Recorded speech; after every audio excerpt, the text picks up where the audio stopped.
was about the dogs. Nah, it's about power. Yeah. Put up to the specialty, sunrise on the ground. Dogs in the grooming tents, whispers all around.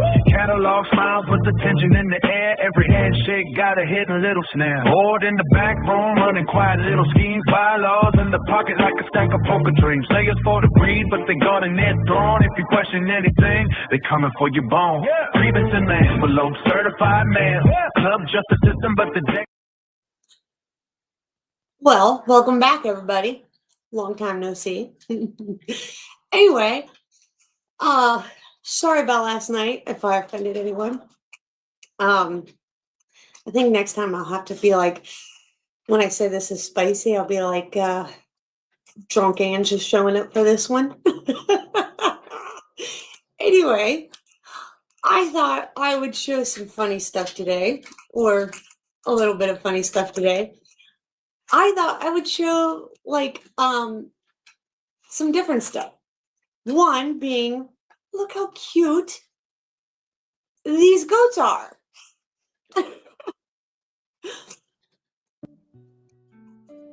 Are these baby goats so cute? I love baby goats.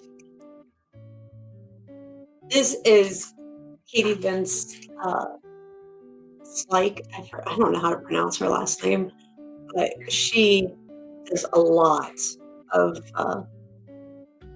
with horses and mini goats, mini cows, mini horses, regular horses. Anyway, you should check her out. But she just had this little goat was just born yesterday. I know that.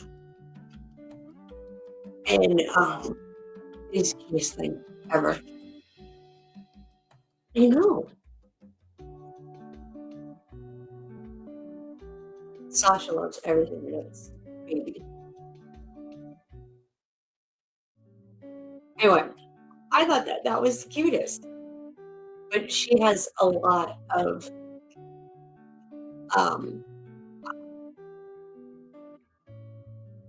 little baby goat stuff. I think this is the one that was just.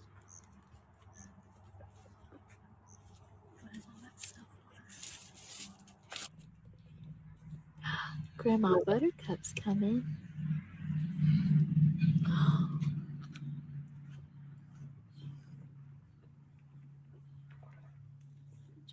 That's your mama. That's your grandbaby Buttercup. It's so cool. So cute. I thought it would be cool to like show some different cool things.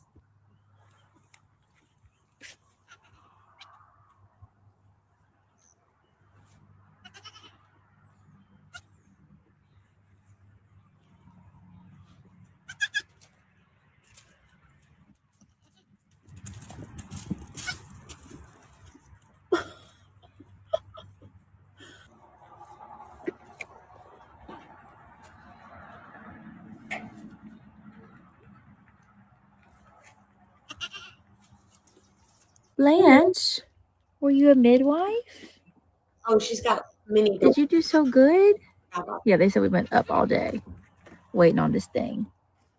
She almost left it to you underneath the gate. Oh, wow. It's been a big day. Long day. It's been a long day, big girl.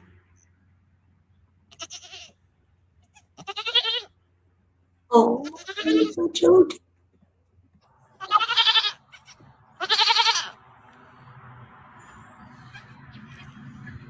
You did so good, Mama. Why don't we move you to the kidding castle? Why don't we move you to the kidding castle? Let's do that.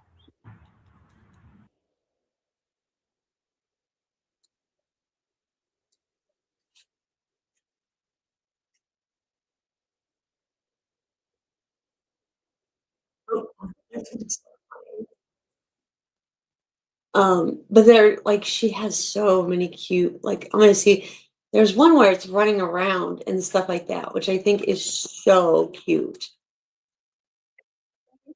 This one, yeah. I'm going to share this one. This one is so cute. Extraordinarily cute behind this door.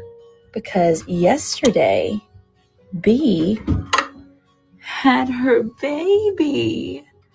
Didn't you, Mama? Look at this little, tiny, gorgeous girl.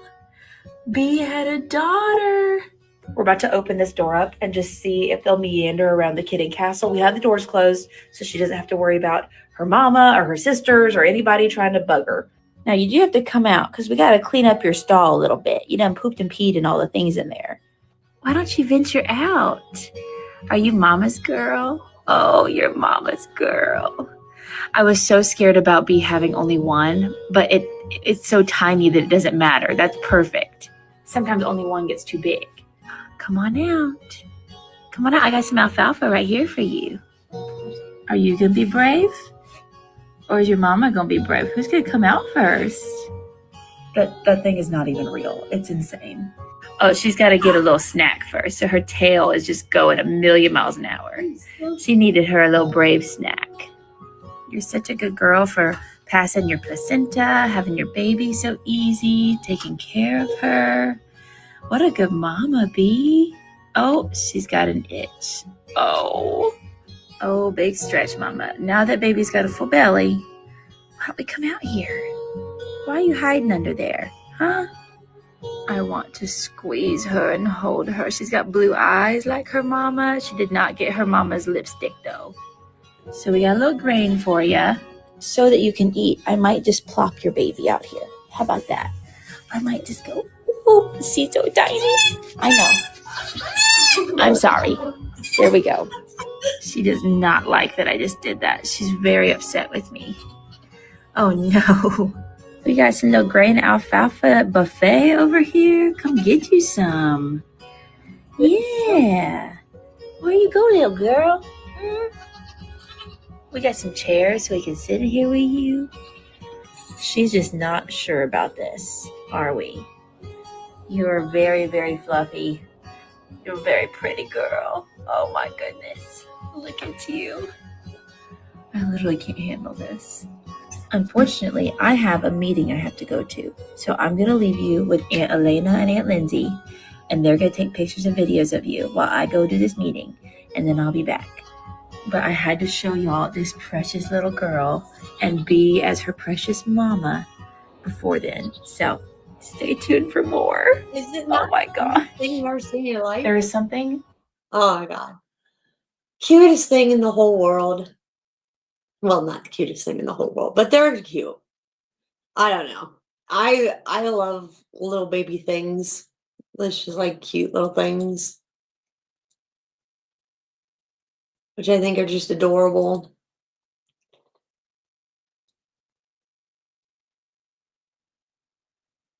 I'm trying to see if there's anything else that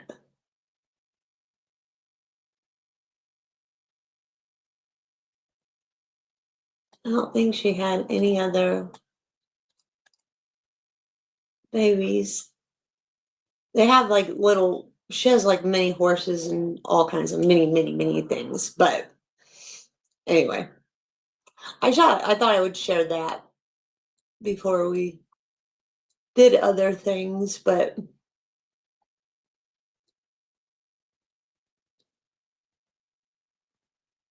oh, you ever seen like hyenas and stuff like that? Do you know how hyenas like give birth? Anybody ever like look at that? It is like the craziest thing. I was showing it to my one friend once. It is nuts. Why do hyenas laugh? Spotted hyenas have a unique way of communicating that sounds similar to humans laughing hysterically. In fact, they are nicknamed the laughing hyenas. Despite sounding like they are having a good time, hyenas' laughter is actually a form Look at those teeth. The mouth is crazy to me. of frustration, and studies reveal that hyenas often giggle when competing for food or in a conflict. Spotted hyenas have a complicated social structure, called a clan, with the female hyenas sitting on top of the pecking order, which is called a matriarchal society, where the lowest-ranking female has a higher status than the highest-ranking male, and is led by a single matriarch or a queen. Although they are capable of hunting, generally hyenas are scavenger, where they mostly eat the leftovers of other predators, which makes them an important part of the ecosystem.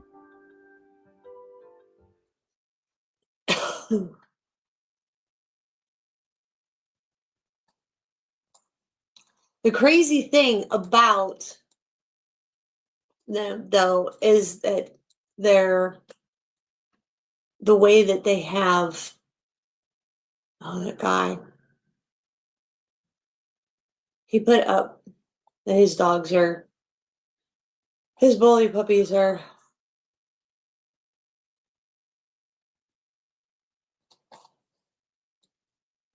available. Call in now. That guy we were talking about last night.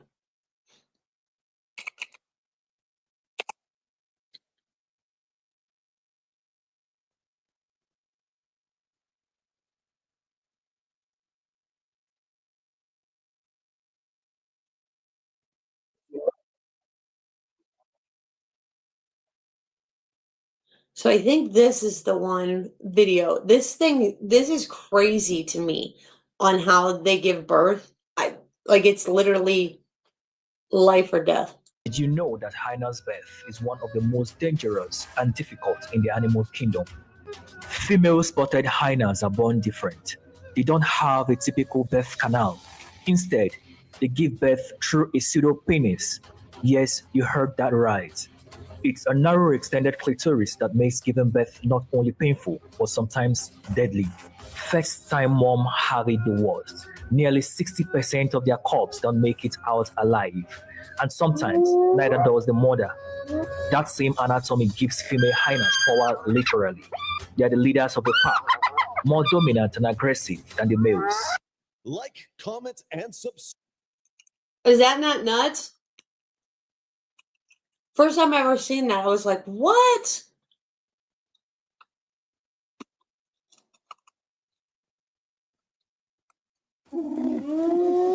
Out here in the wild, survival begins with birth. But for one creature, giving life is more dangerous than hunting prey. This is the spotted hyena, one of Africa's most misunderstood predators. But did you know that hyena's birth is one of the most dangerous and difficult in the animal kingdom? Female spotted hyenas are born different. They don't have a typical birth canal. Instead, they give birth through a pseudopenis. Yes, you heard that right. It's a narrow extended clitoris that makes giving birth not only painful, but sometimes deadly. First-time mom have it the worst. Nearly 60% of their cubs don't make it out alive. And sometimes, neither does the mother. This guy. But why hasn't nature fixed this? Well, it's complicated. That same anatomy gives female hyenas power literally. What is even power? They are the leaders of the pack, more dominant and aggressive than the males. Yeah, they have more testosterone. I guess if you look it up and read it about it and stuff like that, they have more testosterone than the males in the pack. However, when birth goes right, it's worth it. Hyena cubs are born with eyes open and teeth ready. From day one, their fierce They're born with their eyes open? Is that true? competitors, even with their own siblings. Nature is brutal, beautiful, and bizarre. And here at Wildlife Cast, we bring you the widest stories the animal kingdom has to offer. Wow, that would be incredible if they were born with their eyes open. That's nuts.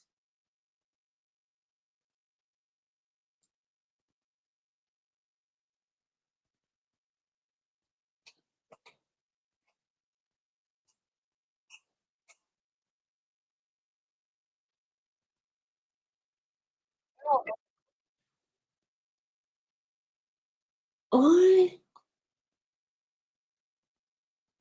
I'm just doing random stuff right now.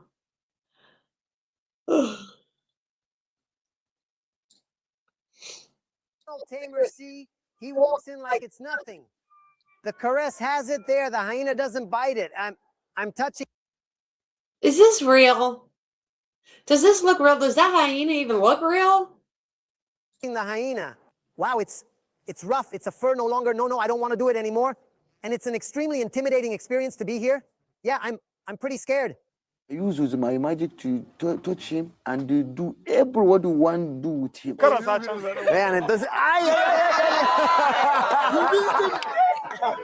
I saw my life pass by.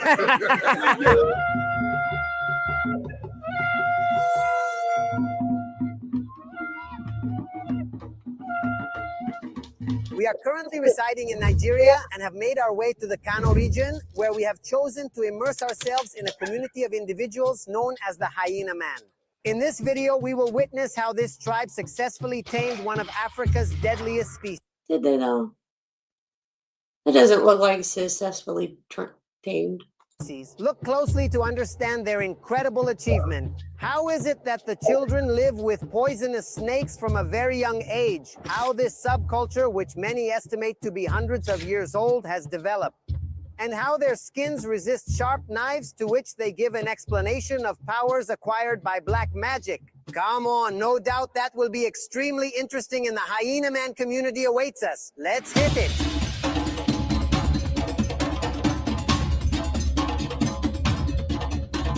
So first things first, what are the Hyena Men?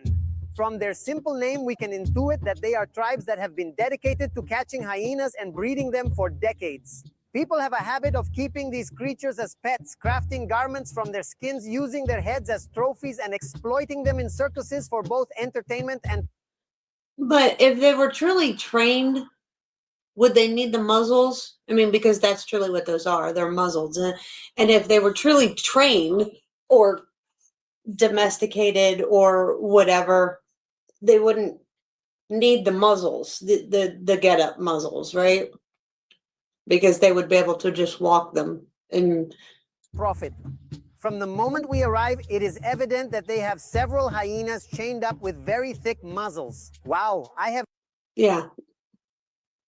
never seen a hyena up close before, and yes, they are very intimidating. However, we can see that these men are not afraid of them at all. This man... Well, why would they be?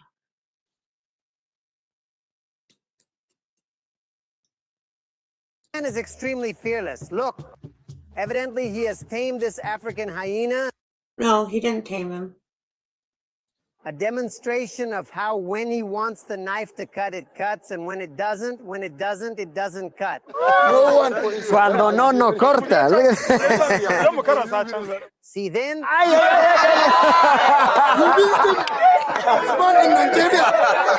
saw my life pass by. Wow. Despite what many might believe, this really has no religious context and has become cultural through the generations. And if we go to a very simplified explanation, it's all for the purpose of putting on a circus, from sticking their hands to their entire heads between their strong jaws to being able to scrape their necks with supposedly sharp knives. And it is a trade that people learn... I like how he said supposedly sharp knives, right? Since they are very young, usually by the teachings of their parents or grandparents. Now here's a very disturbing fact. It is said that one of the most common reasons why children are stolen in Nigeria is to perform black magic rituals on them. According to the beliefs surrounding black magic, it is extremely interesting to note that practitioners claim they can capture elusive creatures by rendering them invisible with spells and rituals. These powerful... It looks like a chupacabra. enchantments are achieved through the sacrifice of other animals and in some cases even human beings. Another interesting rumor is that many of these people use hyenas to be able to do robberies in the street and even in banks. It is highly unlikely that anyone would counterattack against an individual wielding a tamed hyena restrained on a chain. A considerable portion of Nigerian society tends to experience fear in their presence due to a prevalent belief that Oh, give me 1 second.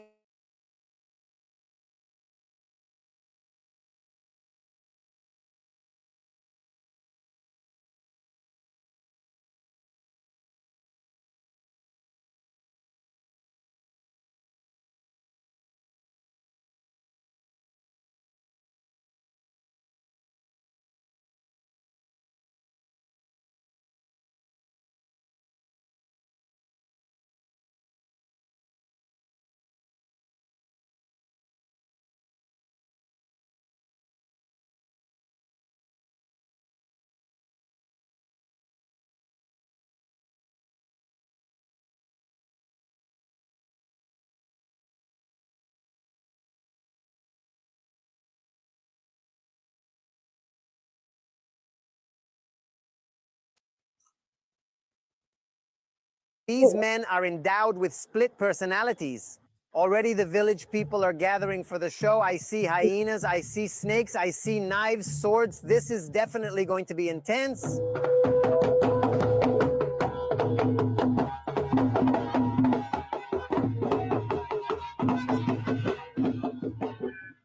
That was heavy. Look, I've seen a lot of crazy things throughout my travels, but few on the level of this one. The first thing that happened was that the whales were taken out by two huge, very strong animals. One of them clearly did not want to be there. It was very, very unruly. The other one was much better tamed, much calmer, to the point where they even removed its muzzle. Not only that, but one of the people taming her was putting her hand in the hyena's mouth, her whole arm. Sometimes the hyenas lose control a little bit. They go from one side to the other and people have to open up. I've been scared to death several times when I was filming, and out of nowhere, I see the hyena running a meter away from me. It doesn't matter who you step on. But she has a muzzle on, so I don't know. That'd be like when you go to the like circus or whatever, and they take the canines out of the lions and claws and do all that stuff, and then people act like they're afraid. I don't really see where there would be fear. She has a very thick muzzle on. Behind you. And yes, it's more of an act, right? General, people run everywhere. One thing that was really very impressive, and certainly what shocked me the most, was when they grabbed a baby and put it next to the hyena, which the hyena, by the way, did not have a muzzle. It was horrible to watch. There is no other way to put it. But yes, the whole show was complete overkill, and that part was a ridiculous hazard. Now, I do have to say I had mixed feelings watching this. The hyenas obviously look very battered. They get in a few good whacks to keep them still. If it is a shocking scene, very impressive, but also a bit cruel. Now, what impressed me the most... Yeah, I don't see the point in any of it. Most was when they grabbed the cobra and shoved it down the boy's pants. Really, the cobra passed at the level of the boy's genitals, went through the top of his pants and stayed there. Once they got the goat out of the pants, the cobra was asleep, and one of the tamers insists that this is thanks to the powers of voodoo that puts it to sleep and makes it easier to tame. And likewise, they say they can withstand the edge of a knife. So they grabbed a child and did an act where it looked like a knife went through his head. But the most impressive thing was when they... But the thing is, honestly, this is a little bit for show. If they really wanted to show it, they wouldn't have had the sheet on his head, though, right? They put the knife through the child's tongue and then through his ear. What they do is that first they show you how the knife can cut papers, bags, fabrics, and then they run it through his tongue, through his neck, through his ear, and do nothing. I don't know if this is a visual trick in which they flip the knife. One side is sharp and the other is not at any cost. They firmly believe that black magic is responsible for it, and it definitely has a striking visual effect. Suddenly they start fighting with sticks and knives. The reason behind having all spectators maintain a safe distance during the show is due to the potential risks involved. If people crowd too closely together, this could pose a serious threat, as any unpredicted movements by one of the animals, for instance, could result in injurious attacks. Look how it is a combination of From what? They have muzzles on their face. laughter, adrenaline, sorrow, cruelty, and fear. Wow. Shocking is the adjective that I think best describes it. Let's proceed to have a conversation with several tamers.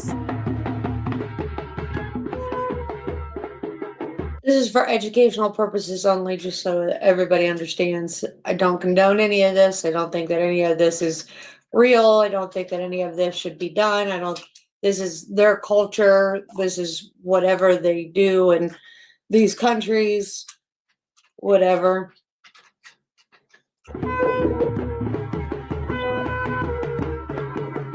He is Alabuda. He is one of the most experienced hyena men in the region. He will share with us some of his knowledge. Them I inherited from my father. My father is inherited from grandfather and the nest. That is why since my small boy will touch it. I touch it. Está duro. Make I show you something. Give me your shirt. I put my caps. Yeah. If I put you my caps, let me show you what is going on. You dey hear?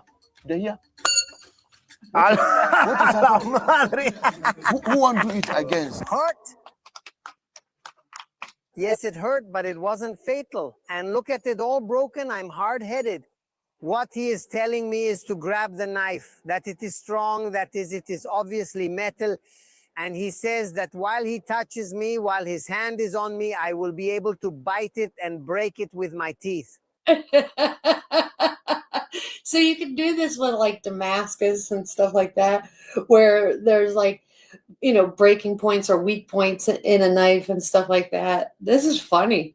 I mean, this is great for like entertainment. Like if you're going to like, if you've got tourists and stuff like that to make money and stuff like that. This is kind of like those magic shows on like the side of the road and stuff like that.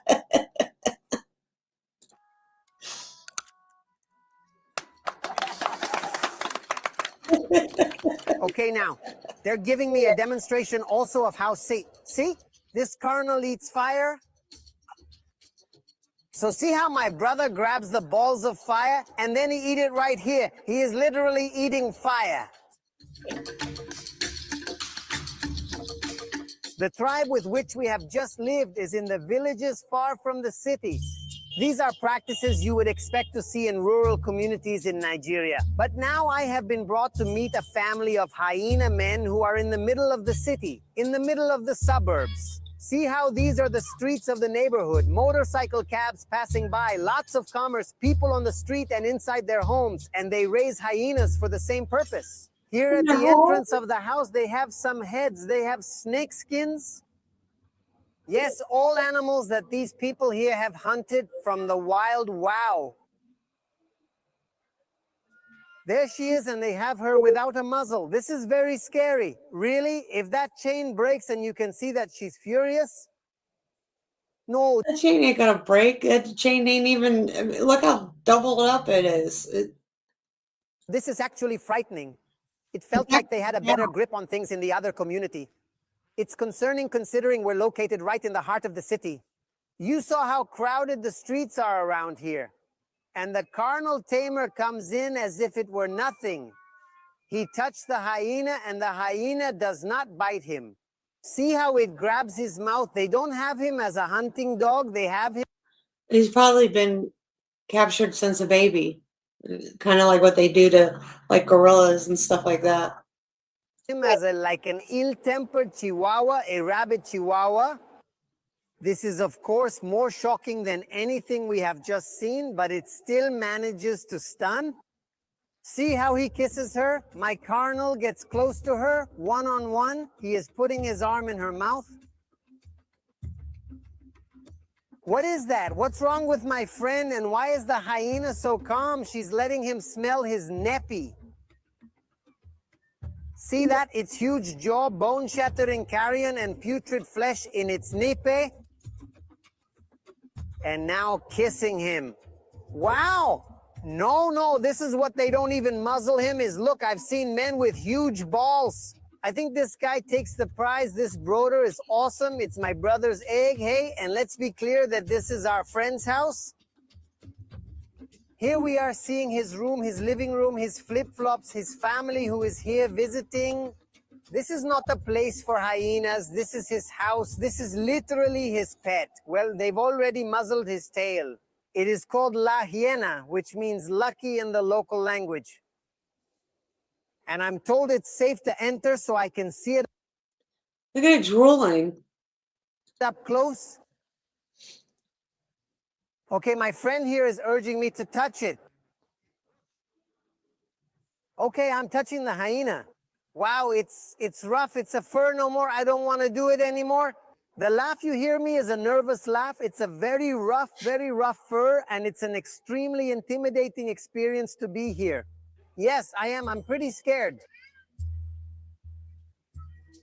I don't understand why he would be scared.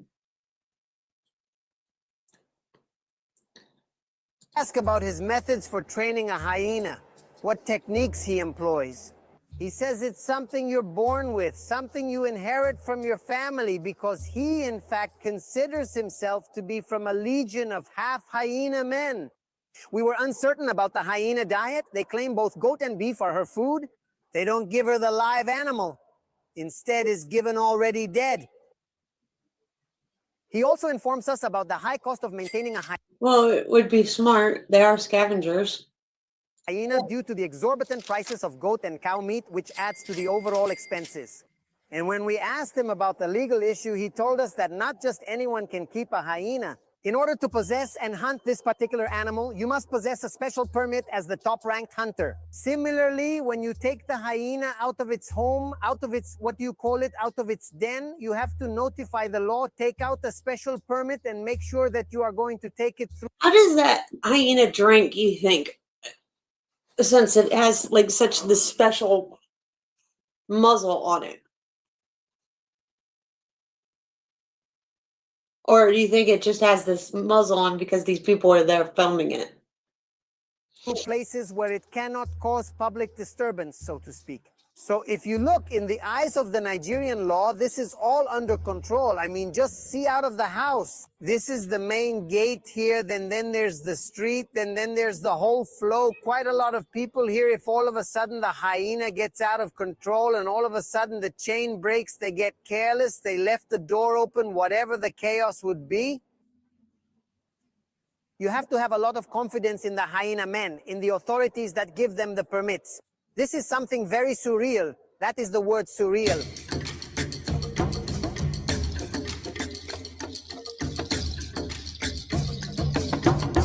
Well, we've glimpsed into the intriguing world of Nigerian men, reminding us of the vastness and diversity of our planet. It's a reality to reflect upon, highlighting the immense variety that exists. Did you have any thoughts? Please write them in the comment section below, and don't forget to hit the subscribe button so you won't miss out. I have a lot of thoughts. Like, why? What is the purpose?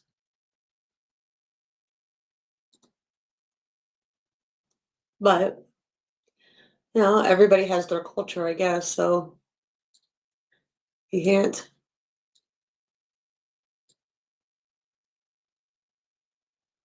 down them for that, I guess.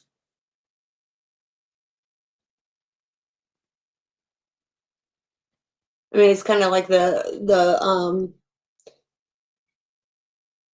Siegfried and Roy, you know. Hey, T. Oh, I was just watching about the hyenas. I was given information on the hyenas. I do all kinds of just random like information or like random searching and stuff like that in the morning. And I thought, well, I would just go live and do it because I thought I would come on and say, sorry if I offended anybody last night. But then I also thought, well, I'll just come on and sit and do the, you know, coffee and chill in the morning and all that stuff and just show everybody what I just randomly learn about. So there's this Nigeria, there's this whole culture of hyena men that go out and capture hyenas and all this stuff. So that's what I was watching, and I don't understand why they do it, but I was also showing people how hyenas actually give birth, which is crazy because it's nothing like normal, uh, like how normal dogs give birth and stuff like that. And I sent it to a friend, and they were just like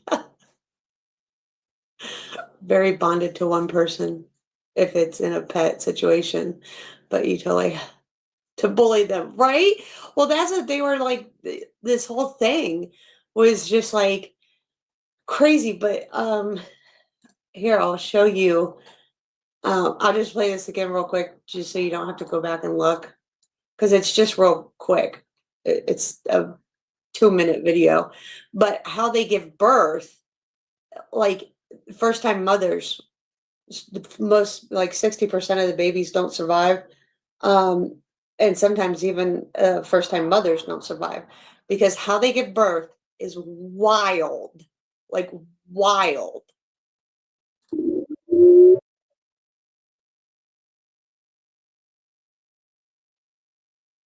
Oh, Jesus. Probably should share that screen. Jesus, just get with the program already. So, Out here in the wild, survival begins with birth. But for one creature, giving life is more dangerous than hunting prey. This is the spotted hyena, one of Africa's most misunderstood predators. But did you know that hyena's birth is one of the most dangerous and difficult in the animal kingdom? Female spotted hyenas are born different. They don't have a typical birth canal. Instead, they give birth through a pseudo penis. Yes, you heard that right. It's a narrow extended clitoris that makes giving birth not only painful, but sometimes deadly. First time mom have it the worst. Nearly 60% of their cubs don't make it out alive. And sometimes 60% of their cubs don't make it out alive. And so what I was reading about it is because they suffocate. So I was like, oh my God. And then it is so painful for them, for the female that are giving birth, that, and it can also rupture and all kinds of stuff, and the babies can die inside the pseudo penis and all this stuff, and then it can cause like sepsis and all this stuff. It's just crazy. It's crazy to understand all how this even works. And not only that, like it'll say here that it's good for the female because they have a matriarch instead of a patriarch like we do in society, but they have a matriarch, and so their females are the head of all their packs, and they by genetics have more testosterone than their males. It's just wild. neither does the mother.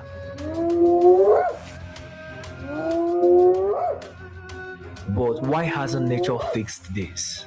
Well, it's complicated. That same anatomy gives female hyenas power literally. They are the leaders of the pack, more dominant and aggressive than the males.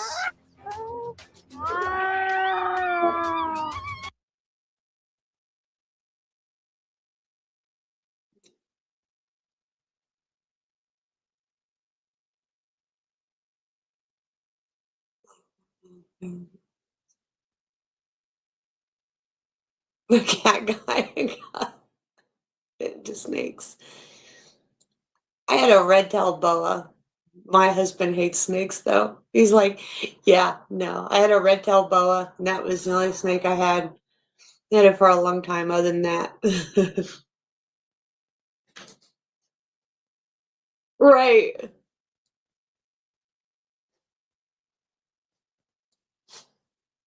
However, when birth goes right, it's worth it.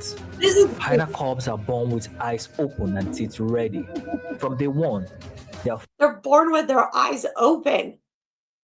I was like, what? That's nuts.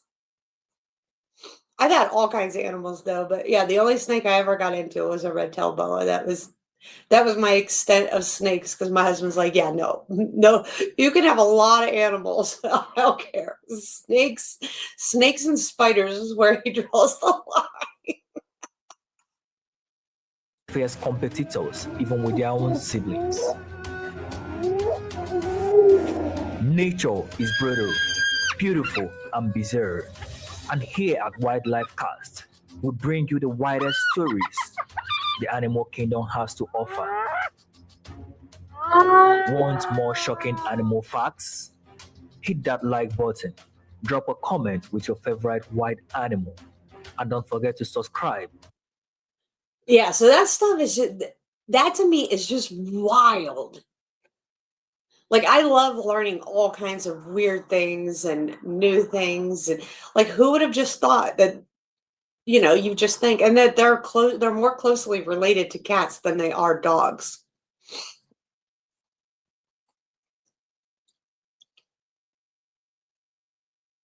Just like copperheads, yeah.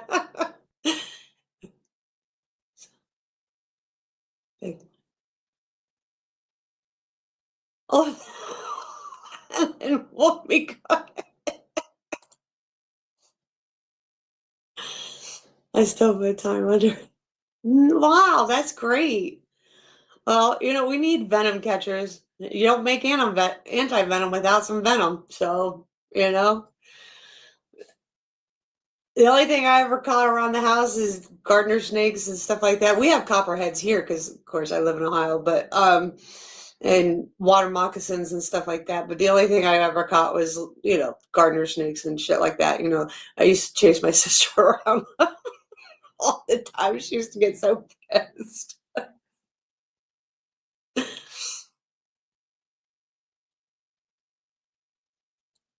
yeah, I don't know. I like going and just looking at weird things and just learning about different animals and how they function and work and all that stuff. But like, who'd have thought that hyenas of all things, like that, this weird shit like that.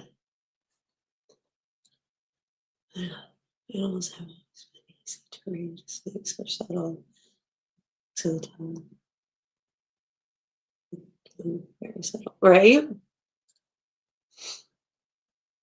I would have to say one of my probably favorite animals to have is ferrets. I know a lot of people don't like ferrets, but oh, they're fun. So fun. And thieves. But you want to talk about having a fun animal, especially to train. Hilarious.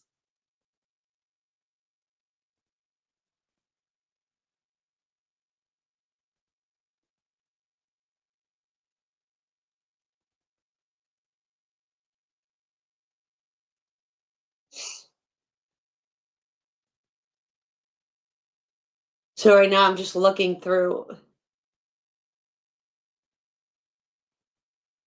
Oh my God. Is this real? Oh yeah. Do you ever see these shows like that, like 18 pets that their owners ate them right in front of like the bear guy? Like the guy who like this.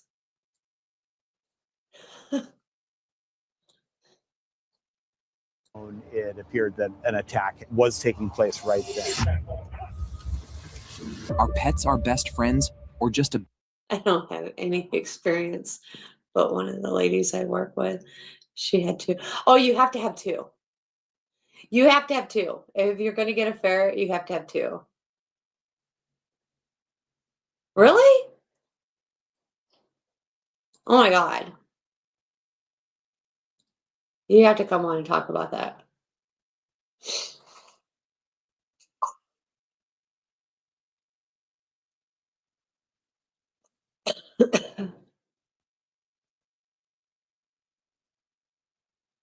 Wow. Like because of like poisonous or like they got into like exotic animals?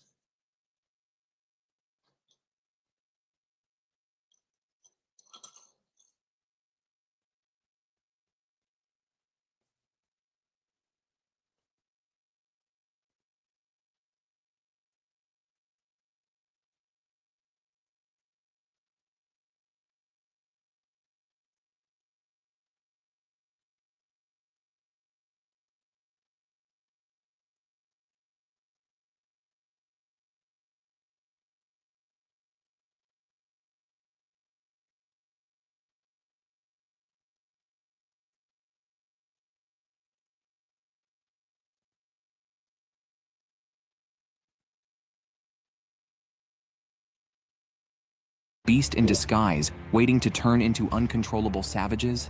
We got 27 good. Whoa! If your answer is the former, these terrifying stories of pet owners being ravaged by their I don't understand those people that get like this. I'm just gonna have a hippo in my house. Okay. best pals might change your mind. Attacked in their homes brutally, these animal-loving individuals had no idea what their passion could lead to. This reminds me of Joe Exotic.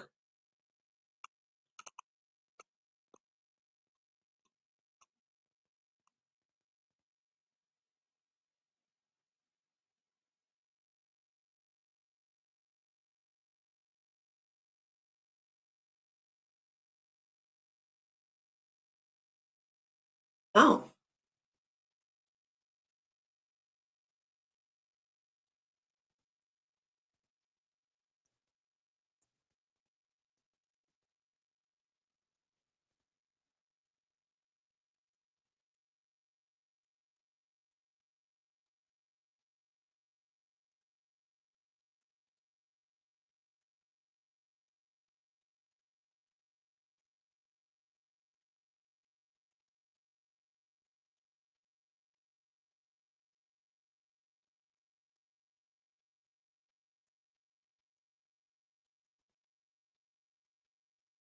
Wait, who's next?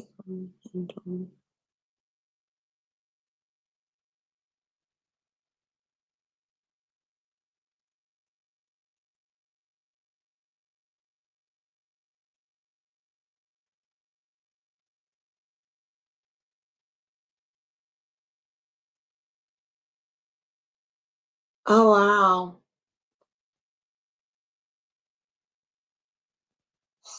2007.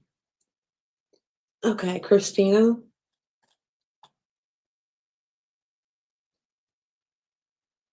Oh wow.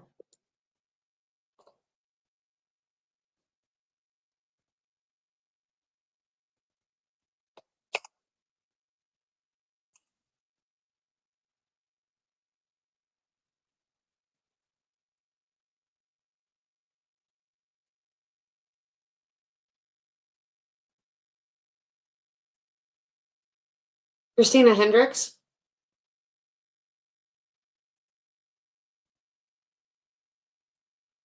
Yeah, that's fine.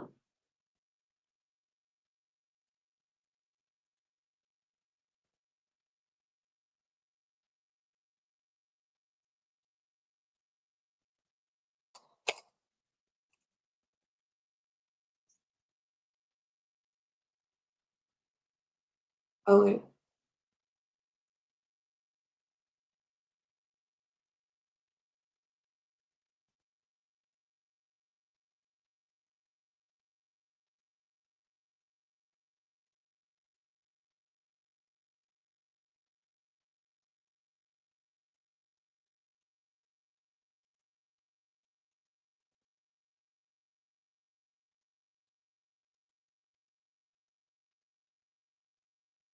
You can delete it. I have stuff pulled up if you want to delete it.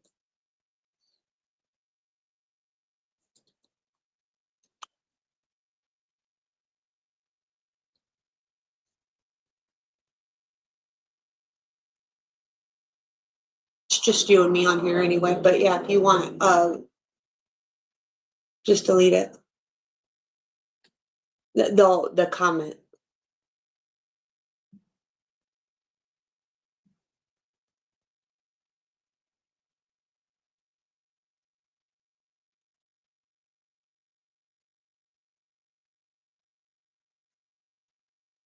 Okay.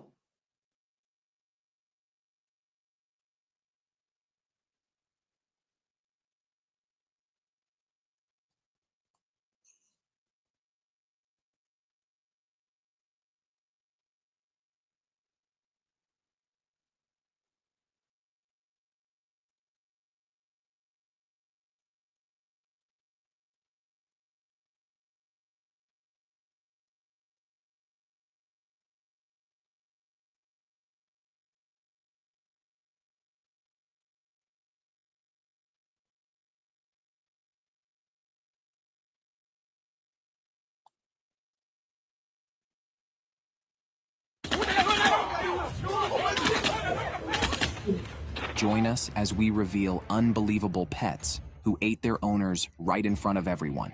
Number 18, the monkey attack. Monkeys might seem adorable and fun, but every so often, they can unleash a surprising side. Nga Muhammad, a 72-year-old man from Malaysia, had a special bond with his pet monkey, who was more than just a companion. They worked as a team. Nga would handle things on the ground while his monkey scurried up coconut trees to help him gather fruit. On one of these routine days, Nga promised his 29-year-old son Zachariah that he'd bring back some coconuts. So, as usual, he sent his monkey up the tree to fetch them. But what started as a normal day took a dark turn. Without warning, the monkey attacked. It bit into Nga's arm, rupturing an artery, and tragically, he didn't make it. Zachariah, concerned by his father's absence, went looking for him, only to find his father's body and an aggressive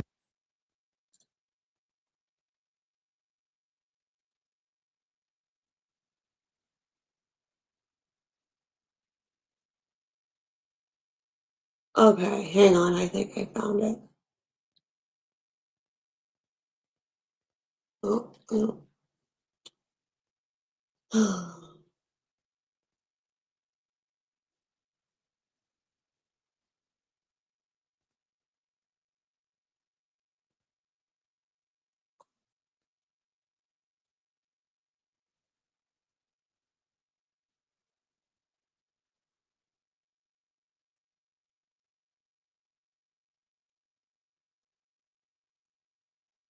Right.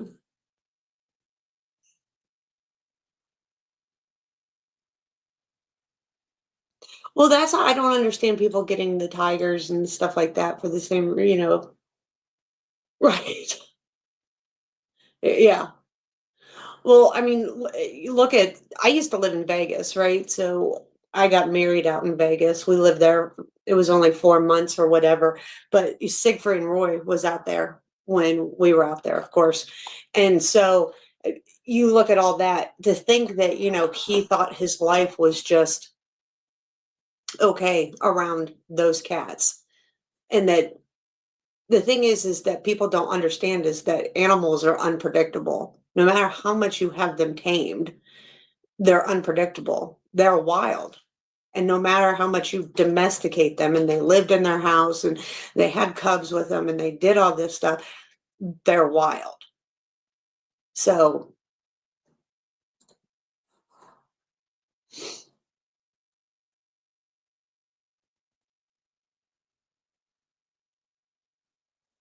right. Major, yeah.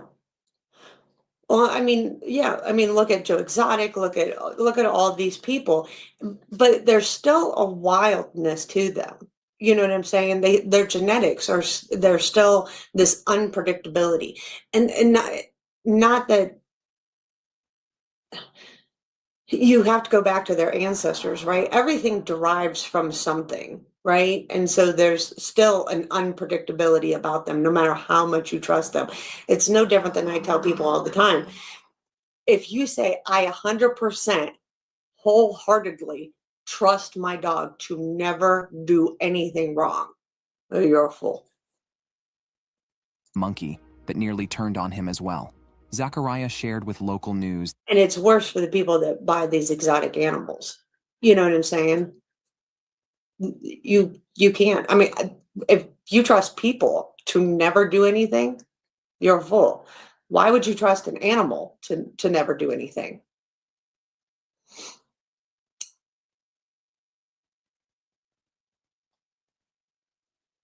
There's an unpredictability. Even if it's a 1%, it's still an unpredictability. No matter how much is trained, no matter how much is, domesticated, no matter how much anything, because it's still an unpredictability. You can't guarantee anything.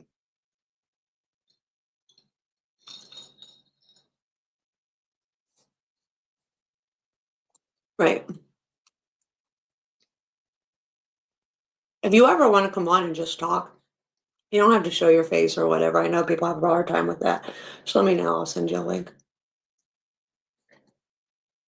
that the family had bought the monkey while it was still young, hoping it would help by climbing the coconut tree behind their house to pick coconuts. Speaking from So You bought it to pick coconuts. It would help it. The thing is most people also don't take into consideration these animals have to go through puberty as well, you know? Tana Nur Zahira Hospital, he recalled. I was at home when it happened. After a while, I thought it was strange because everything was so quiet. I didn't hear my father, there were no coconuts falling, and there wasn't a sound from the monkey. When he reached the spot, Zachariah was horrified to find his father lying motionless on the ground. Everybody says that. Perhaps one day. All you have to do is talk. Like it'll look like this. You don't have to show your face. It'll just look like this. Oops, yeah. See, you can still hear me. You're not showing your face, you're just talking, you know? And then when you get comfortable one day, you can just show your face. I know it's scary for a lot of people, but who gives a fuck, right? Like it's the world. But yeah, if you ever want to, just be like, fuck it one night. Oh, come on. I'm going to get K9 to do it one day too. Because y'all talk good. You know, you got good advice, you know? Like just normal shit. I'm going to have everybody come on and do, just sit around and do like dog talk. We're all just talking, bullshitting. Probably not a night that I'm drunk though. His body cold and his right hand bleeding. The monkey was nearby. The man who rushed to help, 36-year-old Moed Azman Moed Yusuf, said he had run over after hearing screams. Realizing that the older man had already passed away, he assisted Zachariah in getting back to their home. He then called the Department of Wildlife and National Parks, who arrived to tranquilize and capture the monkey. Officials later decided to rehabilitate the animal and release it into the wild. Yeah, and this is the thing too. I don't think people understand the strength these animals have, you know? Ending a relationship that had gone horribly wrong. Number 17, the heartbreaking cat tragedy. Pets are often a source of comfort, but they can also be a tragic reminder of the isolation some people face. Janet Veal, a woman who spent most of her time with her beloved cats and dogs after her husband left, had cut herself off from much of the world. At the age of 56, she had no friends around. When neighbors noticed her mailbox filling up with unanswered mail, they called the police. Do you know when you die, if you have cats, if you die in your house and somebody doesn't come get you,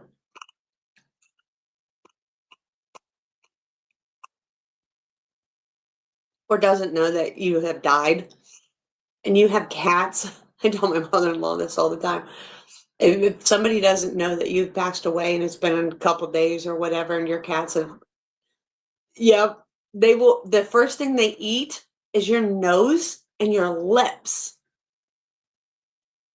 Like they, for whatever reason, they'll eat your nose and your lips. And then like your eyeballs and stuff. But for whatever reason, they start eating your face. So I don't own cats.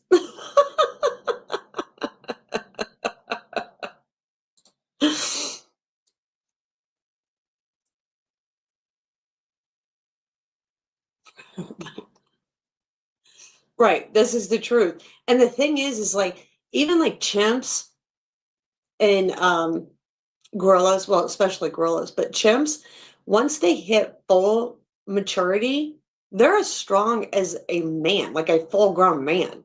And I don't think most people understand that. I mean, yes, they're cute when they're little and they're growing up and they're this baby with this big, you know, these big brown eyes and all this stuff. And everybody thinks they're so cute, but they do grow up and become mature. And then they have the muscle mass and everything as a full grown man. Yeah. Lunch.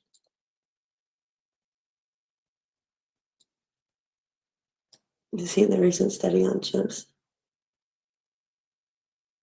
Oh my God, right? They're like beating the crap out of each other. Like literally killing each other. Like they're mad over something. Police for a welfare check, worried something had gone terribly wrong. Inside the home, authorities found a heartbreaking sight. Several animals, including a cat and a dog, lay dead in the kitchen and living room, though some others had survived. Reports indicated that the starving animals, left without food for an extended period, had begun to eat their owner out of desperation. Officer Dave Ivey described the house as unventilated for weeks, with the floor completely obscured by piles of rubbish. The court was told that Janet Veal had led a reclusive life and had become estranged from her husband. Recording a verdict of death by natural causes, Coroner Keith Wiseman noted, the officer believed the animals had been confined. They just showed it not too long ago. I think it was like 2 weeks ago or something like that. They were showing all kinds of reels where they were like in an all-out war. I mean, it looked AI. I couldn't tell if it was real or not. Confined to these 2 rooms downstairs for what seemed to be several weeks, possibly stretching into months. Janet had passed away, likely from natural causes, but her body had been left alone for weeks, and her hungry cats, desperate for food, had done the unimaginable to survive. It was also confirmed that Janet wasn't attacked by her pets while she was alive. Number 16, the tiger in Harlem. In a story that sounds too This is crazy. This story, crazy. wild to be true, Antoine Yates kept a Siberian Bengal tiger named Ming in his Harlem apartment. Driven by his love for big cats, Yates chose to raise Ming in his high-rise home, a decision that would come back to bite him, literally. In April 2000, Yates, a 31-year-old part-time cab driver, made a bold purchase.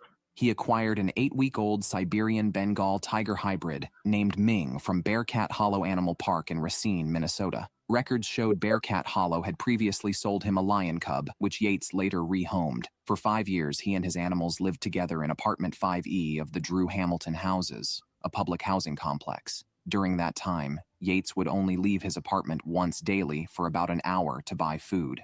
When Yates turned up in the emergency room with severe arm wounds in 2003, he claimed a pit bull was to blame. However, doctors knew. And the doctor said, bullshit. Bullshit. These are way bigger than the pit bull. These injuries were far too serious for any regular dog. It turned out that Ming had attacked him after Yates tried to break up a scuffle between the tiger and another animal. When authorities arrived at Yates's place, they found I remember this like it was yesterday. a tense Ming prowling inside. It took tranquilizers to safely remove the tiger from the apartment. Despite the incident, Yates insisted Ming had only reacted out of fear. Authorities relocated Ming to a sanctuary in Ohio, where the tiger finally found peace until his natural death years later. In a 2020 interview, Yates shared that his first animal was a lion cub named Jabba, who passed away young. After Jabba, he bought Ming and another lion cub, Nemo, who came at a discounted price because he was sick and not expected to live. A discounted price. That should be your first clue. I think apartment is just a touch too small. You think? Just a touch? Tend to believe it. Nobody uses common sense. Common sense.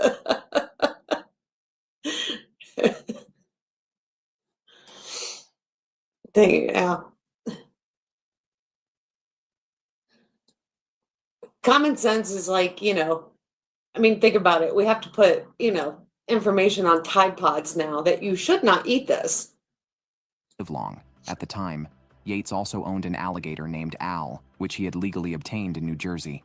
Unlike typical pet owners, Yates took pride in not domesticating his animals, describing himself as a drill sergeant, focused on keeping I'm a drill sergeant. their natural instincts intact. For his actions, Yates served a 3-month sentence on Rikers Island for reckless endangerment. According to the New York Times, he currently lives in Pennsylvania with his mother. Number 15. The Tale of Scarface, the Pit Bull. Pit bulls carry a reputation for being aggressive. Oh, I remember this one too. Right. And sadly, in the case of Scarface, it turned out tragically true. Brenda and Ishmael Guerrero had rescued Scarface and were committed to helping him adjust to a new life. But one day, when Brenda tried to put a sweater on him but Scarface wasn't pleased, the dog turned into a beast, fully living up to his fierce name as he launched a brutal attack on Brenda, showing the relentless violence of Tony Montana from Scarface. Determined and unyielding, the dog fought back against every attempt to restrain him. Ismael desperately tried to pull him off Brenda, but his efforts fell short. Their son, Antoine Harris, then grabbed a knife, attempting to stop the dog by stabbing him in the head, yet even that failed to deter him. When police arrived, they too struggled to get the aggressive dog under control. Officers responding said the dog was pretty aggressive, shared Tampa police officer Eddie Durkin. The dog even managed to shake off the effects of a taser, wrenching free from the prongs as it continued resisting. Finally, animal control stepped in with a tranquilizer gun and a beanbag gun to subdue the animal. Using a catch pole with a secure loop around the dog's neck, they were finally able to restrain him. Brenda was rushed to Tampa General Hospital, suffering severe bites on her arm, but was reported to be in stable condition. There's been no official word on the dog's fate yet, but one thing's certain: he won't be forced into a I can tell you what his fate was. cute sweater anytime soon. Number 14. The survival instinct of Harry and Sally. Harry and Sally, a pair of pugs from Omaha, were beloved pets to their owner, who lived alone. But after their owner tragically took his own life, they were left stranded in the house without food. Days stretched into weeks, and in desperation, the two pugs did what they had to in order to survive. They started to feed on their dead owner. When worried neighbors noticed the owner's prolonged absence, they contacted the police, who discovered the heart-wrenching scene. Harry and Sally were rescued by the authorities and later placed with the Nebraska Humane Society. The pugs were up for adoption, but anyone who knew their story didn't want them. Thankfully, a compassionate couple from Indiana adopted them, giving the pugs a chance to start fresh in a loving home. So far, none of these animals have been pugs. I'll be right back.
What kind of dog is it?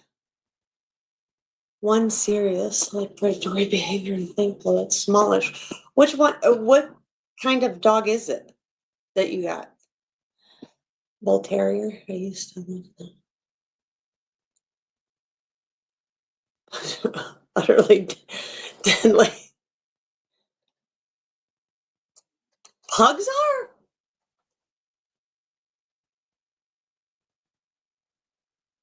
I didn't know that. That's funny.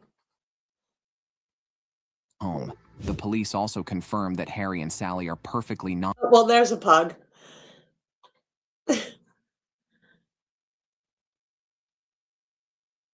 He's a Boston Terrier. Huh. Aw. Bull Terriers, I used to love them till I got a rehome one who was all white, all bad, arthritis. He was animal aggressive, but in short order, he was fine, but heartbreak.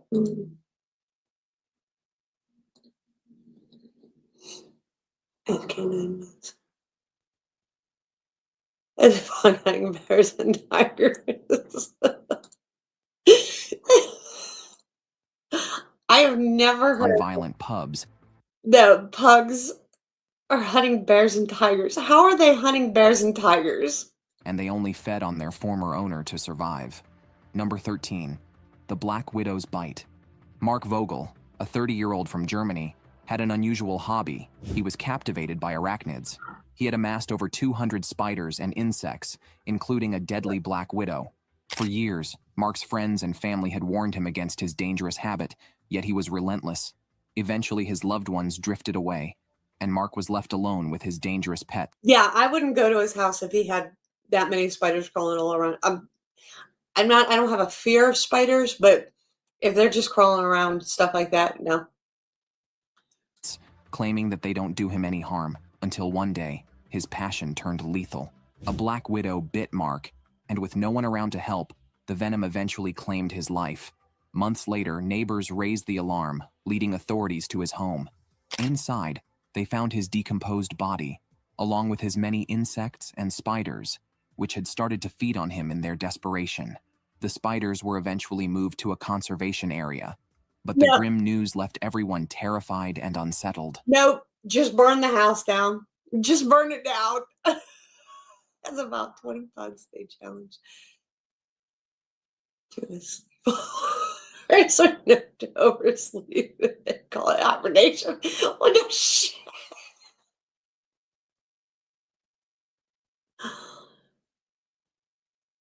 Tiger by the tail.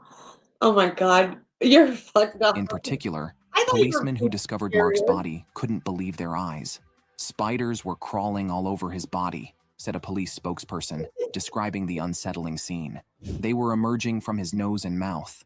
Larger chunks of flesh had been torn away by lizards. You should have told me that last night. Last night would have been fucking hilarious because I'd have been like, what? What is fucking wrong with you? Today I'm like sober. So today I'll be like, what? Are you serious? Like, where are they using bugs to fight bears and tigers? Last night I'd have been like, you're out of your fucking mind. Carried back to the webs of tarantulas and other large bird-eating spiders. The officer painted a vivid picture of the small apartment in Dortmund, Germany. Open cages and terrariums scattered everywhere, all bathed in an eerie green glow. It was horrific, the spokesperson added. Police described Mark's apartment as a disturbing mix between a botanical garden and the butterfly breeding room from The Silence of the Lambs. Yeah. Number 12. The chimp tragedy with Travis. Travis the chimpanzee. This is the chick, I think. Didn't her chimp like kill her friend, rip her face off and stuff? Chimpanzee was more than a pet to Sandra and Jerome Harold. He was treated like family, especially after Jerome's death. Sandra often overlooked Travis's unpredictable side. But that all changed one day. On February 16th, 2009, around 3:40 in the afternoon, Travis launched a brutal attack on Sandra's friend, Charla Nash, who was 55 at the time. It all started after Travis somehow got out of the house with Sandra's car keys. Charla, wanting to help, arrived to try and coax him back inside, but things took a dark turn. Seeing Charla holding an Elmo doll, one of his favorite toys, seemed to set him off, and he went into a terrifying rage. Although Travis knew Charla, who'd worked with Sandra and Jerome at their towing business, the fact that she looked different with a new hairstyle and unfamiliar car may have confused or unsettled him. I don't care what anybody says. This was such a great movie. I love Planet of the Apes. Right. Well, they do, especially. No, just spit all over myself. Especially when they fall in love with the animal, right? So her husband died. She started overlooking, the actual needs of the animal and started deflecting, right? She deflected her loss from her husband onto the ape, right? And so he was all she had. So all his bad issues, his bad characteristics, all that stuff started to become, well, he's the only thing I have. And so I'm just going to, overlook these things that really need to be taken care of. People do it with dogs all the time. To keep Travis calm, Sandra had given him some tea laced with Xanax. He was also taking medications for Lyme disease, yet none of this could stop the fury. As the attack escalated, Sandra frantically tried to intervene, hitting him with a shovel and even stabbing him with a butcher knife. Reflecting on the horror, she later said, "For me to do something like that, put a knife in him, was like putting one in myself." See? She remembered Travis turning to her as if in shock, as if he were asking, "Mom, what did you do?" At that point, Sandra thought Charla was dead. She rushed to her car, locked herself inside, and made a desperate call to 911. Travis's screams could be heard in the background, but the call taker initially thought it was a prank, until Sandra cried, "He's eating her." Emergency responders held back until the police arrived, ready to take control of the situation. When the officers showed up, Travis charged toward their vehicle, even trying to open the locked passenger door and smashing a side view mirror. He moved around to the driver's side, managing to open that door, which is when Officer Frank Chiafari fired 4 shots at him. Injured, Travis retreated back into the house, where police later found him lying lifeless next to his cage. Charla survived, but her injuries were severe, leading to a life-changing recovery that included a face transplant. Today, Charla speaks out for stricter regulations on exotic pet ownership. Number 11. Marius' deadly encounter with Humphrey the hippo. And you know, the thing is I guarantee you, if you ask that woman when they shot him and he retreated back to the house, to his cage where he died, she probably thinks, I wish they would have never shot him. Guarantee it, because she was so in love with that animal.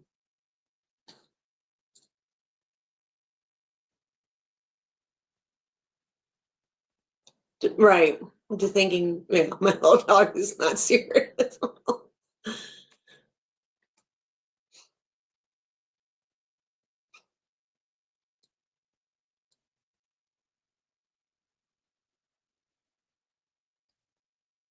Well, that's because you have common sense. Like I said, I mean, you know, we have labels on things like a curling iron that says for external use only.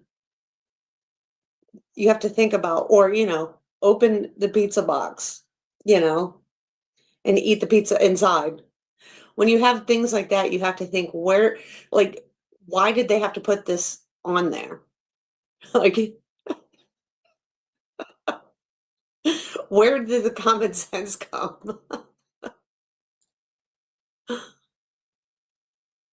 Agriculture. Part of being. Right.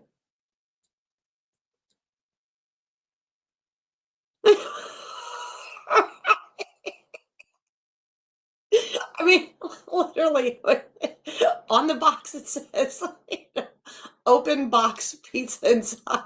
I mean, when you read that, you have to say, why did they have to put that warning on there? Like, who actually called in and said, well, I can't eat the pizza, or, you know, I ate the box, or like, what made them put a warning on it? You know? Or like your curling iron for external use only. Well, no shit. Who's using the curling iron the opposite way?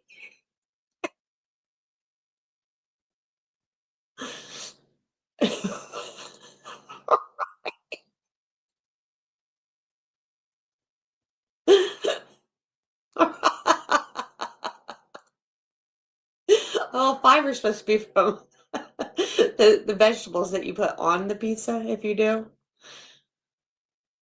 Marius Els, a retired Army major, had an unbreakable bond with a hippo named Humphrey, whom he'd raised despite numerous warnings about hippos' aggressive tendencies. Right. And how many deaths are caused by hippos every year?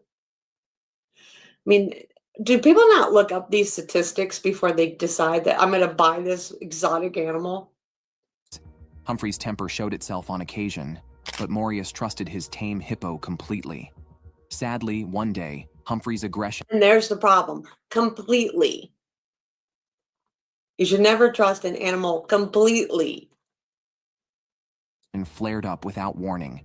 He dragged Marius into a river, fatally injuring him in the process. Marius's lifeless body was discovered submerged in the same river where years earlier he had rescued Humphrey the hippo during a flood. Another family had originally taken in Humphrey, but once he grew too large, Maurius adopted him at 5 months old. The young hippo became part of life on Elsa's sprawling 400-acre farm, even learning to swim alongside humans. A year before the attack, a photo showed Maurius riding on the hippo's back, speaking warmly about their unique bond. "Humphrey's like a son to me. He's just like a human," he'd said. "People don't get it. They think you can only connect with pets like dogs and cats, but I have a relationship with the most dangerous animal in Africa." Despite Maurius's affection for Humphrey, his wife Louise, who worked as a pharmacist,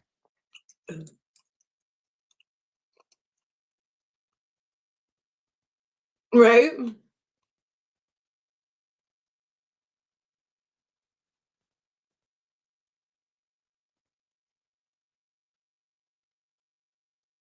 had always voiced her concerns. There had been close calls before. Earlier in the year, South African media reported that a 52-year-old man and his 7-year-old grandson were forced to climb a tree for safety after Humphrey chased them while they were canoeing on the river. Maurius had to lure the hippo away with an apple so paramedics could rescue the pair. Humphrey had also caused trouble around the farm. The hippo was blamed for killing calves that belonged to Maurius's business partner and frequently managed to break out of his enclosure, even causing scenes by chasing golfers at a nearby golf club. Number 10. The deadly bear incident. Oh. Kellyanne Walds, an animal lover through and through, even had a black bear among her pets. As per the reports, the bear belonged to her husband, Michael Walds, who was dealing with exotic animals with an expired license. Though the captive black bear was kept in a cage, one fateful day, Kelly entered to clean up, and the bear attacked her in full view of her horrified neighbors. Right. Kelly, who was 37 years old, was declared dead at the scene, as confirmed by Tim Conway, an information and education supervisor with the Pennsylvania Game Commission. Michael Waltz had let his license to keep and sell exotic animals expire in June of 2008, which Conway referred to as a mere technicality. Having been licensed, It's a mere technicality? Why did you let it expire? since 1994, Walds had reported to authorities in 2007 that he was housing a lion, cougar, jaguar, tiger, black bear, leopard, and 2 servals on his property in Ross Township.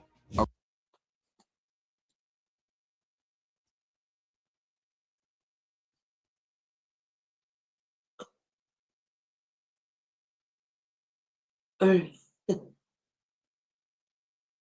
don't understand why people want to own them. I mean, they're beautiful, but they're A rural area located in the Poconos Mountains, roughly 20 miles northeast of Allentown.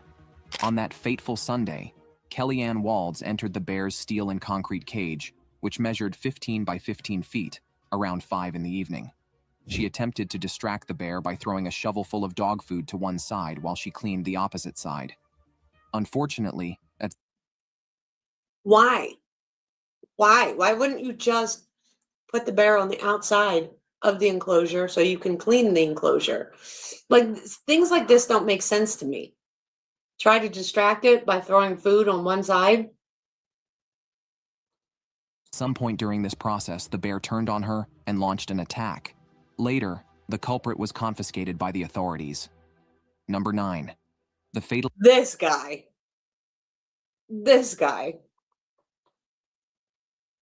Right. Well, that's what I'm saying.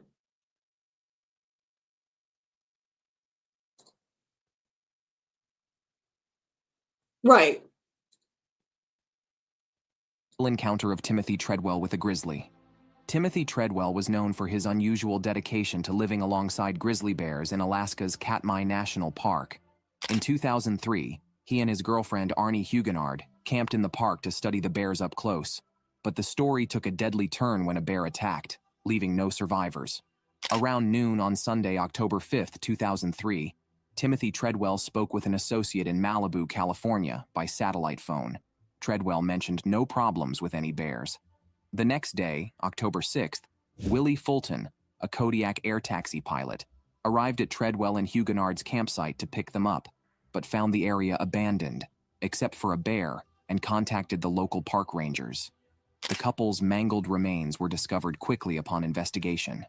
Treadwell's disfigured head, partial spine, right forearm and hand, with his wristwatch still on, were recovered a short distance from the camp.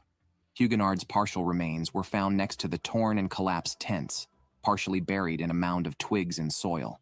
A large male bear, tagged Bear 141, protecting the campsite, was unalived by park rangers during their attempt to retrieve the body. Why? Why unalived? I don't understand. He was where he wasn't supposed to be. Then you have a male bear, probably a female bear in season, or a female bear with cubs who probably is in season because she's out foraging and stuff like that. So he's where he's not supposed to be. So what? We kill the male bear because he's protecting the site. Bodies. A second adolescent bear was also slain a short time later when it charged at the park rangers. And on Yeah, so what, it's all their fault because humans want to be dumb. I can live alongside bears. site necropsy of Bear 141 revealed human body parts, such as fingers and limbs. So that's your fault for being there. We need to kill the bear and do a necropsy to find out that, well, they were where they weren't supposed to be. The haunting incident was even partially recorded, which helped the investigators to place what might have happened to the unlucky couple. In the recording, we can hear Treadwell crying for help, but unfortunately, no one was around. Number 8, the fatal snake bite.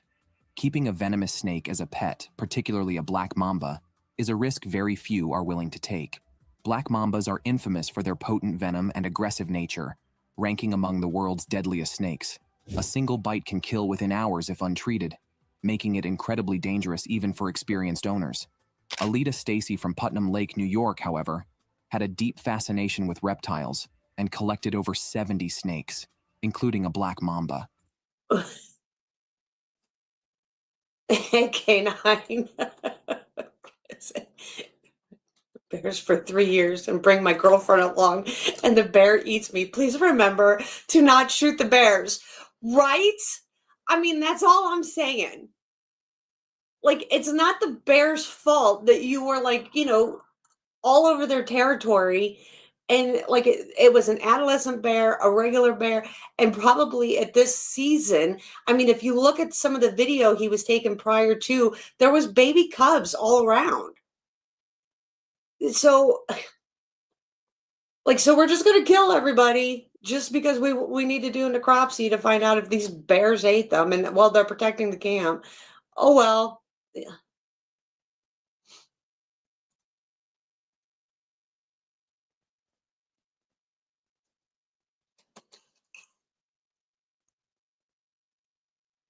Killed. I think he was tried, which was feeding.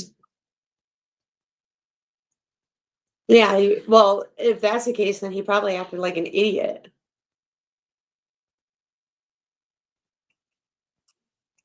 Maybe it went after the girlfriend first and he tried to stop. Shut up, T.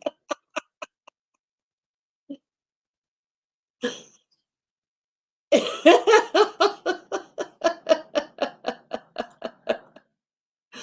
don't blame the bears, just wouldn't blame the person. Right. Family and friends warned her about the dangers, but Stacy brushed them aside. Tragically, one day her boyfriend found her unresponsive, bitten on the forearm by her black mamba, which had somehow slipped out due to an unsecured enclosure. Despite efforts to save her, the venom's leak. He was sitting here trying to tell me, and I was like, really? Where are they fighting? Where are they fighting bears and tigers? Like pugs? Like, when did that start happening? I was going to start looking it up. And then he told me this whole bullshit thing, and I was like, oh my God, you should have told me that last night. Drunk me would have been like, you're so full of shit. Sober me this morning was like, really? Like, right, for 300 years ago. Oh, you think? Oh, do you think he was like, you ever seen that guy who like gets bit by all kinds of stuff like on camera to see how it's gonna hurt him or like what it's gonna feel like, that pain? What is that guy? He's like, I don't know. It's crazy to me. Anyway, I decided to get on this morning and said, if I offended anyone last night, sorry. I should say when I'm doing a spicy stream that, drunk me is going to show up and be like, this guy, because everyone was like, you can't say that guy's a fucking retard. And I'm like, yes, I can.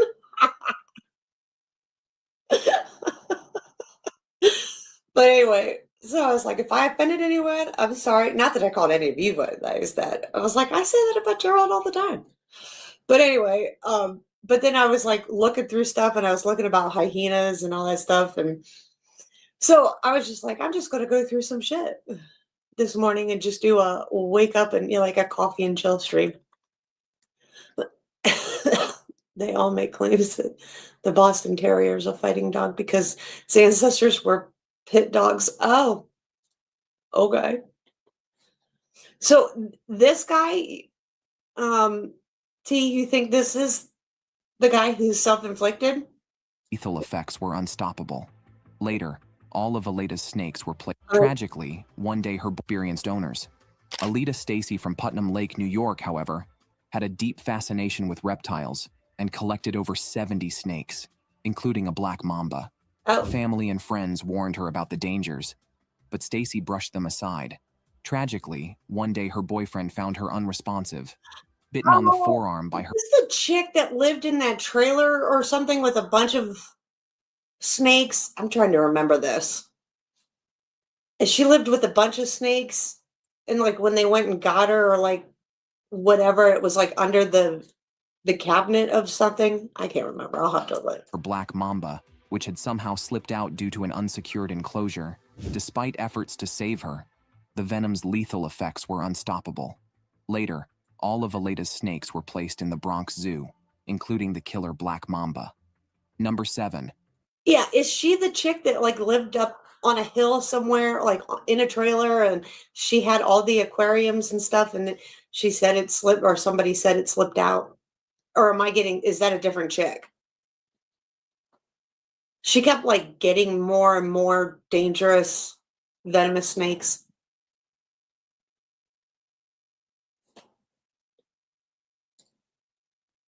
It was registered companion breed. An working dog or a sporting dog, but right. Well, everybody has a myth.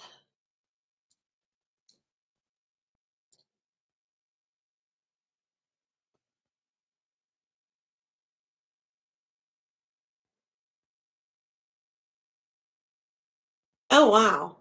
No, I've never heard it. I don't think so. Okay. Okay. I just wanted to make sure because, like, I remember reading about her story or watching about her story. See, I watch a lot of shit. Like, because I'm always deep diving and trying to figure out, like, a lot of just animal information. But I'm really bad with names, too. So if you tell me a name, I'll be like, for the first 2 minutes. And then, but if you tell me an animal name, I'll remember it forever. It's weird.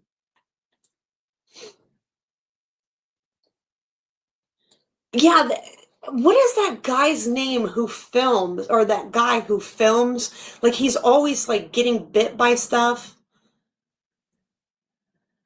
All he does is film himself getting bit by just random shit. Like to see how painful it is, how venomous it is, all that shit. I mean, he always has the antidote like nearby or whatever, so you don't have to be rushed to the hospital. Monitor lizard horror. Ronald Huff's fascination with reptiles was intense, particularly his love for monitor lizards, creatures known for their considerable size and powerful claws. Some species are even venomous, and they're skilled hunters that can take down animals like kangaroos. Yeah, but they have like horrible salmonella in their mouths. Boston Terriers. I love kangaroos. I wanted a baby Joey for like ever. Baby Joey. Boston Terriers actually started. Shut up. I don't believe anything that you say to me now. Huff's friends and family were concerned about his choice to keep these lizards at home, but he was undeterred. After a few days of no contact, a worried neighbor asked the sheriff to check on Huff. When the officers arrived, they heard strange noises inside, but received no response. Upon entering, they were met with a shocking scene. Huff's lifeless body surrounded by his 7 monitor lizards, which had begun to feed on him. Investigators believe he might have collapsed from illness or injury near his pets. Do you know what's fucked up about this tea? Is that what's fucked up about this tea is that somebody is actually gonna fucking believe that. They're gonna be like, the Boston Terriers were on the tea ships. And they were yelling, the British are coming, the British are coming. This is how they become the Boston Terriers, because they were the Boston Tea Party. This is gonna be fucking wild. The lizards to take advantage of the food source. Number 6, the Burmese python catastrophe. Exotic pets bring a unique thrill, but sometimes they come with risks that turn fatal. Jaron Hare and Charles Darnell. Yeah, I think this is the one where the snake ate their kid or something, didn't it? The Boston Terriers. A couple in the United States kept an albino Burmese python, a non-venomous but massive constrictor that reached 8 feet in length. Unlike venomous snakes, Burmese pythons kill by wrapping around and constricting their prey. And this particular snake lived in a makeshift cage held together by little more than a quilt and a few pins, an arrangement that would soon prove disastrous. Their somewhat chaotic lifestyle, including substance use, might have contributed to the lapse in securely containing the snake. One night in 2009, the python escaped and slithered into the room of their young daughter. When Darnell found... Jeez, my memory. I think it wrapped around her and then it put its whole head, its head over her head and suffocated her. Well, I think more people would go look up history, American history, and learn something when George gets... That's a good deed. True, except they won't say that. They won't go look it up. They'll be like, you know what I heard? The Boston Tea Party. This is where the Boston Terrier comes from. Somebody told me that, for real. That's how they became the Boston Terriers. The Boston Celtics, they were all there. You have to understand, everything Boston was at the Tea Party.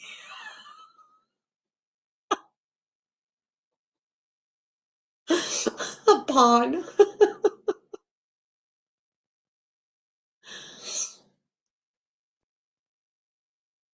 That's real. British. 76 kills. And got bayoneted a few times and shot. Still survived. I don't know. I want to be like, okay, cool, but I just don't know. On the snake coiled near her the next morning, he struck it in fury, but the tragedy had already unfolded. Darnell told deputies that he woke up in the middle of the night and found the python in the hallway, so he returned it to its 200-gallon aquarium where it spent most of its time. He thought he had secured the snake by placing it in a laundry bag with a small hole in it and then covering the aquarium with a quilt held in place by safety pins. However, Hare informed the deputies that the snake had escaped from the tank and laundry bag 10 times in the previous 2 months, and she was planning to create a locking lid for the tank. Florida state law requires owners to keep pythons secured under lock and key. Neither Darnell nor Hare had obtained a state permit to keep the python. Darnell mentioned that the snake was due for its monthly feeding, but he did not believe the animal wanted to eat the little girl. He said he stabbed the snake while trying to pry the toddler from its grip, but the child was already dead, according to the sheriff's report. The authorities later removed the python and took it to a United States Air Force base for training exercises. Hare and Darnell were ultimately held accountable. It's now a Navy SEAL. The snake. It's now a Navy SEAL. Training exercise. Okay.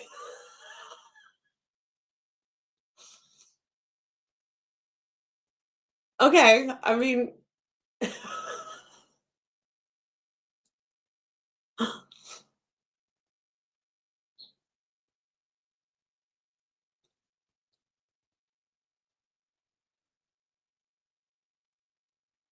Right. No, that's true. And for their reckless neglect. Wow. There were also reports that the couple, in their drug-induced frenzy, might have tried to eliminate their child. Oh. Number 5. The wildebeest attack. Klaus Radant's love for exotic animals included keeping llamas, emus, reindeer, ostriches, and even a baby wildebeest on his property. As the wildebeest matured, its natural wild instincts began to surface, especially during mating season, making it increasingly unpredictable. On December 5th, 2004, Klaus's wife began to worry when he didn't return after lunch. Searching for him, she stumbled upon a horrifying sight. Klaus's body lying severely injured in the barnyard, evidently attacked by the wildebeest. I'm going to pin that comment. You heard it here first. In a mating-fueled rampage, she hurriedly picked up her phone and called 911. Paramedics arrived quickly, but Klaus's injuries were too severe. They tried to retrieve him, but it was too late. The coroner reported that the wild animal apparently charged at Klaus multiple times before trampling him. The cause of death was determined to be blunt force trauma to the chest and head.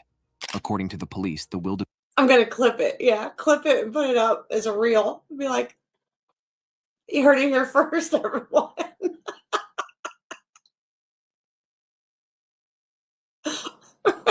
beast's horns, which typically grow large and curved, had been cut down to the nubs. Number 4. The cassowary tragedy. The cassowary... Oh yeah, this is crazy.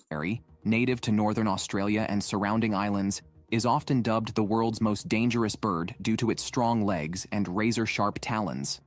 At 75, Marvin Hajos was known as a dedicated breeder of exotic birds, including cassowaries, emus, and ostriches, and even managed to successfully breed cassowaries in the United States, a feat that brought him considerable pride. One day, Hajos stumbled while near one of his cassowaries, startling the bird. The cassowary lashed out, delivering multiple deep wounds with its talons. Though Hajos managed to call 911, the bird aggressively blocked emergency responders from reaching him, delaying assistance. Sadly, Hajos passed away from his injuries, leaving his girlfriend traumatized. My understanding is that the gentleman was near the bird, and at some point, he fell. When he fell, he was attacked, Deputy Chief Jeff Taylor told the Gainesville Sun newspaper. A woman at the property, who identified herself as Hajos's partner, shared with the newspaper that he had been doing what he loved. Hajos sustained deep puncture wounds and... Yeah, look at those feet. This is nuts.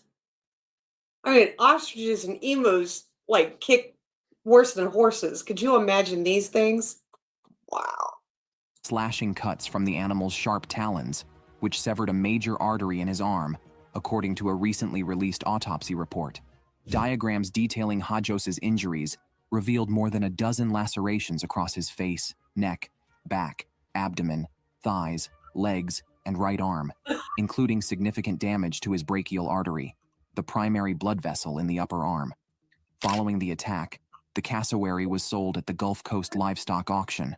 Hajos was not required to obtain a permit to breed these birds, which are native to Australia, New Guinea, and other South Pacific islands.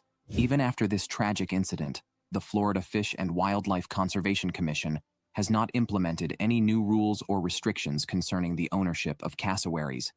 If the animals are being used for commercial breeding, they are considered domestic animals and aren't required to have a permit, explained agency spokeswoman Karen Parker. A permit would only be necessary if these animals were interacting with the public. In an audio recording of the initial 911 call, Hajos can be heard trying to provide his address to a dispatcher while pleading, "Would you send an ambulance, please?" His voice sounded weak and urgent. Unfortunately, those were the last words Marvin Hajos ever spoke. Number 3. The dangerous stag encounter. Though deer are often seen as gentle creatures, Gerald Rushton's experience with a 500-pound red stag showed the darker side of these animals. Rushton was... The darker side, anyone who's ever been around deer, especially at rutting season, all that kind of stuff, knows the truth. There isn't a darker side, it's just nature. Eating the deer one day when the massive stag suddenly charged at him, pinning him against Suddenly charged at him? the fence and causing life-threatening injuries with its powerful antlers. Rescue teams arrived, but had no choice but to put the stag down to reach Rushton, who sadly did not survive. It was known that Rushton was obsessed with domesticating the animals that could not be tamed, yet the deceased was interested in turning his home into a zoo. Along with this deer, there were various other types of deer present, including axis deer. The European red stag deer had a scary set of antlers, and reportedly pinned Rushton against the fence before goring him and trampling. I love how these people take pictures like, oh, this is so awesome. And then they're like, why the hell did it rush me like that? Like, it's kind of like when they go to like Yellowstone and stuff like that. They get thrown around. It's like, just leave the wild animals alone. Right.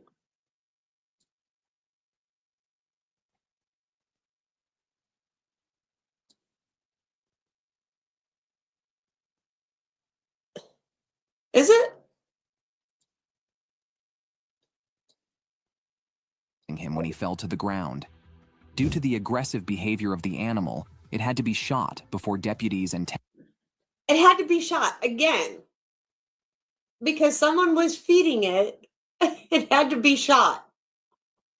Texas Parks and Wildlife Department game wardens could enter the pen to remove Rushton's remains. Rushton was How about just leave him there? pronounced dead shortly after. Number 2. Wapiti attack.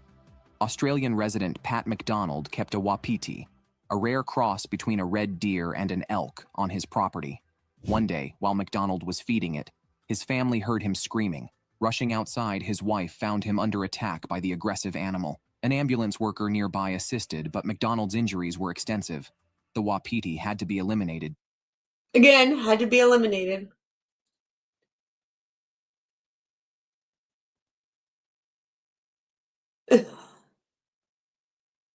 Right.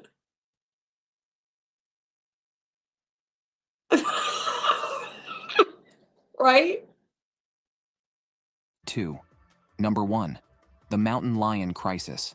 Amber Michelle Couch, a Texas resident, kept a mountain lion as a pet, despite lacking the necessary permits and vaccinations. The mountain lion, confined to a cramped cage, became increasingly aggressive.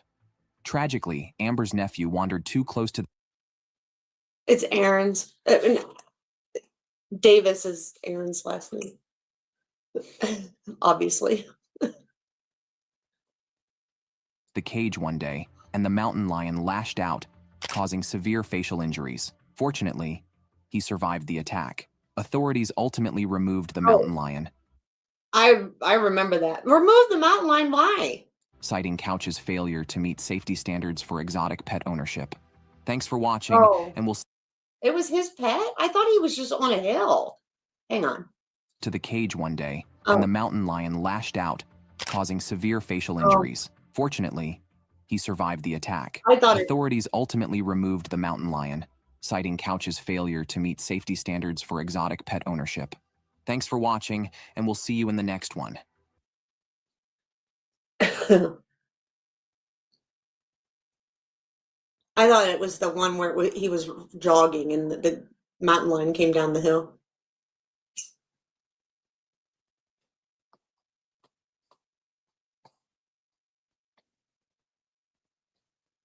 Anyway, yeah.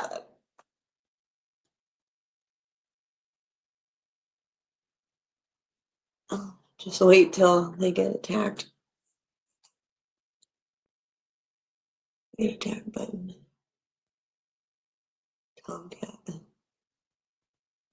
Right. Okay. Go back.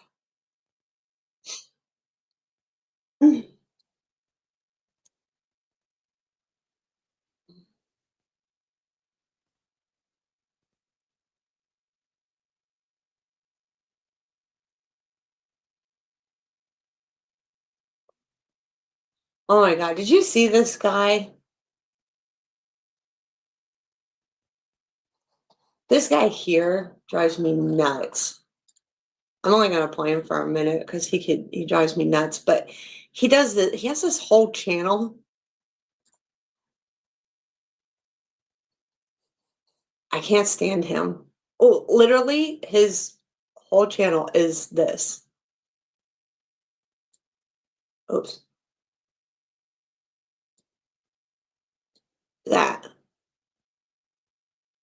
That's all he talks about.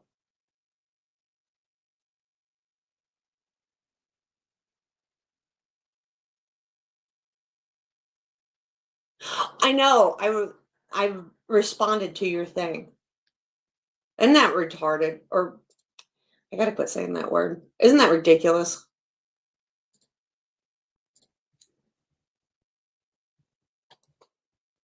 This guy's Welcome back.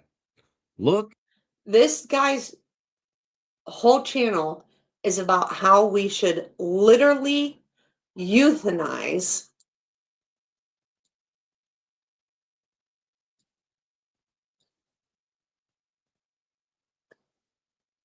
You do? This guy right here?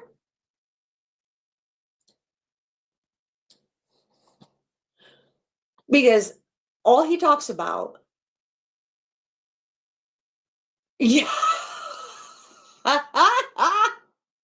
All he talks about is how we should not have any dogs and that they're horrible and that we should euthanize them and that what does he call anyone who likes dogs? Oh, dog nutters. I cannot stand this guy because all he talks about are how all our dogs are just going to kill us one day. All of them. Oh, does he?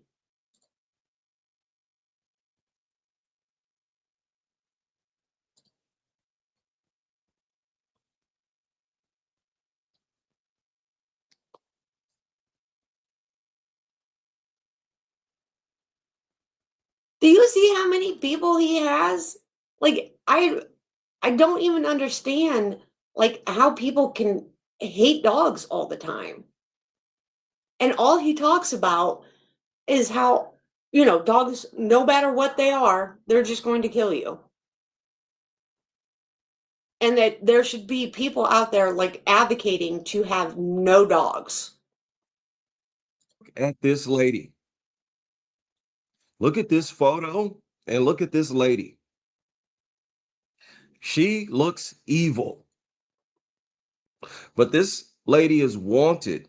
She's wanted. Police want to speak to this woman after a 16-year-old boy was attacked by two Dobermans as he was playing basketball in Barrack Hall Park in Bexhill, East Sussex.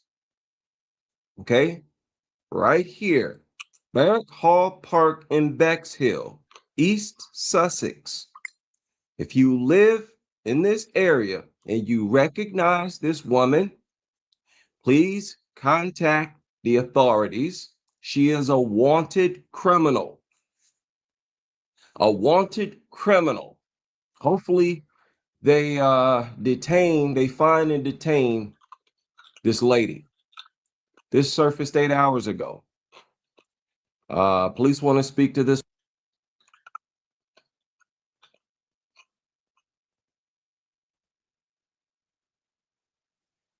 Yeah.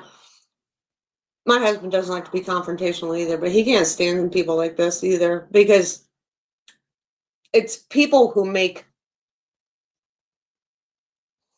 dogs like the shit that we watch and the shit that I post and I'm like, stop doing this, blah, blah, blah, that make people like this, they give them more ammunition.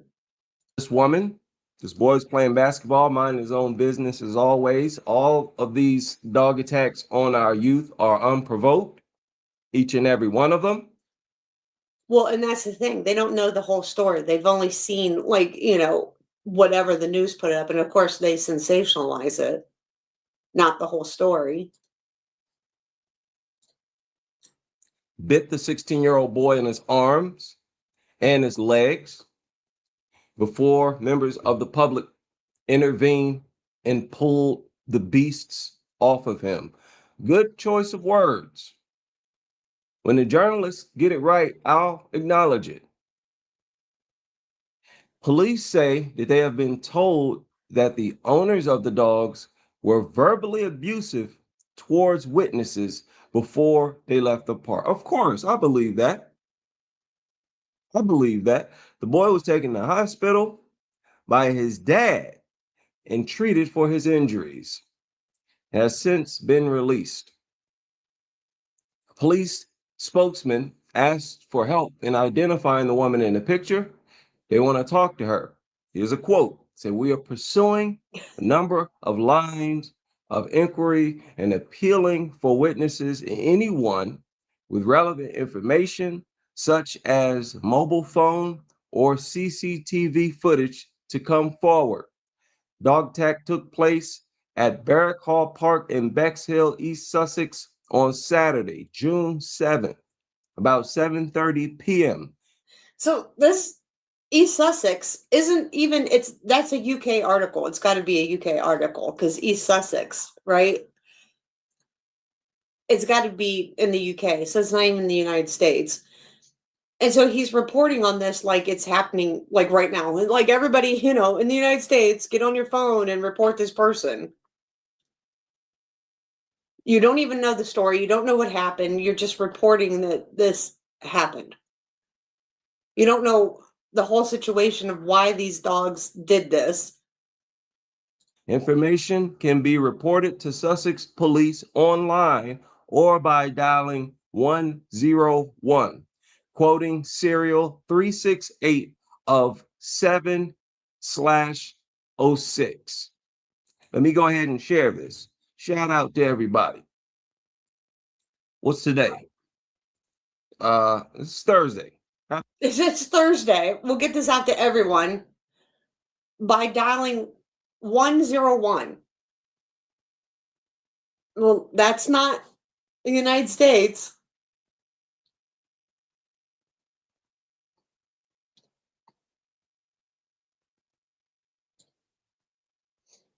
They're all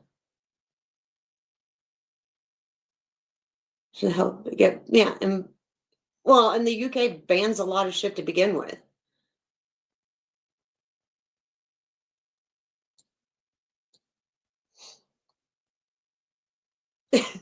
Right. That's the truth right there.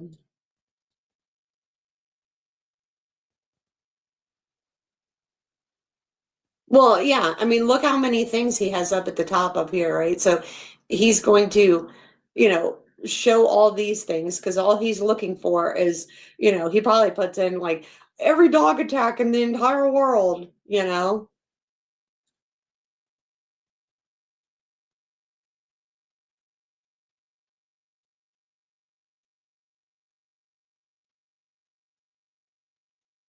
Right.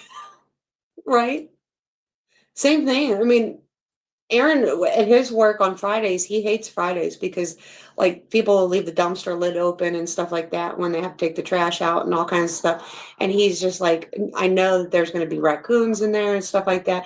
And there's guys at work that are always like, oh my God, just hit them with a 2x4, blah, blah, blah. And Aaron's like, or we can just put, a piece of wood in there, let them climb out, blah, blah, blah, all this shit. Like, why do we have to like just be like assholes, or why can't we keep the dumpster lid closed so they don't climb in the dumpster? Like he gets so upset, like just people being like idiots. Happy Thursday. Happy Thursday. Hopefully everybody's doing well. Hopefully you are doing right by your neighbors. Okay? Treat your neighbors well. Treat your family well. Right. Okay? We're all we got. All we got is family and neighbors. And I guess coworkers. Fact. Okay? There's a link. Shout out to Farouk and I Hate Mutts up in the building. Now I hate mutts. I mean, these names these people come up with.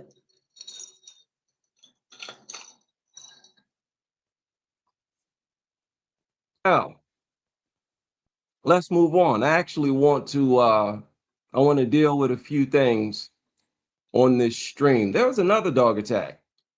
This surfaced a few hours ago.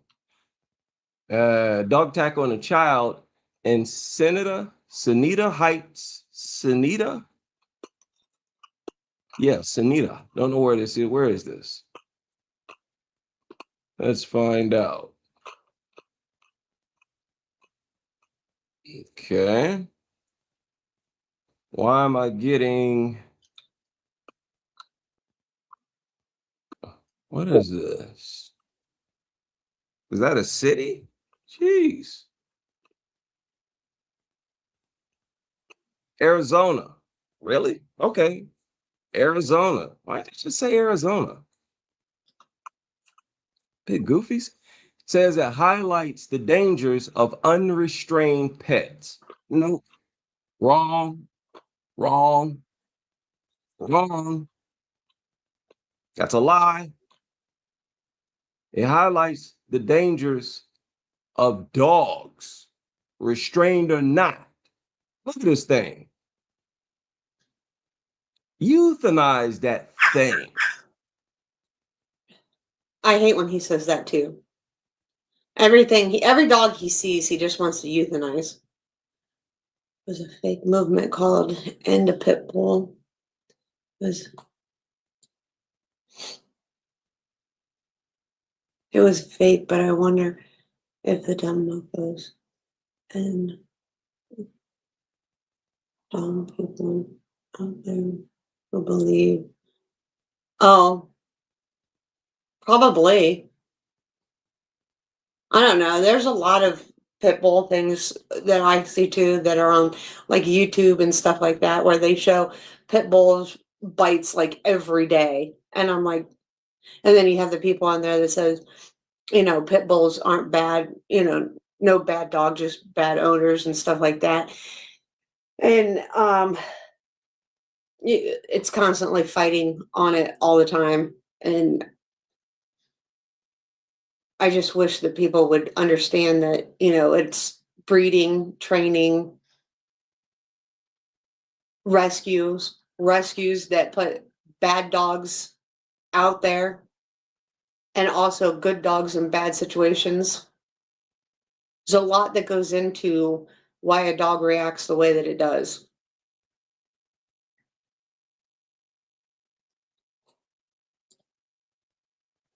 I remember when it happened.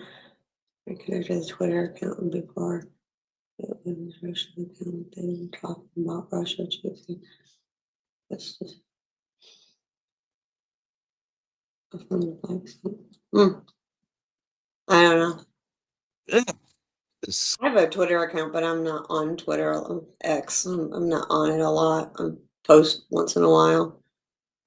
Disgusting. Yeah, all these things are disgusting. All I can think is that this guy must have got, I mean, I know that he said like that he got a dog attacked when he was younger or something like that, but I don't understand this total hatred, except for that it gets him a lot of views and likes and stuff like that. But I don't understand this total hatred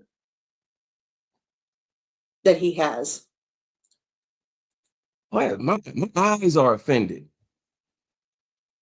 This is visual abuse. Looking at these hideous monsters. Oh. 9-year-old reportedly mauled by 2 dogs outside of his home. And it left him hospitalized with multiple injuries. And I guess the dog was just roaming around the neighborhood. But this is the most important thing. The attack occurred as the child and his father were walking back into their home near the Tractor Supply, according to social media posts shared by the boy's family.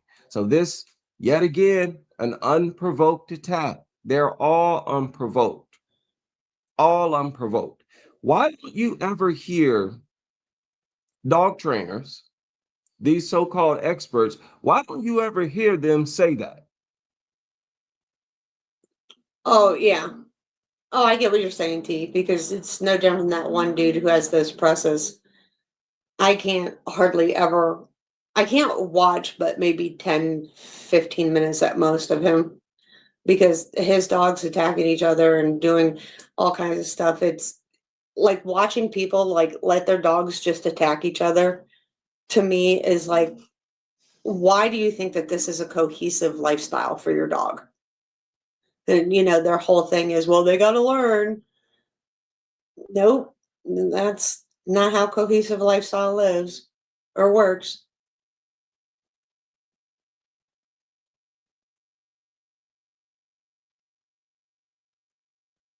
Right.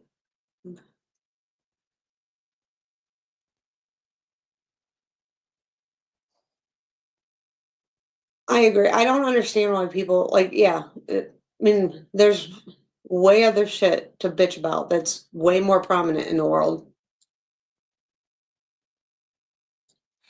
You never hear them say that all dog attacks are unprovoked. You never hear them say, I mean, even Aaron said, you shouldn't make your channel just about dogs. He goes, the way that you could spin this into way other stuff. And I'm like, yeah, people probably wouldn't like my take. I'm a Gen Xer. People probably wouldn't like my take on society. They barely like my take on the dog world.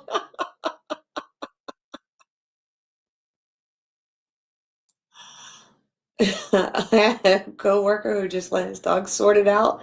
I got called at 1 p.m. and asking me to come over. He got bit and the dog's into it. Yeah, no, my dogs don't sort shit out either. I can't stand those people who are like, I've got multiple dogs and they just sort it out. No, there ain't no sorting it out. that almost all dog attacks are unprovoked, when that is the flat out truth. Nobody's suspicious of that. They're always talking about how provoked dog attacks are. Yet every report we find that we Facts.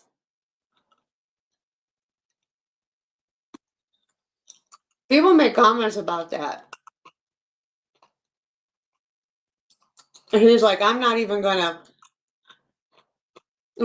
speak on those things. And I'm like, okay. we run into, we're reading about an unprovoked dog attack. At some point, when does the general public say, wait a minute, you so-called experts, you're lying to? Someone also made a comment about him being Michael Vick Jr. And he said, I don't even know who Michael Vick is. Okay. As much as he studies on dog fights and dog bites and dog this and that, you don't know who Michael Vick is? Really?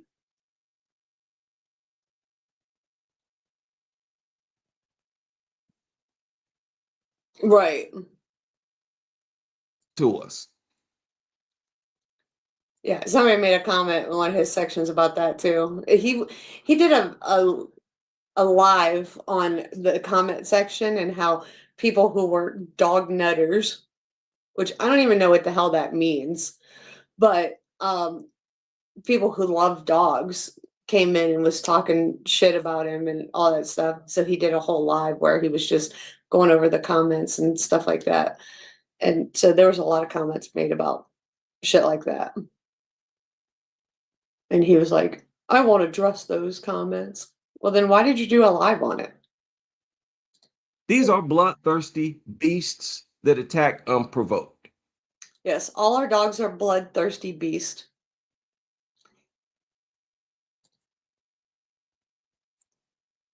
They responded to a young man that was bit in the leg by a dog that the boy was. What provoked it though?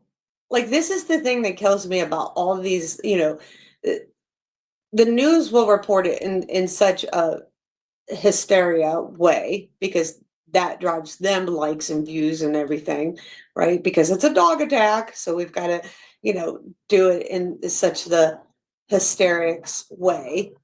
And then he's going to report it in a more hysterical way.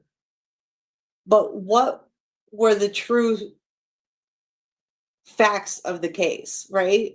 That's the stuff that you don't ever find out till after the facts, right? That's why I always say I never believe what the news puts out or what the facts of the case are until I see both sides, what the prosecutor and the defense both have to present to you. And you can see, once you get discovery, then you can see what you're looking at, right?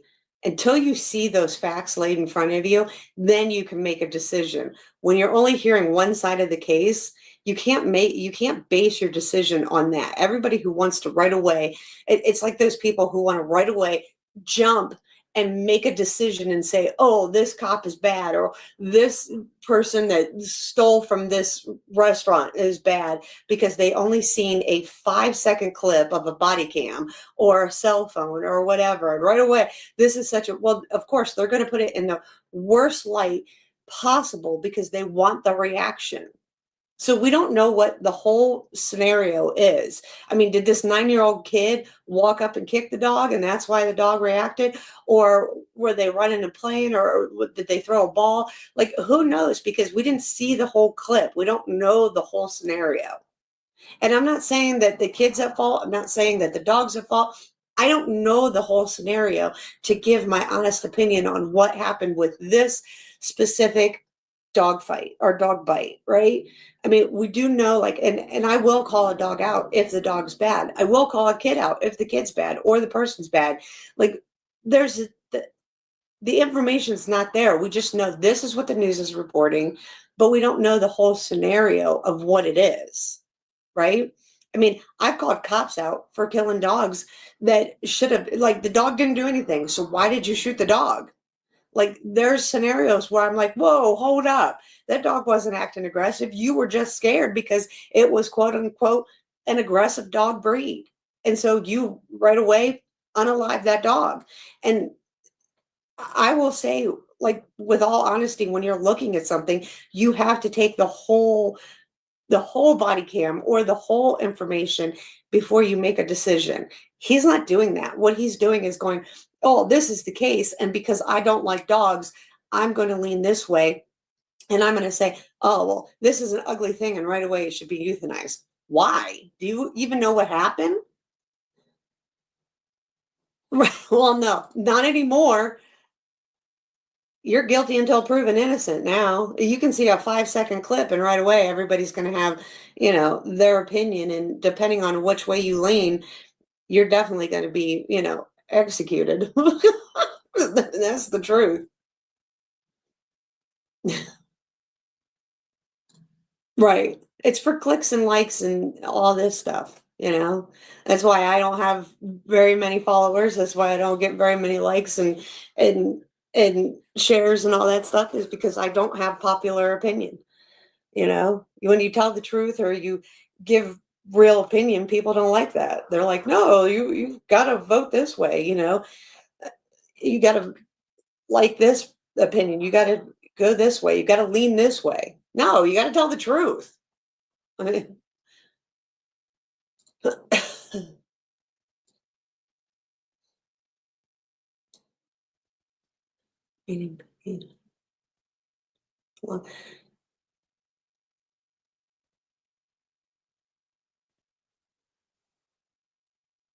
Yeah.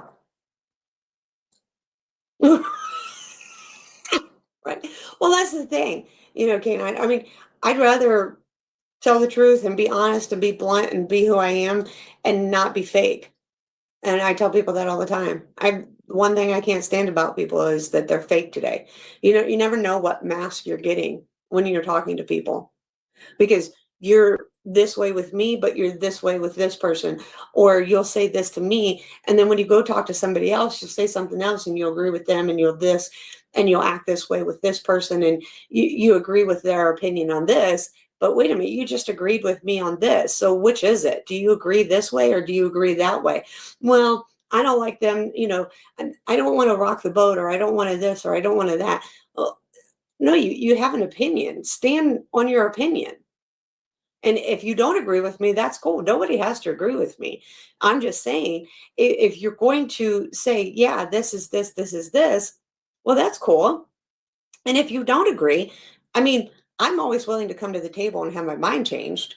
You know, if you're willing to come to the table and explain why you feel this way, because maybe I just don't see it from your point of view. That's what conversation is. Conversation is sitting down and having an actual conversation and explaining your point of view, because maybe your worldview is different than mine and I just don't see it from that perspective. But I could, if you're willing to explain it, but explain it in a way that is two adults sitting down and having a conversation.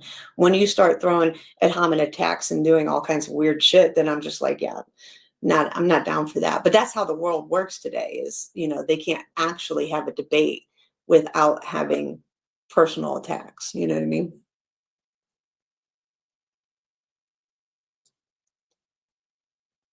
Morals and ethics, yeah. Own opinion.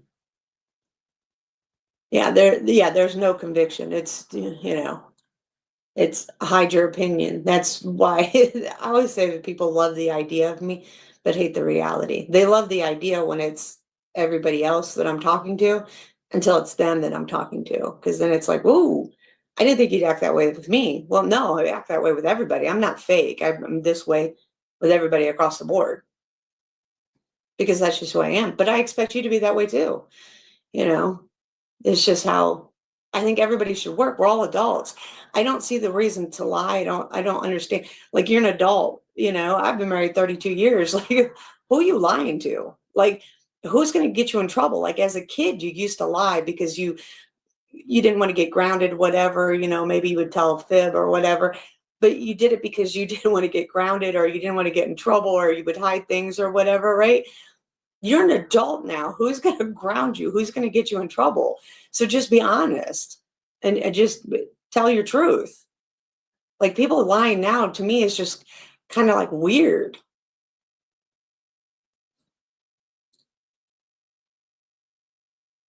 Right. Right. Well, and yeah, I mean, and just being honest is like, talk shit. Oh yeah, people talk shit behind my back all the time. I'm like, okay, well, when you have the balls to say it to my face, let's go. I'm okay with that, you know?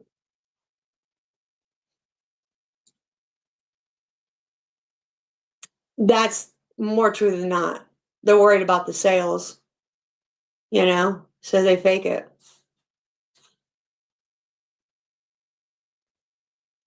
Well, and that's what I say to people all the time. I'm not beholden by anybody, right?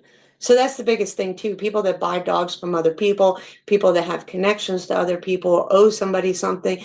If you're beholden to somebody, then you have to worry about what you say or how this looks, because God, if it looks bad for me, it might look bad on somebody else because I owe them something, or, you know, we have a partnership, you know, together or something like that, to where, you know, then maybe they won't breed with me no more, or maybe they won't sell me a dog, or maybe we can't do this, you know, collaboration together or whatever. I'm not beholden to nobody.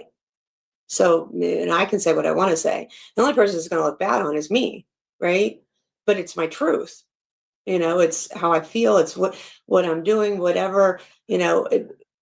So if it looks bad, it's going to look bad on me, but it's also going to be my truth.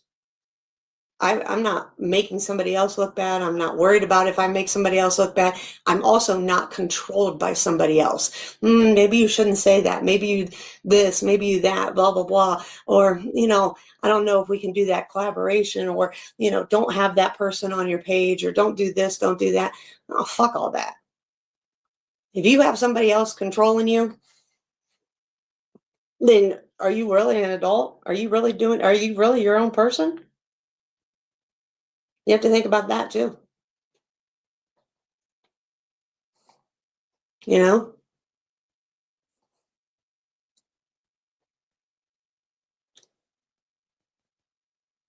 Right. Right?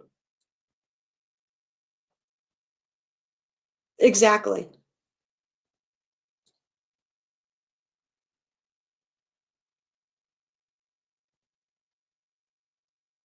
Well, and that's what I said. I speak to the same person.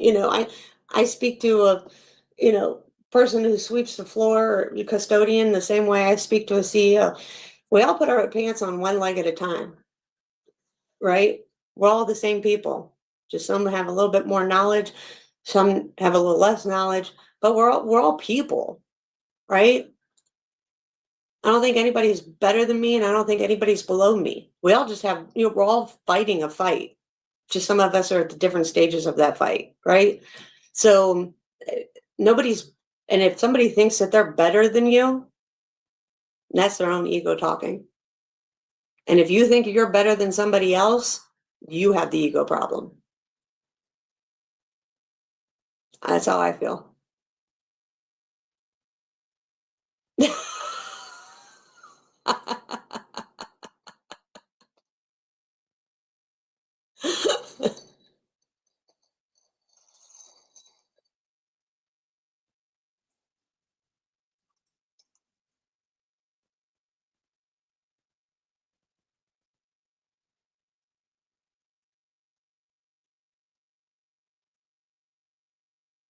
Oh, wow. No.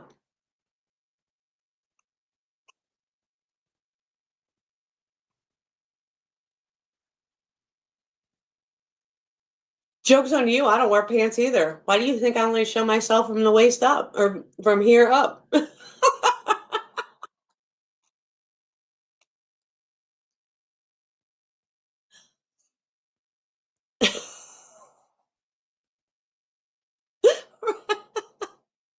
Okay, okay, Joker. You got jokes. I get it. You got jokes. Was trying to pet? Huh? He was taken to the ER by his mother for treatment. So the boy. Wait, the boy was trying to pet the dogs? So now we have a little bit more information. So the dog didn't just run up and attack this kid. He was trying to pet them. Well, here's the thing. Keep your hands to yourself. Don't just go up and pet random dogs that aren't yours. Boy tried to pet the dog after the dog came up to him. You're talking about a stray dog, a free roaming dog. Okay, that's what this article is talking about. Roaming dogs. Okay, so the dog's roaming free, and what? So the dog chased, or the kid chased the dog down. The dog's roaming free, and he tried to go up and pet the dogs. Stop trying. This is where parents need to teach kids there's boundaries for dogs, and vice versa. I believe the dogs need to be taught boundaries also. But what I'm saying is, like, all these people that put, kids on the backs of their dogs and try to ride them like horses and all this fucking bullshit that I hate. But like, yeah, so it's a stray, and the kid thinks, I'm just gonna go up and why wouldn't the kid have the knowledge that you just don't go pet stray dogs? One. Second of all, you don't pet dogs that aren't yours. Two, and third, you don't pet anybody's dog without a permission. Like, hey, can I pet your dog? No. Like, just stop petting other people's dogs.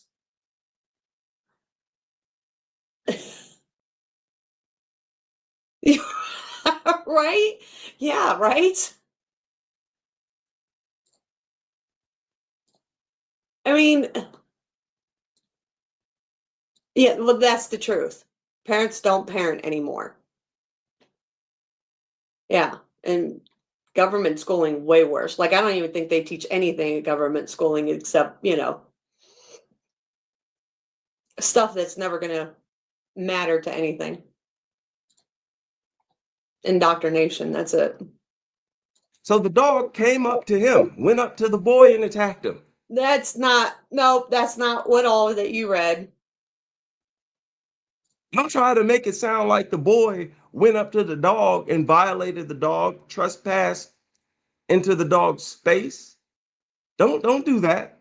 That's what it sounds like. That's how this reads. Because that's probably what was the truth, and you're trying to make it the opposite because you don't like dogs.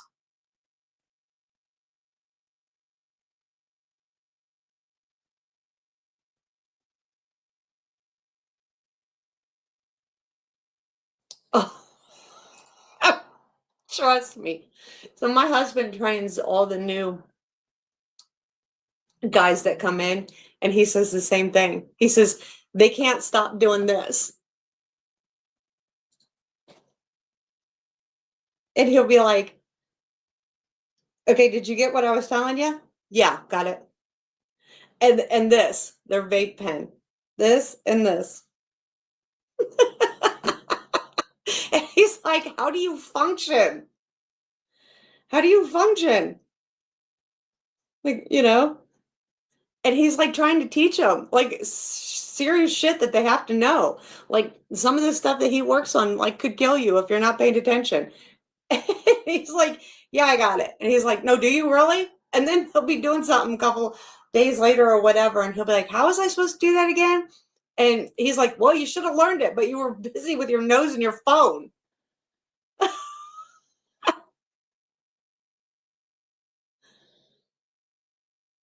Oh, right?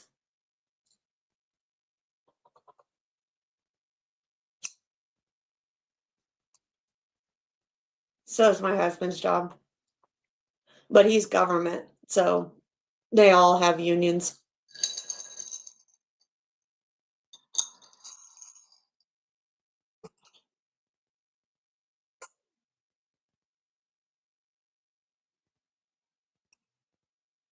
They get a break to actually go out and smoke and stuff like that. But the vape pens, and so now they cut out even having the vape pens in the shops and stuff like that. So they have to go out and smoke. And so he's like, he looks up and the guys are gone and they're like, where'd he go? He's out vaping. He's like, are you ever going to come inside? Or he'll be at break 15 minutes before they're actually at break. It's funny. He's not a teacher, by the way.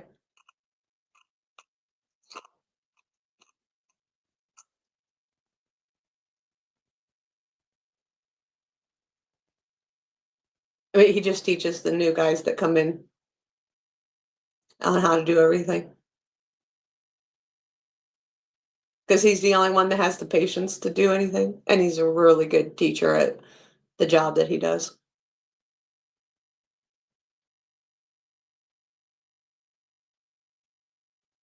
One turnover job. Oh, well, the thing is, they can't get people to even pass the drug test to come in and do it. I mean, it's a government job. It pays really well, really good insurance, but they can't get anybody to. No, not white collar, anything. He's blue collar. For sure, blue collar. He's a blue collar man. But he's. But they can't get anybody to pass the drug test. White hat, yeah. I got what you were saying. He's not white hat, nothing though. I love that you're so illiterate in here, though. I seen that comment last night. It was hilarious.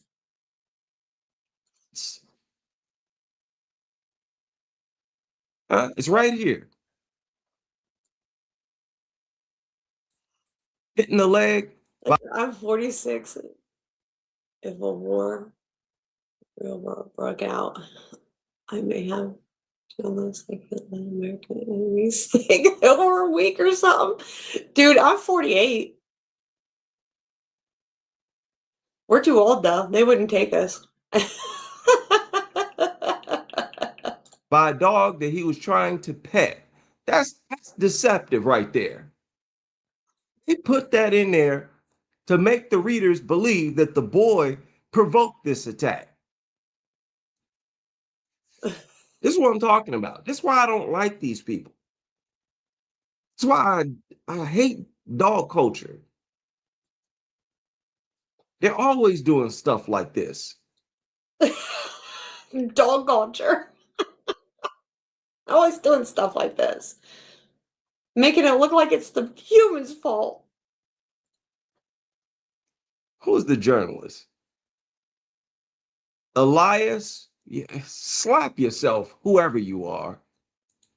And I hope you got a photo.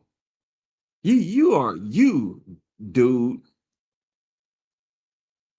You're despicable. You're despicable. You knew what you were doing, writing that article like that. Dog went up to that boy, violated him. How do you know? You're just assuming. Oh, I imagine.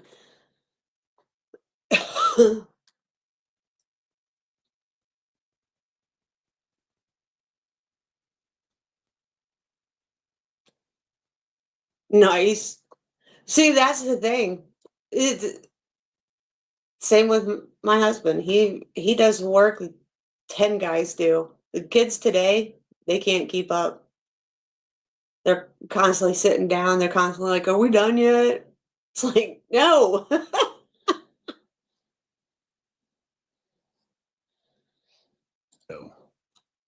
Trespass on that boy's personal space. It's actually that boy that had the right to defend himself. That's territorial aggression. If the boy would have hauled off and kicked that dog, he would have been just as justified as a dog would be if the boy trespassed on his territory, which isn't justified at all.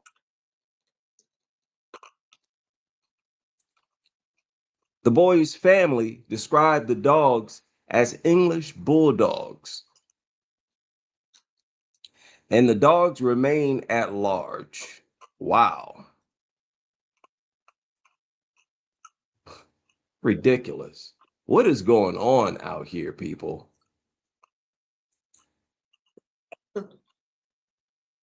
Now, this is Corello's home state. Yeah, when the weather drops here, that's what's funny. And then they bitch because they have to go outside to smoke. We have to go outside.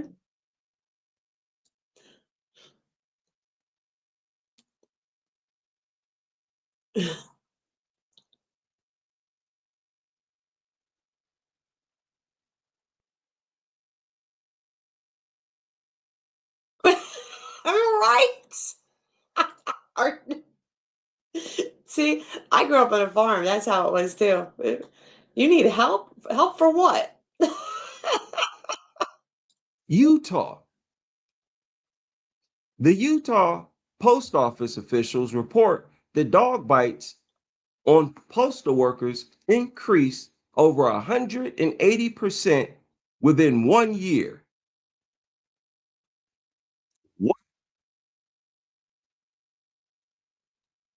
What? 180% in 1 year. That's pretty ridiculous.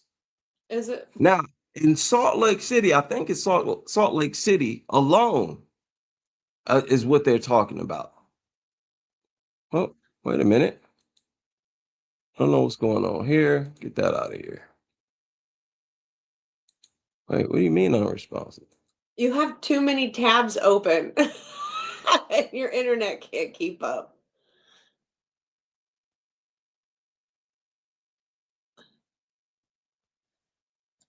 Right. Or their vape pen. Everybody's on a vape pen now.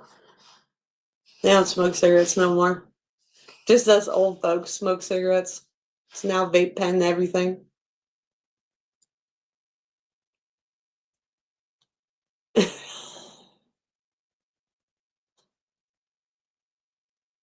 Right, exactly. Because nobody wants to train their dog. They just let their dog run at large. They do everything.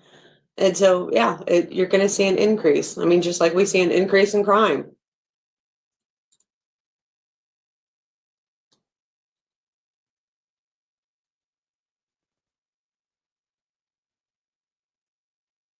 Right. I got issues.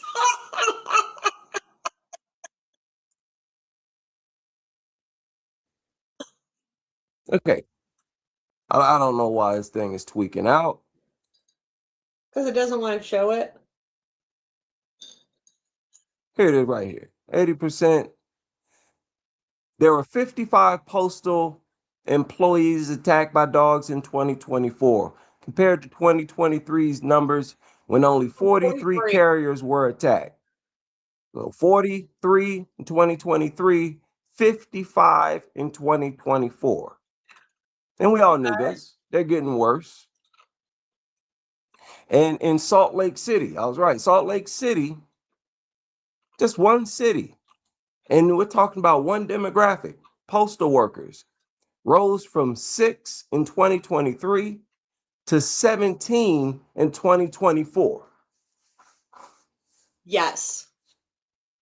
That's pretty crazy. That's epic. I mean, think about that. In one city. Right? One city. We're talking about attacks on the mailman. So every 2 months, the mail carrier is mauled. Every 2 months. It doesn't say mauled. It doesn't say mauled. I mean, nice trigger words.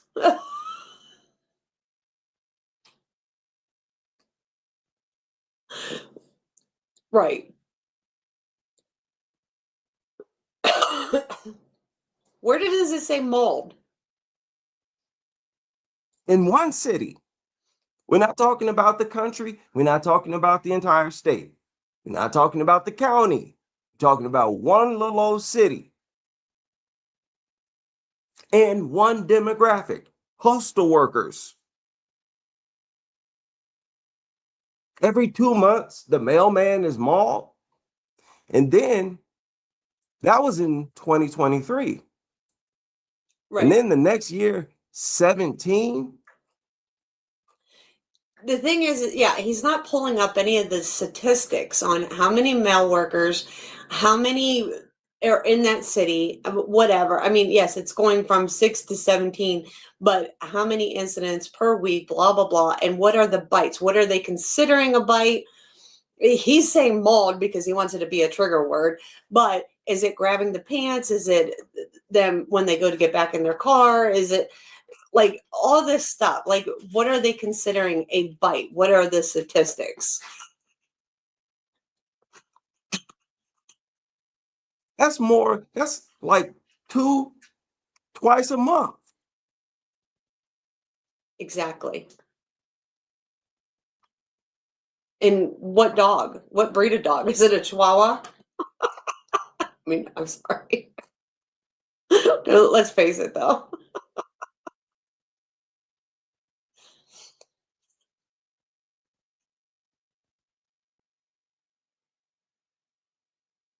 It's almost twice a month. In one city, the mailman. Right. Crazy. One man. Does he say one mailman? So one mailman. He has comprehension skills issues. There should be a state of emergency in that city. I don't think we need to go that far. Are you crazy? Like every 2 weeks, the mailman is being attacked by a dog, and y'all just treat it as normal? No. I bet he didn't know that.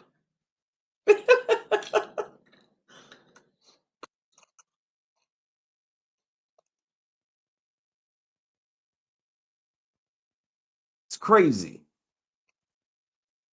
And, you know, shame on the governor, the mayor, whoever, everybody.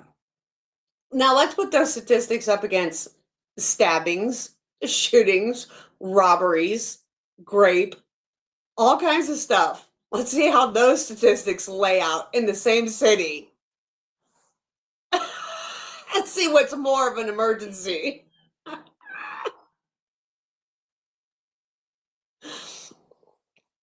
Right. I mean, you know what I mean? We're only gonna, oh my God, 17 people. It's a state of emergency.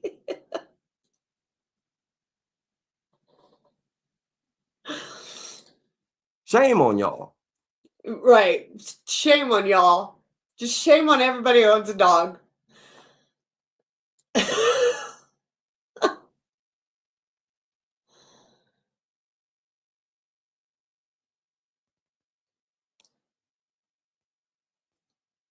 Well, that's the thing. When they come around and they check the meters for like the gas and stuff like that, they know I have dogs, right? Even though I have fully fenced in yard, all that stuff, it's 8 foot tall or 6 foot tall, all that stuff, blah blah blah.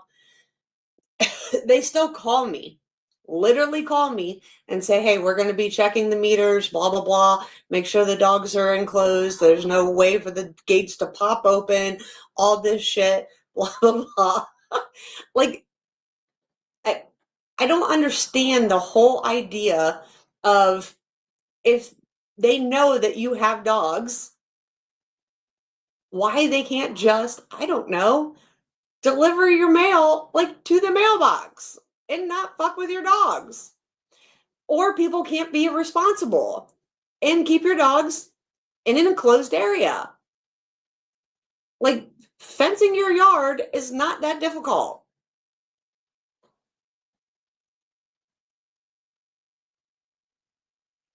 Right? Right?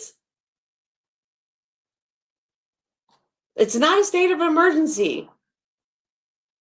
I mean, you pretty much know like what time of the day your mail is going to be delivered. How about not have your dog out during that time of the day? How about not having your dog run at large? And I'm just doing that as a precaution to what he's trying to say, right? Those would, do away with some of the dog bites, right? Because I'm not saying that dogs don't bite mail carriers. They do, right? But be a responsible pet owner. But also, I understand that accidents do happen. I also seen mail carriers actually open the door and throw your mail inside, or put their hand inside the stupid mail slot on doors and shit. Like, do stupid shit. I mean, there's videos on it. But I don't see how this is a state of emergency versus like all the other shit that I just said. Like robberies, shootings, stabbings.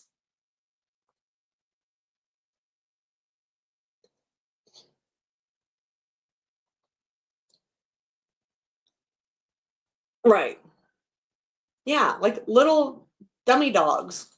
They sitting up here talking about safety measures or practices that dog owners can know what to do. Know what to do? They know exactly when the mailman is going to show up. I was blocking.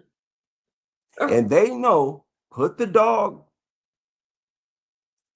in a room in the basement, close the door, then answer the door. But some of these attacks. Who's answering the door for the mail carrier? I mean, maybe, I don't know. I mean, I live on a farm. We have mailbox across the street from our driveway. Mail person drove up, put the mail in the mailbox. Here, mine's out on my, away from my front porch. My dogs can't even get to that area. They're all in the back of my property, connected to my house in the back of my property, all that stuff. So my dogs they're not even out front anywhere to where the mail carrier could get to them. They're taking place outside, where the mailman is just going up to the mailbox. So these nutters are allowing the dogs basically to roam free, knowing that the mail carrier is coming. So why? Wait, what?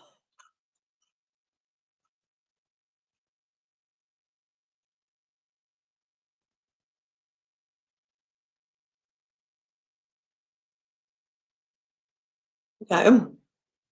Word fencing. It's okay, you're right.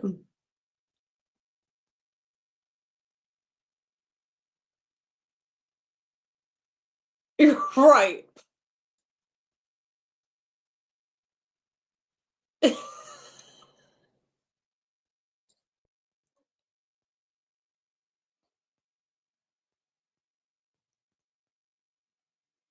Right, me either. Like my mailman just came, actually. Speaking about mail carriers, that's funny. Oh, I pointed to the screen. You guys can't see the mail guy. I can. But yeah, like it's so weird. Like usually if you're on a route, your mail carrier comes about the same time every day. Don't they allow these mail carriers to be armed? Is my question. What? So you're okay with a mail carrier walking around? I mean, I'm okay with that. I don't have a problem, but like, what?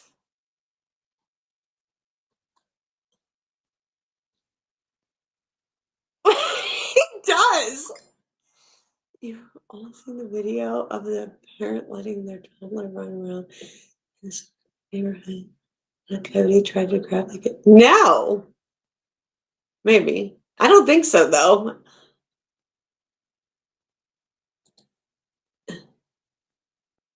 He does. Yeah, they will. That is for sure. I mean, the dingo stole my baby. It was real. I mean, I would be. dingoes. If I'm facing a lethal threat, don't tell me that I don't have the right to defend myself with lethal weapons.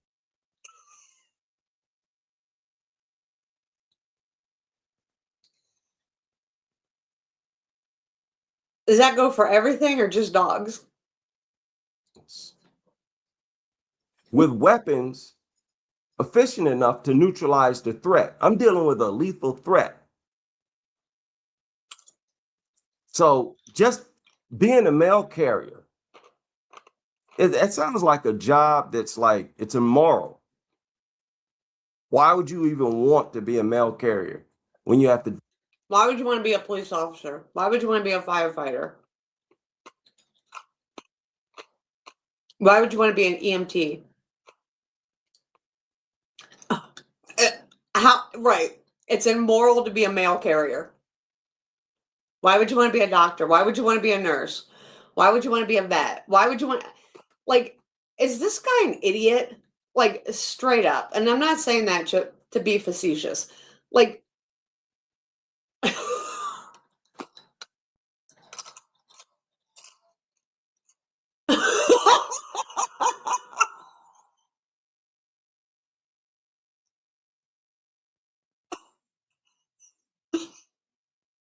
my guess is it's more than just dogs and mail carriers. I'm going to go with life in general.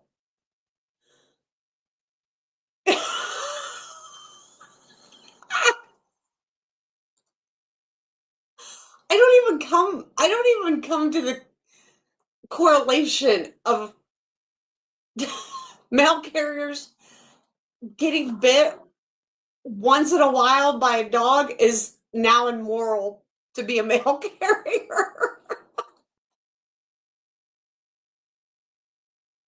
Right.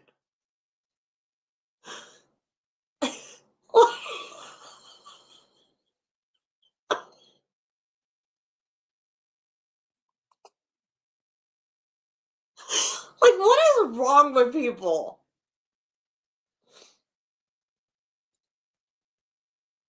Deal with stuff like this. But you got to remember, a lot of these mail carriers are dog lovers themselves. So go ahead.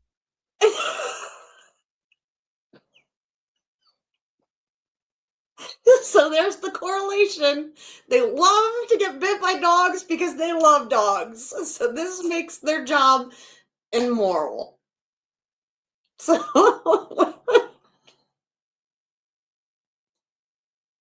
does this guy just hate people in general, like just life in general? Just unless you agree with him to hate dogs.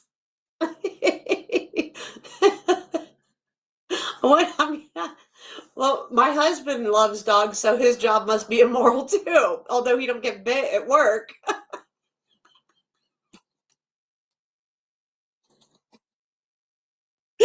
Everybody's job's immoral if you love dogs.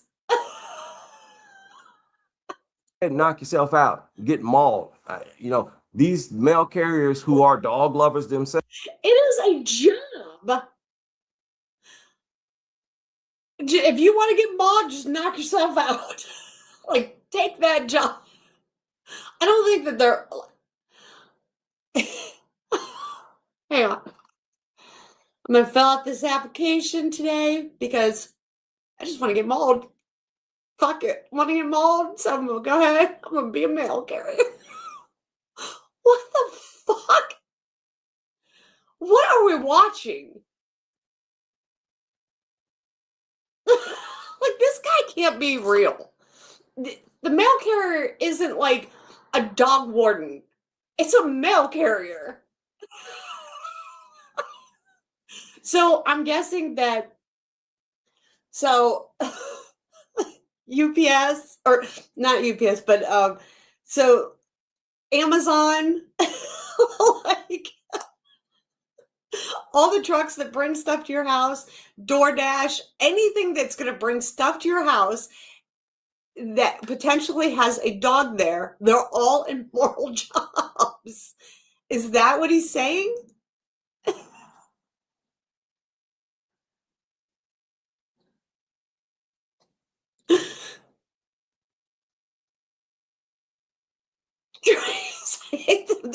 Barking, dogs barking. Well, and dogs also pee on them, so trees are immoral.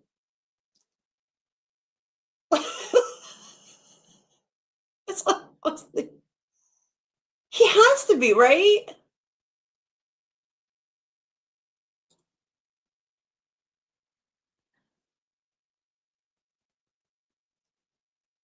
Right. The one that's going to rob the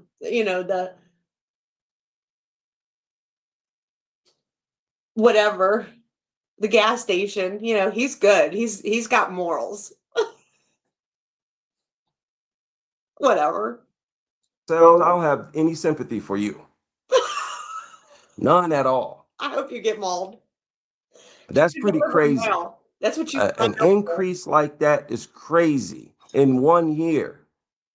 Can you imagine 2024 in that same city, in that same state? Could you imagine 2024 compared to 2014? It's a state of emergency here in the United States. People just not treating it that way. And this story. Oh no. This story. I almost made this the headline. Are you serious? A 9-month. He won't debate because he knows he's wrong. He don't have any argument for why he feels the way he feels, except for the fact that, I had an experience. I had a bad experience. I had a bad experience when he was younger, and that's all he can live on.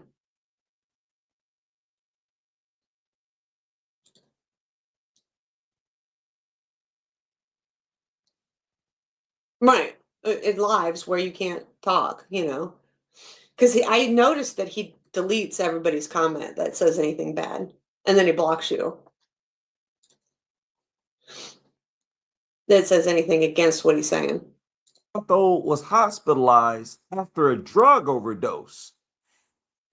And as the 9-month-old was intoxicated, the 9-month-old was attacked by a dog. What? Huh?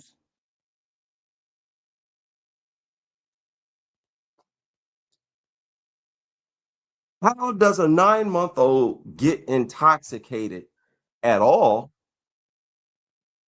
And then later attacked by a dog, 9 months old?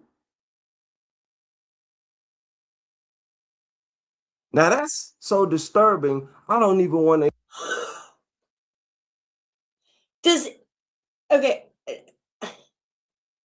Does comprehension elude him? So where is the intoxication? So drug overdose and intoxication is two different things.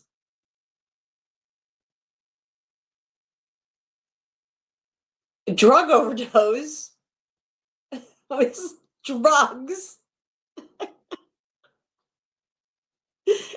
It was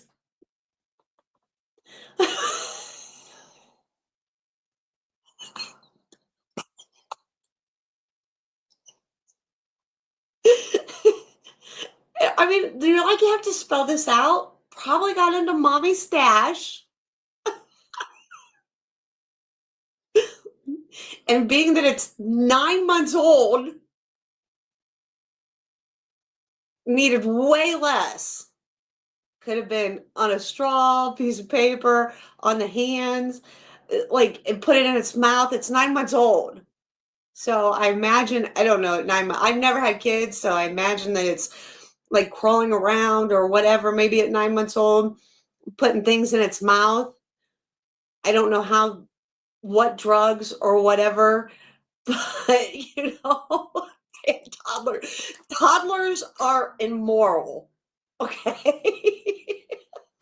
Clip that up.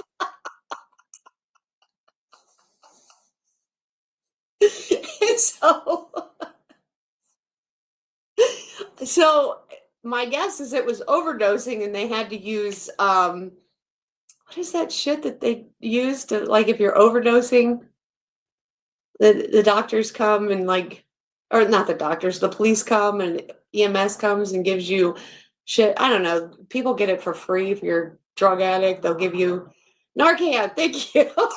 See, I don't do drugs. I wouldn't be able to tell you. I'd be like, I'm trying to save your life, but I don't know what to give you.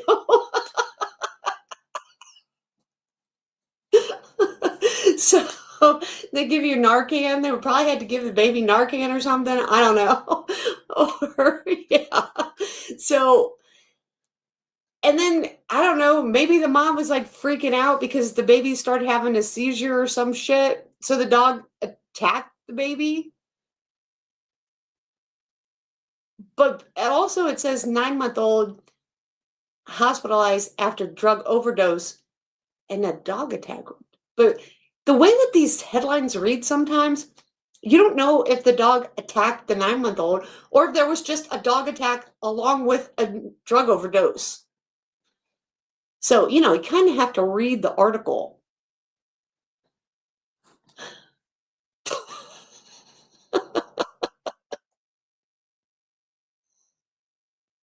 Well, okay, so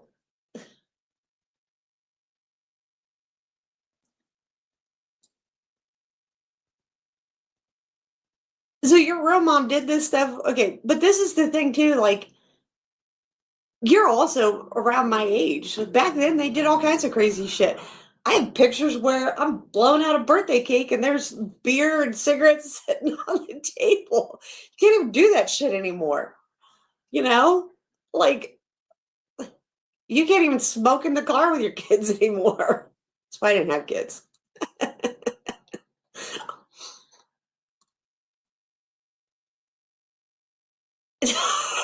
I know, I read digs and I'm like, why does it say digs all the time? He must dig a lot. No.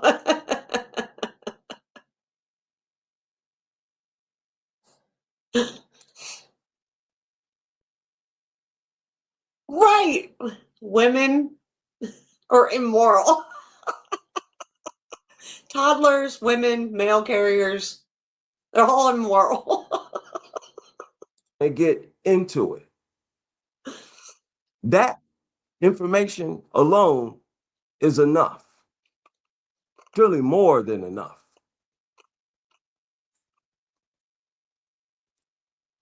Yeah, we do too.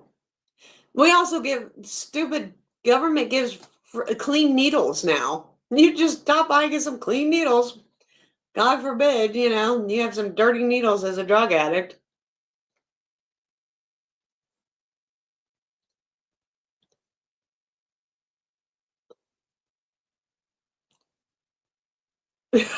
Right?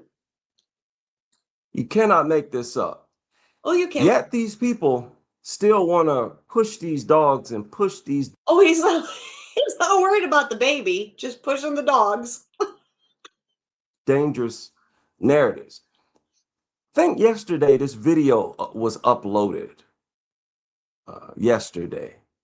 I want y'all to look at this.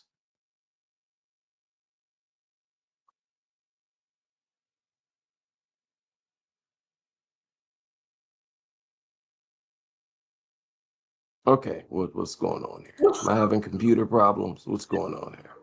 What's in it? Maybe they have free drugs in the needles, or maybe it's Narcan in the needles. Look at this.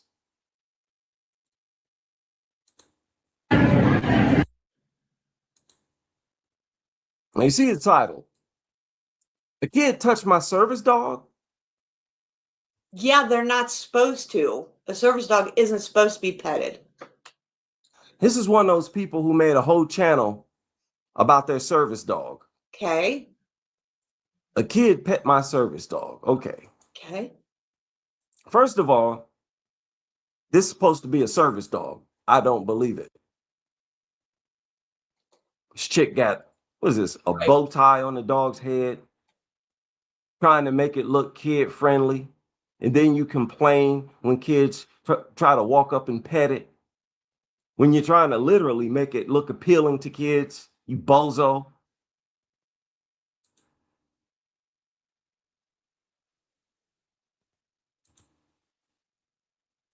Look at this name. Don't touch the service dog. Was probably the parents, since they said the name. I doubt that the person with the service dog knew the child's name.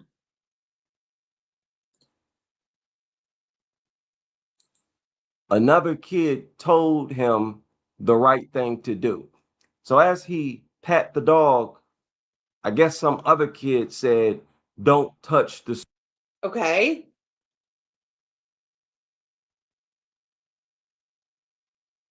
All right. service dog. And as you can see, the boy who pat the dog got dogs on his shirt. See that? So he's got Daffy Duck got that mutt. You know, these youngsters. That mutt? So Goofy's a mutt now. Wow, this guy's delusional.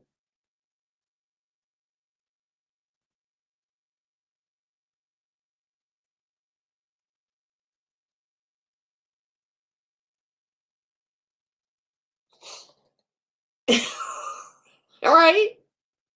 He gets bit by horses every day? I didn't know that.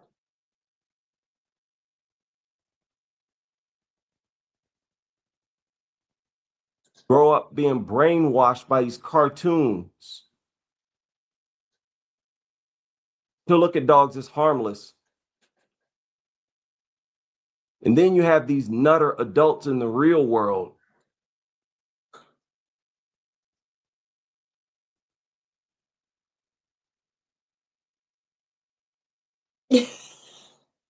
pushing these dogs as harmless and as kid friendly. Y'all promote these things to kids. No, the dog just looks cute. It still has a service vest on, which means don't touch the dog.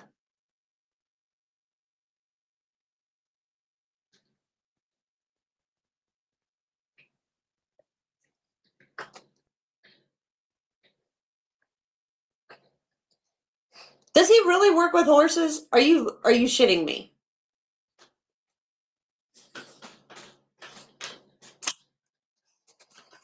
I don't know what horse.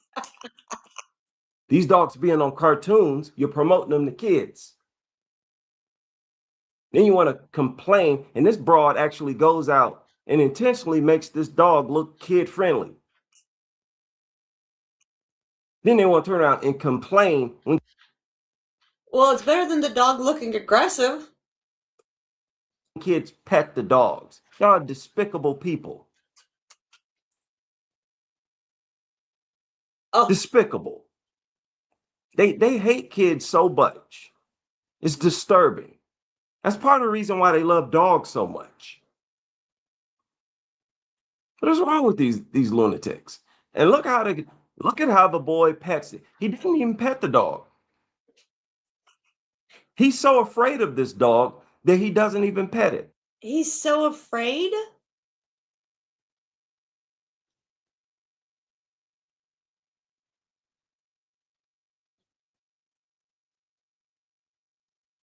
Oh, I bet. Kicked in the head? Yeah. He's caught up in between his natural instincts and the brainwashery. Or he's trying to pet the dog on the head between the ears.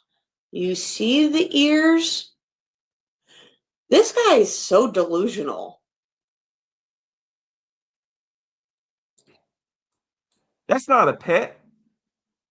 That's not a pet. He's scratching the dog on the top of the head. Well, how would you like him to pet him? And he shouldn't be petting him anyway. It's a service dog. Service dogs should be left alone so they're not distracted from doing their job as a service dog.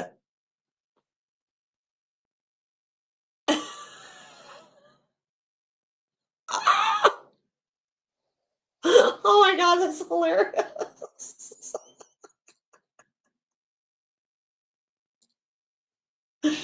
I'll be right back. He's not petting that dog. Why is he just scratching the dog on top of the head? Because he's too scared to lay his entire hand on the dog and rub. That's why. He used the tip of his fingers. He did that so that he would be able to snatch away fast and easy if the dog tried to bite him. And if you look, the dog actually thought about it and sort of tried it. Right there. And as soon as the dog did that, the boy pulled his hand back.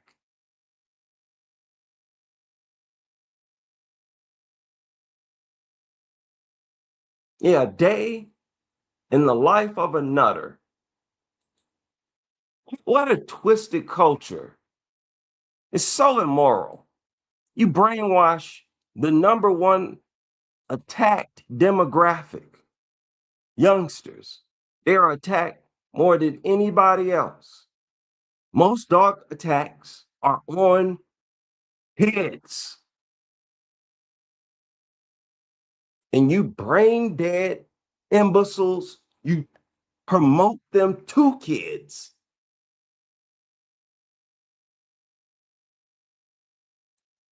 What a bunch of lunatics. Hopefully, this boy snaps out of it, snaps out of this brainwashery that he is a victim of. Hopefully, he grows into an adult who promotes the complete extermination of these worthless vermin. Hopefully, he is a promoter. He grows up to be a promoter. Wow. Complete extermination? Right. Brainwasher? What? This guy's extreme.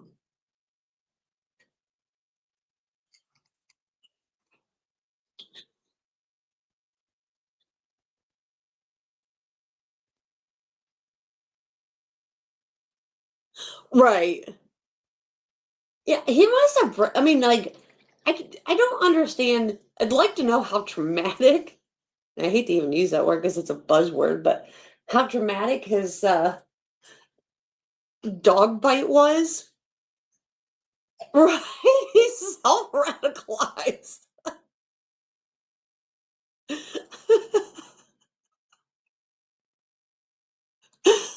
I mean, oh my God.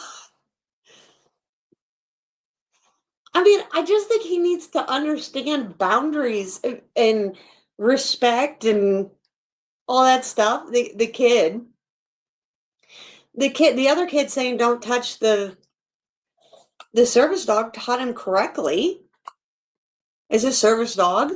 And just because it had little ears on, you make a service dog look cute. It wasn't so that it would be welcoming, but he could have asked, can I pet the dog? And maybe she would have allowed it at that point or whatever.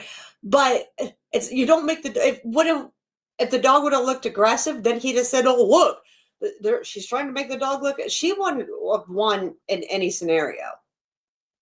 Probably just having the dog there, period, made him mad. But to go to the extreme of, oh, he's got, a mutt. Goofy's a mutt. Wow, this guy's crazy. Of euthanizing each and every one of these nasty walking parasites. Fingers crossed. Boy, I tell you, these nutters are weird. I wish we were all weird, say things like that. Nasty. Y'all nasty. On a criminal level. Look at this. It's another video that surfaced like a day ago. Did it surface or are you looking for them? Because I didn't see any of these. Oh, see, search. Look. Search hospital therapy dog. You searched it. Another disgusting. Ugh. I just don't get it. Dog culture is just a repugnant, disgusting, evil, and filthy and nasty and primitive lifestyle and culture. Hey guys, my name is Oscar, and let me take you through a day in the life as a pet therapy dog. So this narrator is pretending to be the dog, like a weirdo. First, my mom gives me a bath, and my mom gives me a bath. Here comes the...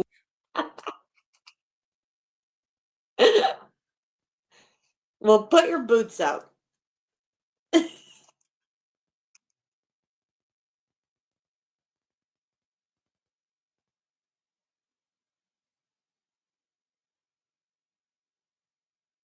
No.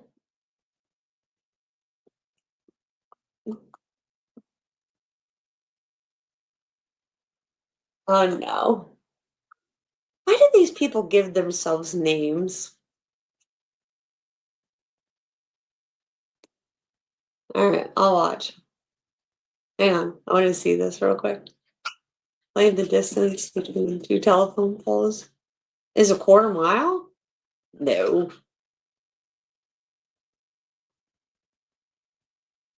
Tell that to our quarter horse. They'd love it. The lies, the fantasy, the make-believe, the daydreaming. Acting like a child yourself. some smelling real good. I'm ready to see some patients. No, I don't even believe that. Don't give that nasty dog no bath. And even if you give it a bath, that thing is still filthy nasty. Walking right all on the floor, then getting on beds, putting their nasty paws on everything. First, we visited this nice lady. She really loved me. Really? You see the dog, as many people have recognized, dogs are very unresponsive to being petted. They're only focused on food and receiving treats. When people pet dogs, the dogs simply tolerate it. They tolerate it. They look around, they look away, they look to the left, they look to the right. They're not looking at the person petting them. They're not responsive at all. Got a big smile out of her when I did my paw trick. Next stop was this nice paw trick. Putting their nasty paws on the bed, on the person. And this, again, is so weird and cringe, unnecessary and nasty. This nasty sheepdog. Carrying around all types of filth, releasing all kinds of dander. He needs to stop. All right, the top dog Top trainer, dog master.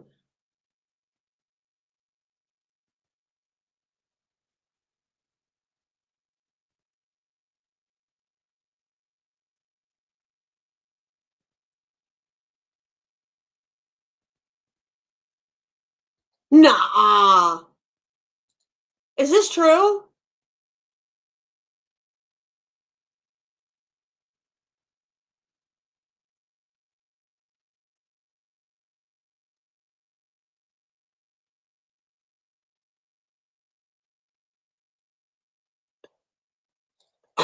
No, yeah, this just really pissed me off right now. Sorry.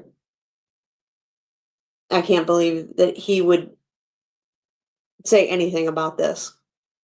He needs to just shut up with his whole dog master guy. Yeah, I'm looking it up. If you have the link, K9, just send it to me on Instagram and I'll play it because I can't play this guy right now. This guy really just pissed me off right now.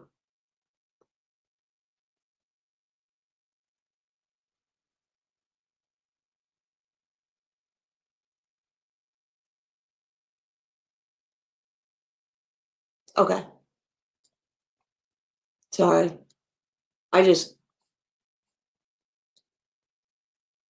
The fact that he would even make any comment about anybody in a nursing home or going through cancer or doing anything like that. I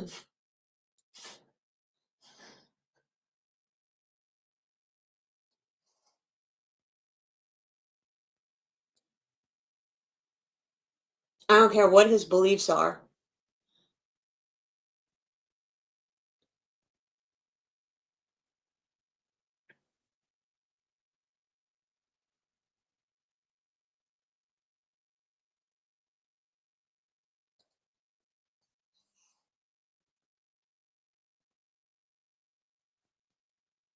Oh, I see. Okay.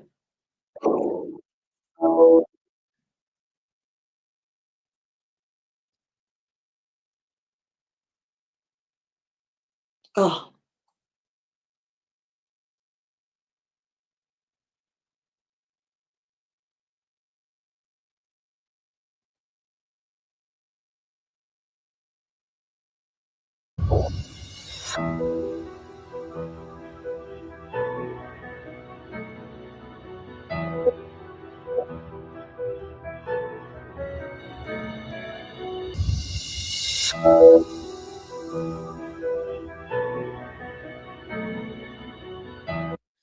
Is that a Dutch Shepherd or a Black Shepherd?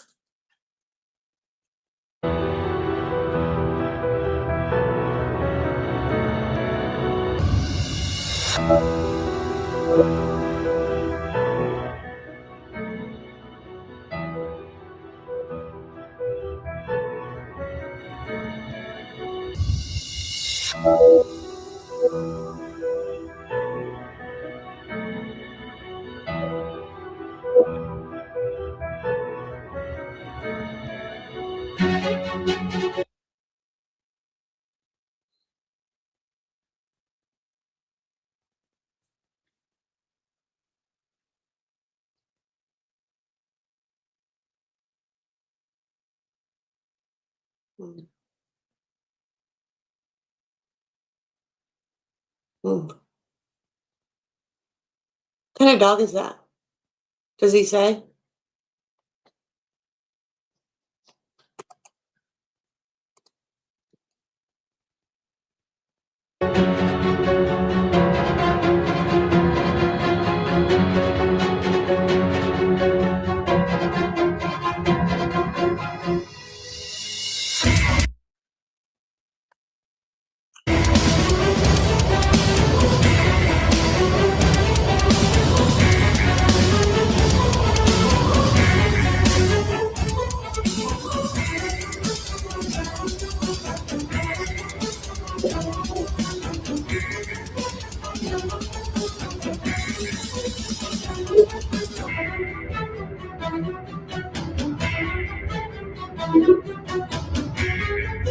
Yeah, that's why I was asking if it was just a black shepherd or a Dutch shepherd. I mean, you can tell it's shepherd of some type. It doesn't look as thick as a black shepherd or a Dutch shepherd, though.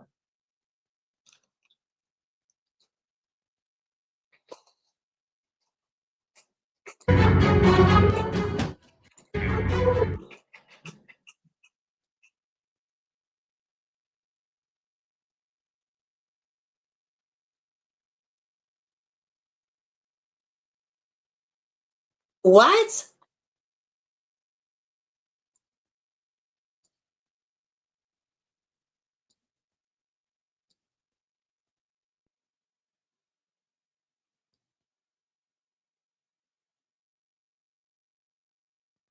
So via tech? Right. I was like, via tech? Okay. So you gave him a button push via e-collar? Okay.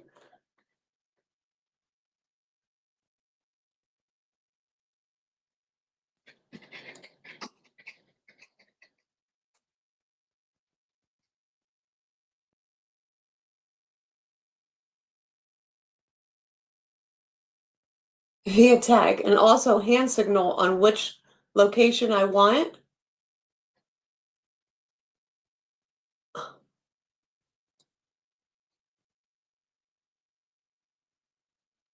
Jesus, why so many? Okay, so we got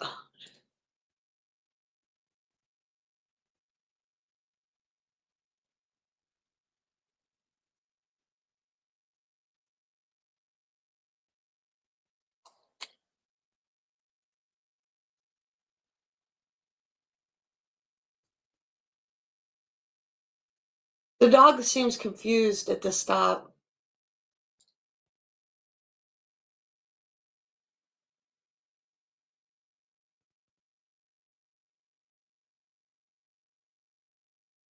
Left, right, center. Is this the first time he ever did it? Right. Well, that's what I'm saying. He seems confused, right? Why so much? Why a harness and 3 fucking collars? And a long leash. So he's got a lunge line, a harness, and 3 collars.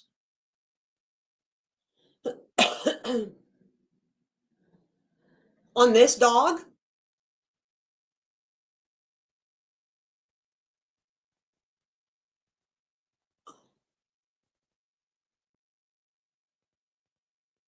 I question that's a quarter mile.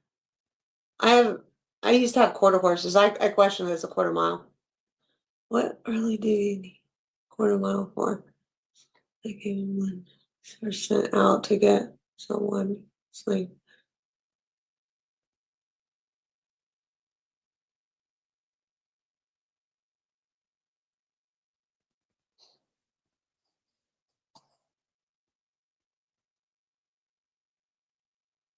Right. That's what I'm saying. I question it's a quarter mile.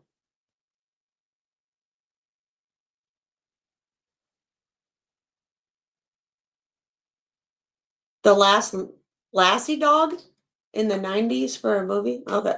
Well, I mean, maybe he did. I don't know.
Hang on one second.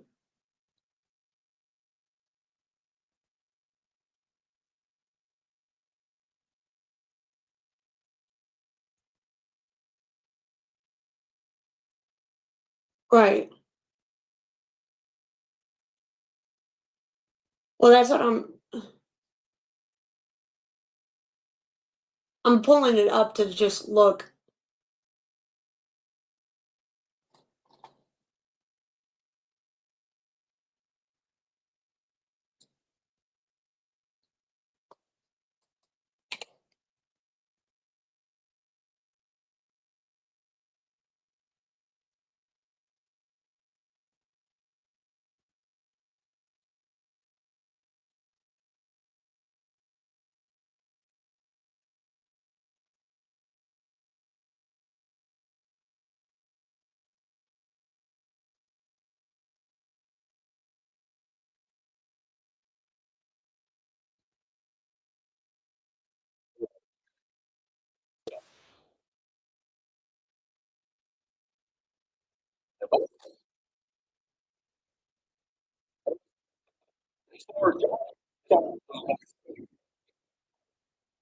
Mm.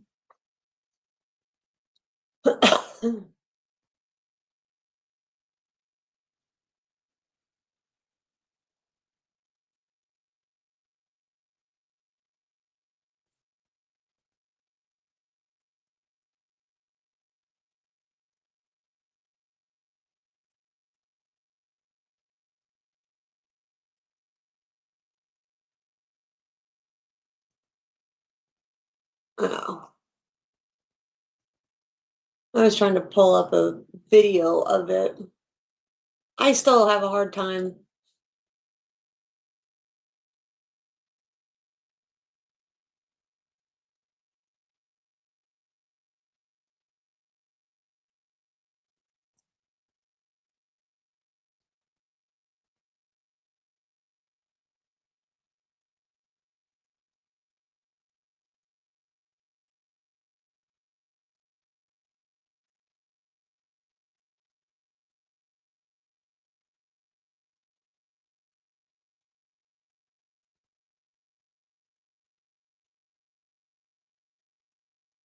That's not a quarter mile. I'm telling you, it's not a quarter mile.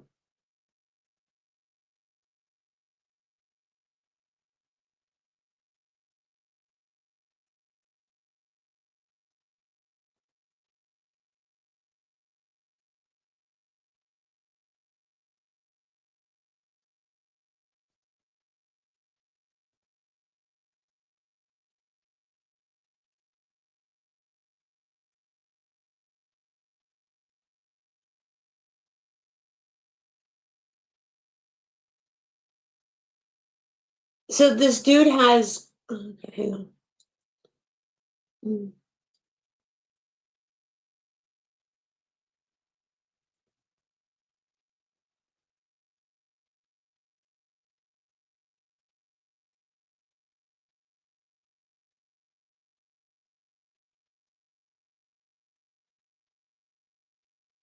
Oh no.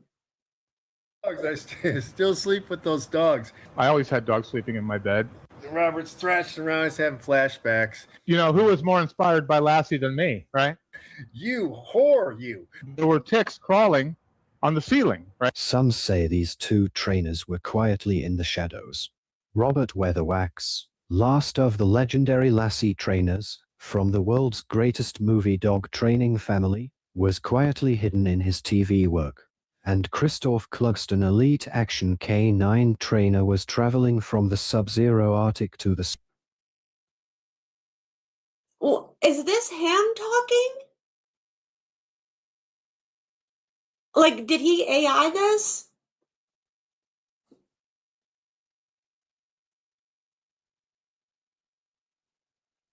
sweltering jungle heat training dogs on 3 continents. But a chance meeting changed all of that. Now, Robert and Christoph have joined forces and they're breaking the silence. For the first time, the secretive and hidden world of the movie dog trainer and the science of the elite tactical trainer will be revealed. That's right, they are out of the shadows. Welcome to Tactical Practical. This episode, we're going to be talking about a myth that's hugely common. It started in the early 2000s, and people have just gone with it and continued.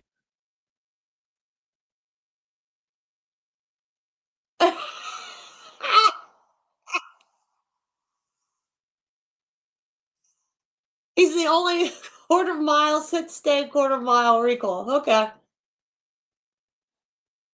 Continued it for a long time, and that is that you got to be alpha. You have to be the dominant person in the relationship with your dog, or if you have more than one dog, you still got to be the alpha.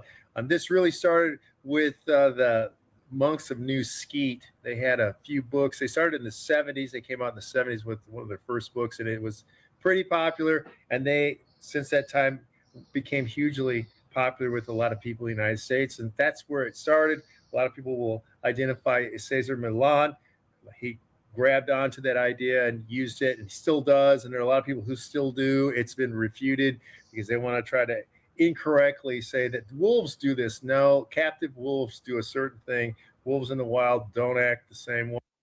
Oh, well, this will be interesting. I'd love to know what he thinks about what wolves do in the wild and captive, since I know both.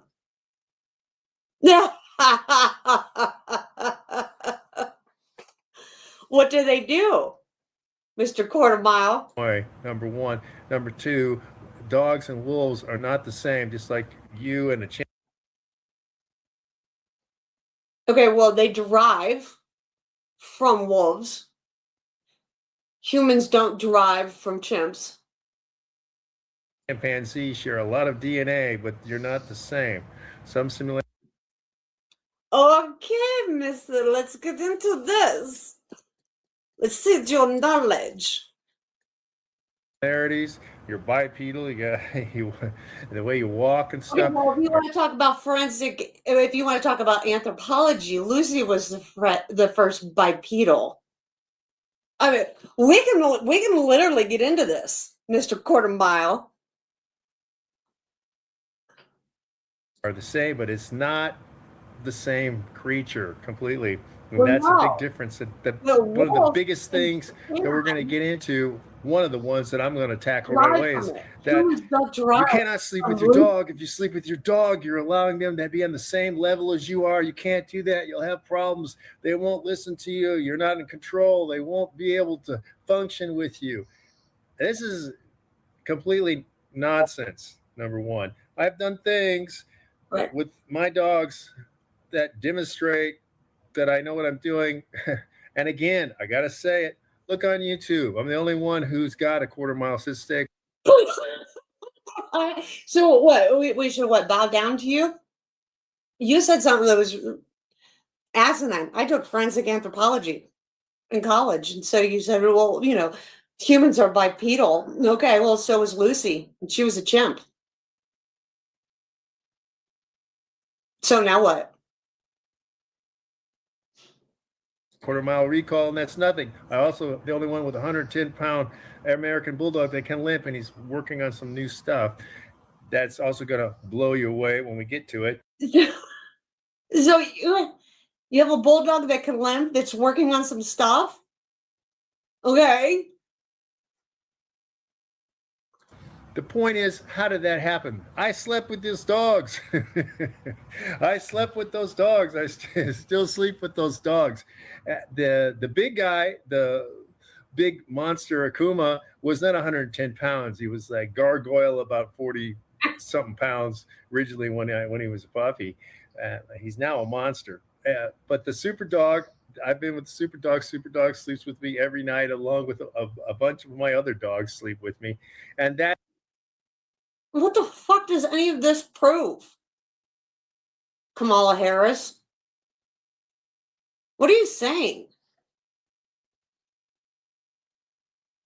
It allows me to have a relationship with them because of trust.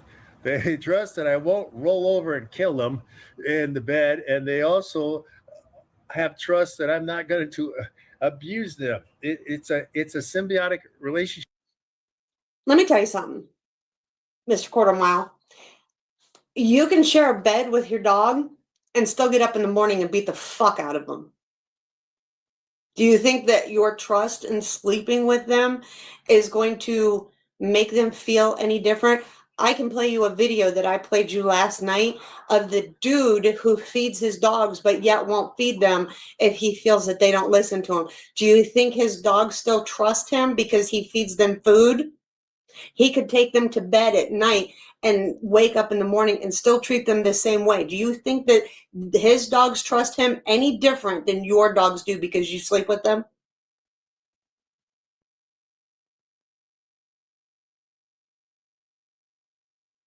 Exactly.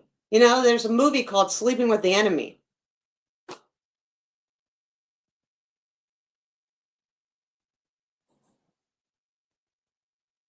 Exactly. The sleep area doesn't equal security. Is that what he's trying to say? Do you think that guy last night that I showed you that doesn't want to feed his dogs because he doesn't like that they don't listen to him, or he can't stand a dog who doesn't listen? If he slept with those dogs at night, do you think that they would feel any less secure or any more secure than this guy? Or even my dogs? You knew I'd like this guy. Oh, yeah.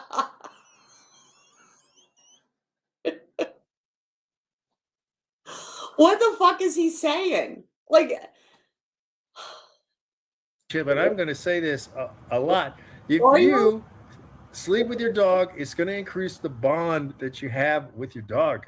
This is just a fact that I know because I've been doing this a really long time. Again, Robert and I combined have more. So do you also believe that it creates dominance and all that too? Or not dominance? Because like, more experience than anybody that's on YouTube. We have 100 years of experience with dogs. you know, Of course, 100 years between the two of you? 100 years. So they're both 50 years old? Fucking Jesus. Fucking, oh my God. We got 100 years. So that makes us experts. Fucking experts. Oh, I bet. I bet. Yeah, because, you know, he's the only person in the whole world that has a quarter mile. Jesus. Robert was, rolling around in the dog bowl dish when he was young, so he really started at a young age with this. So I'm going to hand it over to Robert. Robert, do you want to attack this? Thank God. Thank God somebody else is going to talk. Hopefully this other dude has some fucking brains.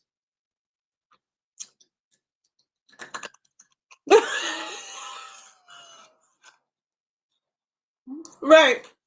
Right. Yeah. Yeah, because Aaron's 57.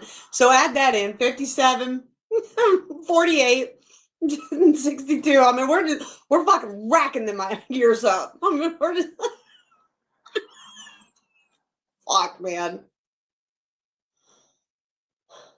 Of the alpha, you got to be the alpha at all times. You got to dominate the dog. You got to roll the dog on the ground. All those things. You want to hit it?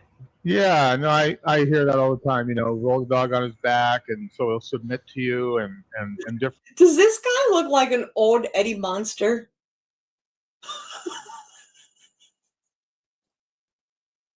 Like, I'm not gonna be able to take stuff that he says serious. I feel like I'm looking like a grown-up old Eddie Monster. Like he just needs a little point in his head, like in his hairline. Different things about not letting him get away with certain things that to me seem pretty benign. Things like eating grass or sniffing something. I don't believe that dogs should be restricted to a point where they feel dominated. I don't think that's the relationship I want with my dog. I always look at it as a partnership. I give them a certain something and they give me something in return. And I think that's what, the symbiotic relationship is all about. It's about, equality, not dominance. Symbiotic. Eddie. It's one of my favorite movies. Oh, fuck's sake. I consider myself a motivational trainer. That means that I'm always trying to bring the dog up, not bring the dog down. Oh, Now, there's going to be times when dogs get a little too excited, too exuberant. You might have to, oh, he's a positive only trainer. How much you want to bet? Oh. you know, reel them in a little bit. But I'd rather, my dad always said something. He said, you can always slow down. It's easier to slow down a fast dog than it is to speed up a slow dog. So, I'm always trying to get my dogs to, be more outgoing, to be more adventurous. And then later on, if it becomes too much of a problem, then, I'll just reel them back a little bit and say, okay, well, I created a little bit of a monster here. But as far as the thing in the bed, personally, I always had dogs sleeping in my bed. But then again, I might have created a monster. When it's too late, just a little bit too late. Created a monster, so we'll just slow them down a little bit. Or we can just start out the training naturally, when they're learning, when they're sponges, when they want to pick everything up. And we're just moving along and we're just doing it. Or I can just create a monster. And then we'll work on it. When most people are frustrated and don't want the fucking dog no more. What? What? This is what 100 years of experience gives you. Kamala Harris and Eddie Munster. Awesome. Awesome. Love it. I love it for you guys. and I had small dogs, and I had a small bed. Yeah. So I had small dogs in a small bed. And then there was 3 bears with 3 bowls of porridge. What? If I'm thinking ahead, which is what I always say in my book, is to plan everything, the 5 Ps, prior planning prevents piss poor performance. That's the one that says that, okay, maybe a Great Dane isn't the best choice to sleep in my bed with me. But that doesn't mean you can't have an... So the size of the dog matters. Or you could just do like I did, and I got 2 California Kings and had them fitted together so that we all have enough room. And special bed made. Now I don't have to worry about what size dog I have because I like large dogs. That's sleeping single in a double bed.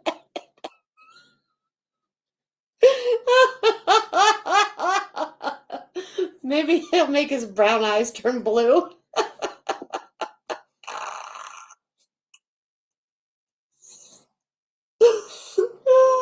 I can't sing, by the way, at all. I have no rhythm. My husband tells me that all the time. He says, you have no rhythm. You should not do anything with music.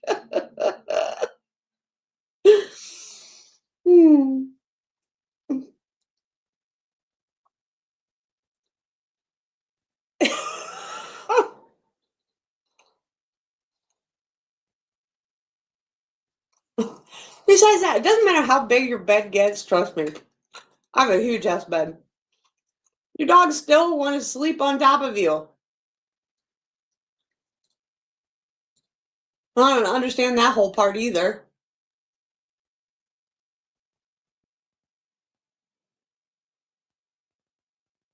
Double the best trainer.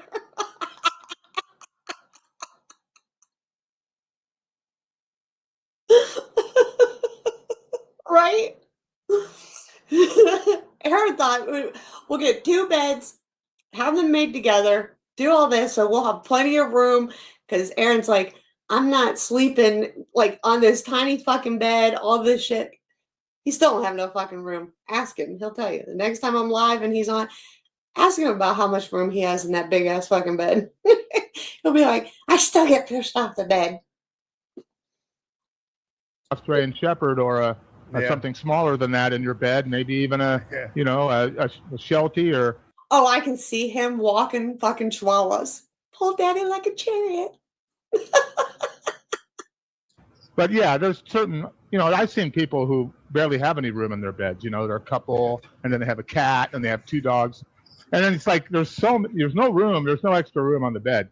And there's never any extra room. They still want to sleep on top of you. Don't forget, under 75 years of experience.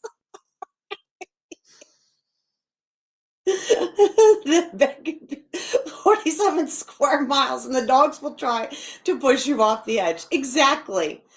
Especially my husband, he's like a fucking furnace. So the dogs want to sleep like on top of him because, oh my God, the heat that comes off that man is, and like we're always cold because he's always got to have the fan or air conditioner on, whatever. So like the heat that comes off him is like exorbitant. Like it's like a furnace.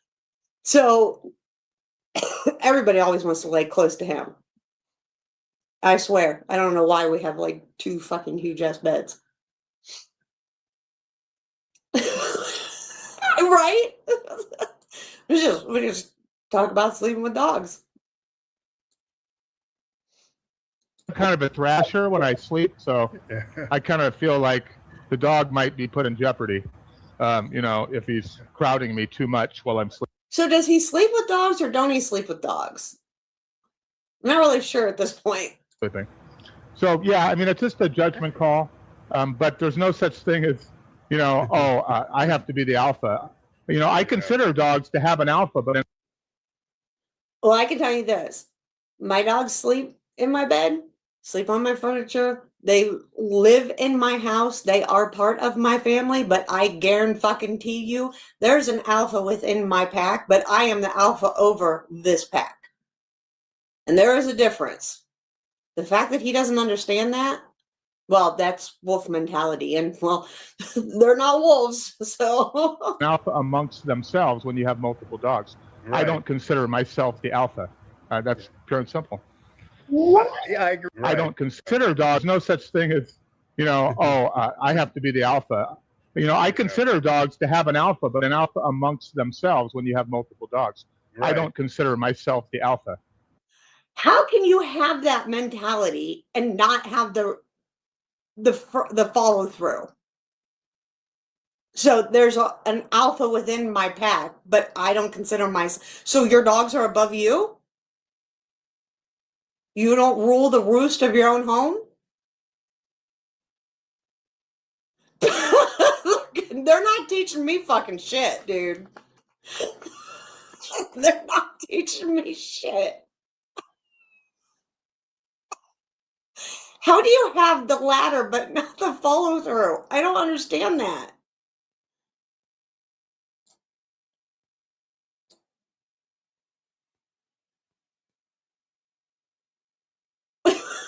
Right.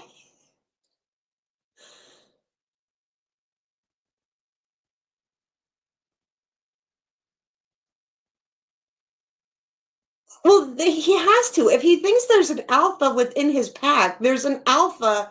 He has to be the alpha above them all, or they're going to overrule him. No. There's something of the community. Mentors is not what I would consider. That's pure and simple. I mean, you don't have to rule with an iron fist, but you better be able to have them listen to you. I'm not saying be the guy who won't feed his dogs for not listening and have your dog sitting there like this. I don't want your dogs acting like that, but you better be able to rule over your dogs. Or your dogs are just running your house and doing whatever the fuck they want. That doesn't even make sense that he would say the latter, but not the follow through. Or he would say the beginning, but not the latter. Right. Right.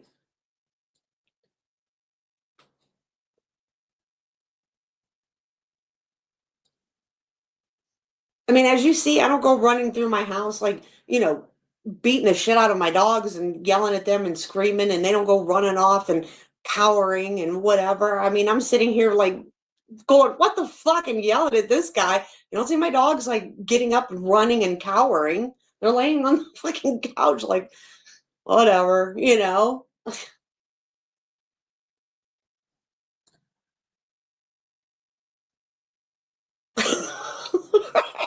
And open the back for food, then look at it, then put it away, then put the bowls out on the counter. Jesus. This guy's ridiculous.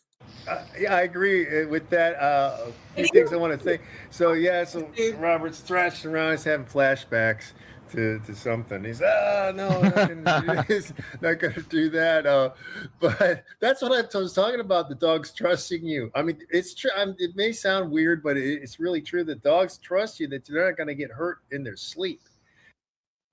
What? You not being the alpha, the dogs trust you're not going to get hurt. No.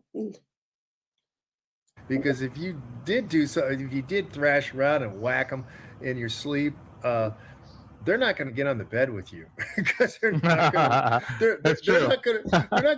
They're not going to risk it. Now I have a giant king size bed. Facts. There's a hierarchy in me and my husband's relationship. There's a hierarchy in every relationship, be it human, be it animal, be it whatever. There's a hierarchy in every relationship. To say there's not, you are fucking lying. Right? If you're thrashing around in bed and you're sleeping with your dogs, they think you might kill them. What? But they still managed to crowd me into one spot. I mean, we should all have things. Sometimes I have to tell them, like, look, come on, guys, because they all want to be right there, like right where I'm at. It's like, come on, you gotta move it on over here. You gotta move it on over, and yeah, that's it's part of the fun. Now, not everybody wants to do that. That's not what I'm saying. But if you want to achieve the results we're doing, it's one of the reasons I'm giving people a secret. One of the reasons I can achieve these results is because my dogs have an incredible trust with me. And that you're not going to get that by them sleeping on the floor. You're showing them that they cannot get on the bed. They can't get on the couch. They can't get on a chair. They can't get anywhere. Some people don't even let them into the room. And some people don't even let them in the house. I know some dog trainers who are well known internationally. They won't let dogs in the house now. They kennel them at all times. You'll never have the same relationship. You cannot have the same relationship. Now, I know for a fact that I'm going to say this about you, Robert, because you were sleeping. You whore, you were sleeping with some Hollywood dogs. Like, yeah, weren't you sleeping with Run Joe Run, right? The lead dog for Run Joe Run was one of the dogs when you were younger, right? Yeah. That was Heinrich, and Heinrich was. You being illiterate just makes my day.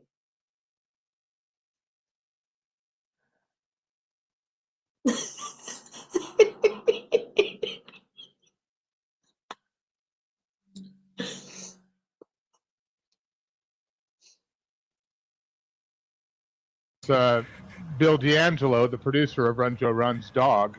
Yeah. And actually, So is this about them sleeping with the dog, not being an alpha to the dog, or training Hollywood dogs? Like, I'm not really sure what this is even about, except for they're not very bright. Will you just quit correcting yourself? We all know what the hell you're saying.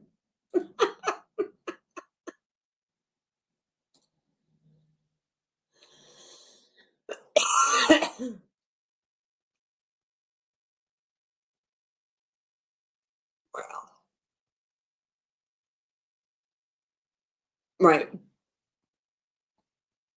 That dog first came and began sleeping in my room, I was unaware of the fact that the dog was infested with ticks. And, when I remember going to sleep a day or so after the dog arrived and began sleeping with me each night, that there were ticks crawling on the ceiling, right? Like I could see them crawling on the ceiling. Yeah. And then when I woke up, they were like all over me. I was picking them off. We had to have the house fumigated. It was horrible. And of course, we were always playing musical chairs in the house because we had our dogs, and then we had the working dogs, and most of them were unfixed males, so we had to keep them separate. They weren't going to be living together. It was a temporary situation. But Heinrich lived with me for a long time, and there were other dogs too. There was a dog. Well, different regions regard dogs differently. So I mean, I get what you both are saying. You know, different people regard dogs differently. I mean, right. I would have been checking the dogs. This is what makes me go. "Ugh." I couldn't imagine a dog was infested with ticks. Did he not look? Did he not pet the dog? Did you not feel the ticks? Did you not see it? If it's infested, did you not, like, how did you not know the dog had ticks? If they're crawling all over the ceiling in bed, this is making me, like, creep out. Right. I mean, that's what I'm saying.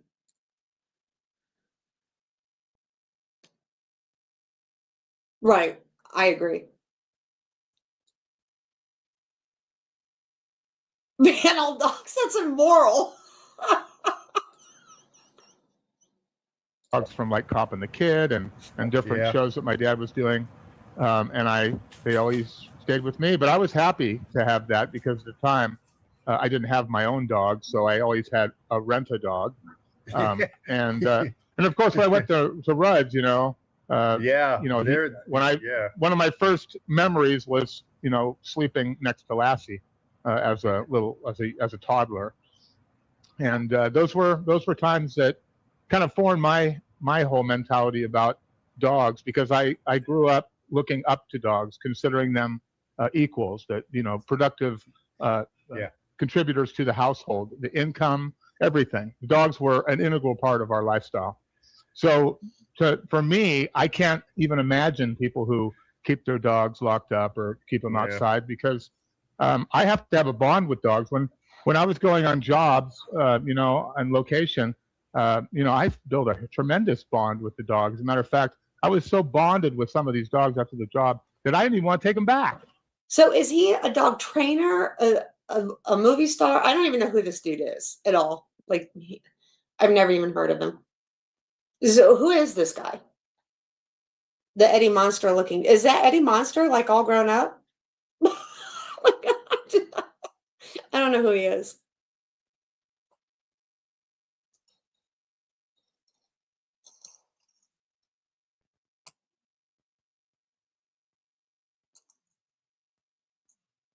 They were like my dogs now, and a lot of people can have a dog twice as long as I had that dog or those dogs on location, and still not have the bond that I've developed in 3 to 4 months. It's incredible. You get out of your dog what you put into him. That's all there is to it. Yeah. Hey, how did the dog end up with so many ticks? How did he get ticks? I don't know. Eddie Monster became a dog trainer. God, please remember he's wonderful. I mean, can you not see it? I mean, look at him. Can you not see it?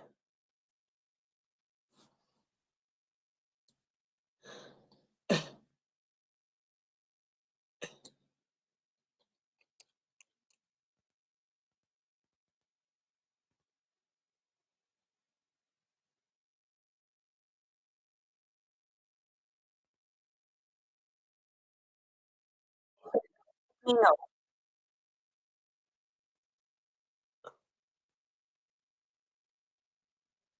Or maybe it was the dad.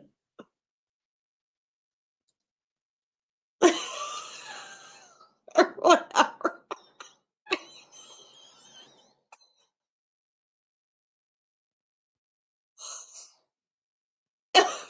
Respect on his name.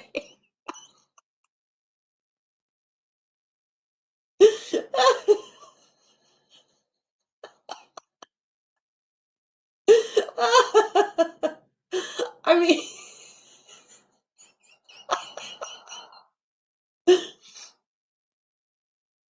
I don't know. I'm just saying.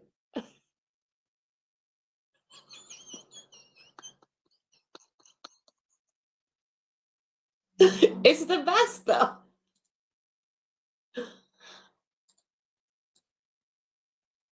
Oh, where did it go? Okay. I'm just saying. I think you should just give up and just keep it that way. Just be like,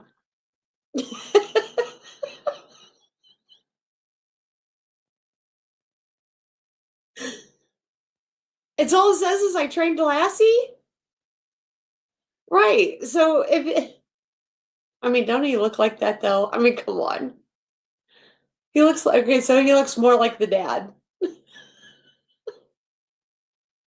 It started out, they breed very fast, and I guess there were a lot of small ones in there, and they just said, Bill said, here's the dog, and my dad took him. He said, Robbie, keep him in your room. And I didn't think about it. I was petting the dog. I didn't feel any ticks. But, apparently they had some engorged pregnant ticks probably on that. See, just accept it.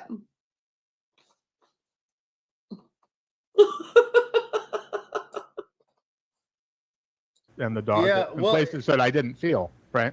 Yeah, it's just weird because there's certain parts of the United States where it's tick crazy, and then there are others that are not. Like in parts of Arizona, there aren't ticks. They're just. Well, we were in the high desert. We were up in Santa Clarita, and there were a lot of ticks up there. We had mostly fleas when we were in the city, like in Van Nuys and Reseda. Fleas were. What I want to know is how he didn't know. Like, I can feel one tick on my dog. I mean, like that. Like, we don't get ticks very often. Oh my God, this is making me itch. I know it sounds weird, but I'm like, ugh. But I can tell if there's a tick. We don't get ticks very often because we spray and do all kinds of stuff to repel them and everything. But I know, like, how did he not know that he was infested? That they had him crawling on the ceiling.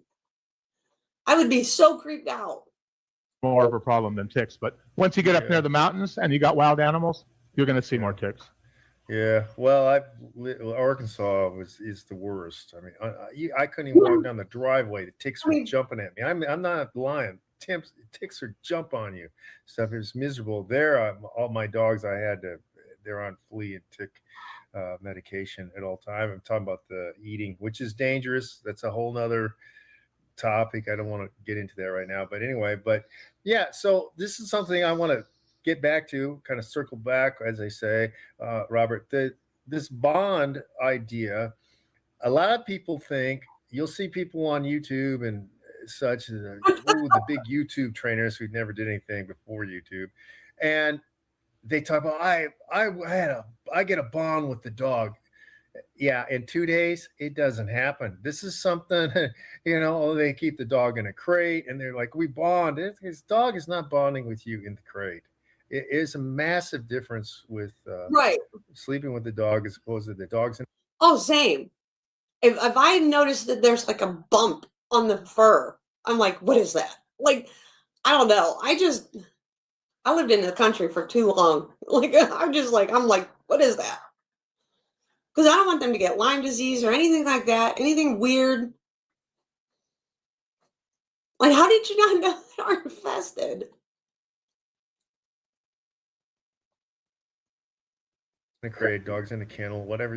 It's not gonna happen in 2 days. So maybe you can delve into this, how fallacious, how wrong they are, thinking you can make a bond in 2 days or something, especially the normal type of person. Because like you're saying, I know you're probably talking also about when you were working in Austria, right? With some of those dogs. So normal person can't create a bond unless you're sleeping with the dog? Is that what he's saying? Mm-hmm. Yeah, because of the bond. Anyway, when you want to explain a little bit more to everybody? Yeah. Well, I mean, I had my own dog, Betty, that I worked with on a lot of jobs. So obviously I had a bond. It was already established. And when I worked on the new Lassie with my dad. Wait, didn't he say he didn't have dogs, that he only had rent-a-dogs?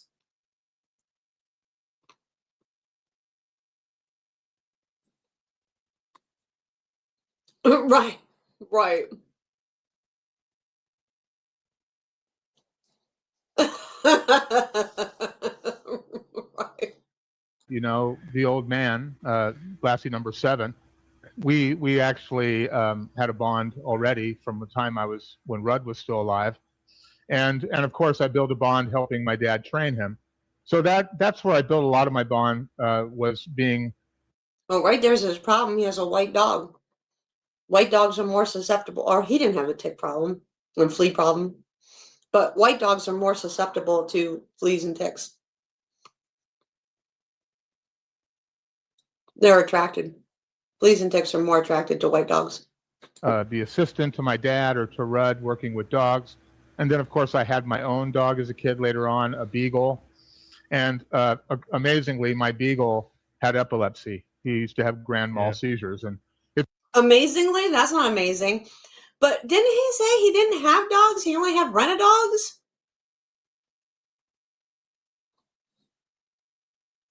it's hard for me to believe that people can think, oh, my dog's too much trouble, when I used to have to hold this dog so that he didn't hit his head on a wall or pee all over himself or, just hurt himself.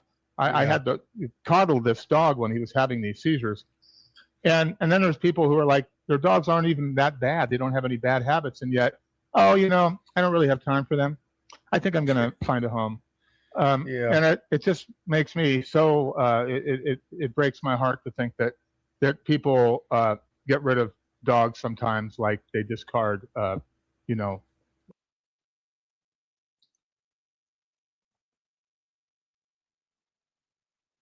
Well, he said 100 years, so they both have to be 50. Well, Aaron's 58, and he was born in 1969.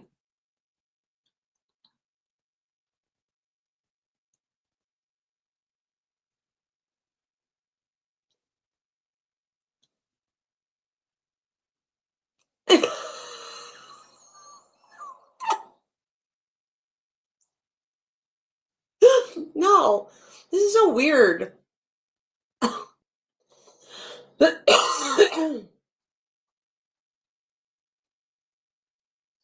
Wasn't a lot of the lassies, though, weren't they males?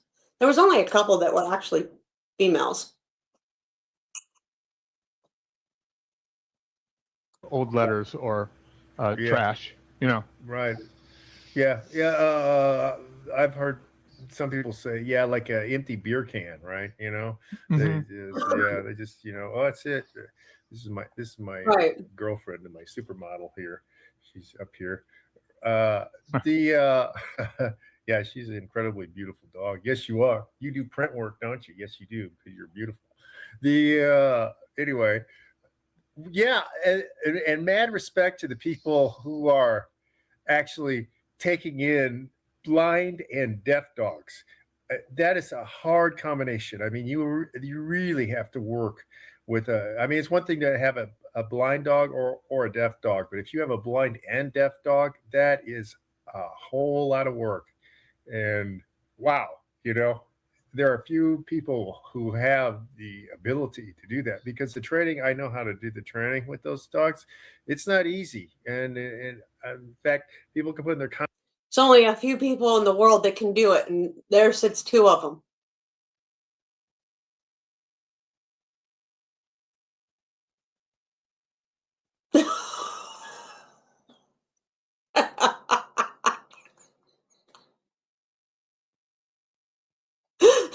He did.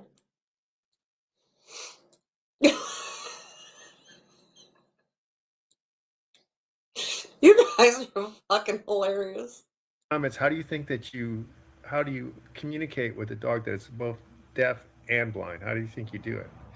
And we'll see if you can come up with the answer. I'm not giving out the answer right here. But yeah, Robert, I agree with you completely. Well, they're deaf and blind, so what's left? Well, we have senses. It was actually 3.5. So we have smell and touch.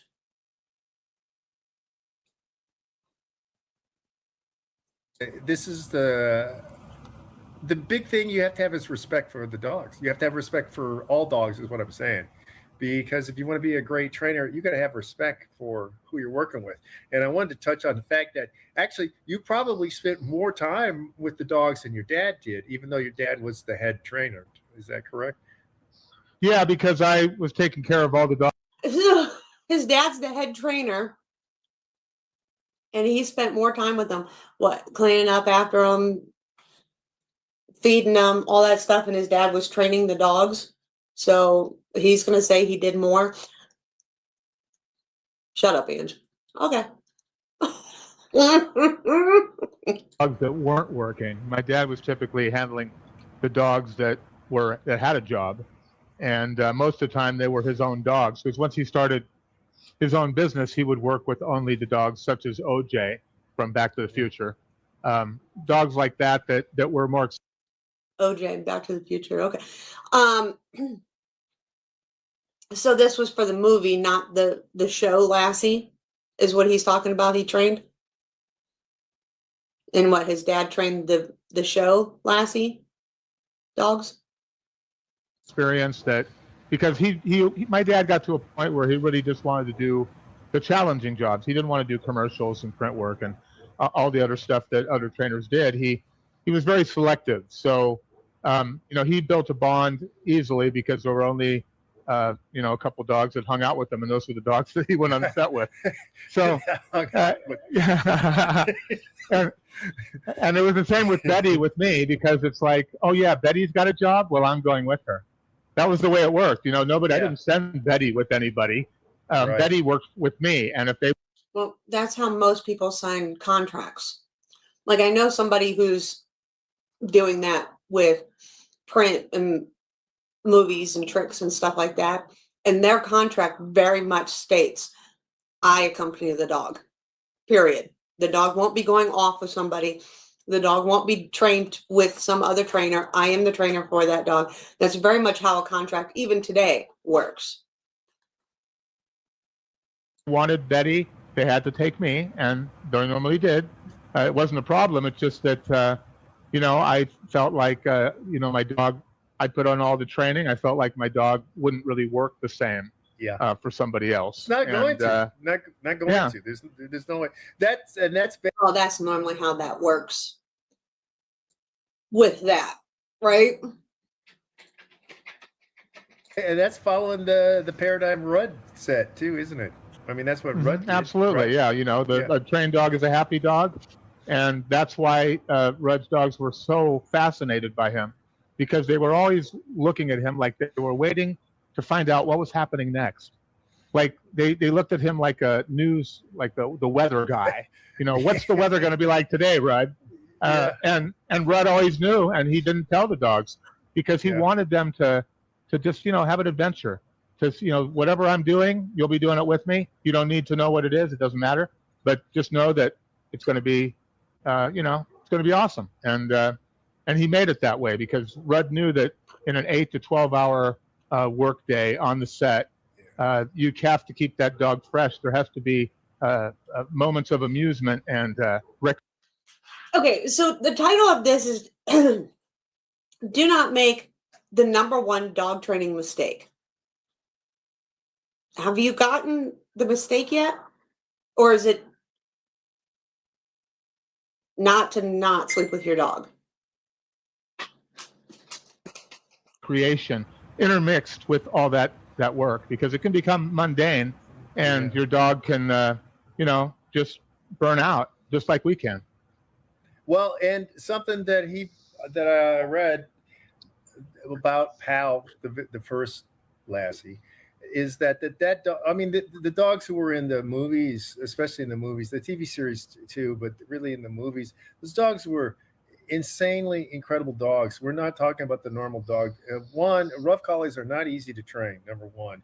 So let's get that out of the way. People, they're not German Shepherds. And so it takes a special type of person who can read their personality and work with their disposition to get them to do things. And of course, Rudd was that guy. But Pal, he said, craved going to do this because looking forward to the adventure, as you're saying, going to do these different things. Even supposedly the dog like.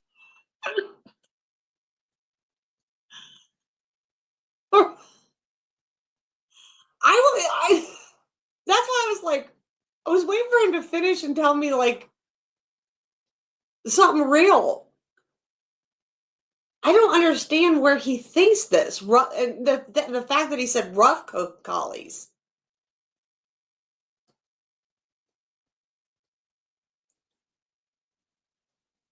Like they're different than, border collies or smooth coat collies or like he's just like Lassie was just going to be so hard to train.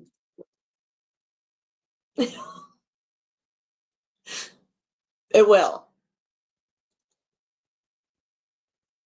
Like to do all the press junkets and stuff like that, going on the parades and going to the boys' homes and all that stuff.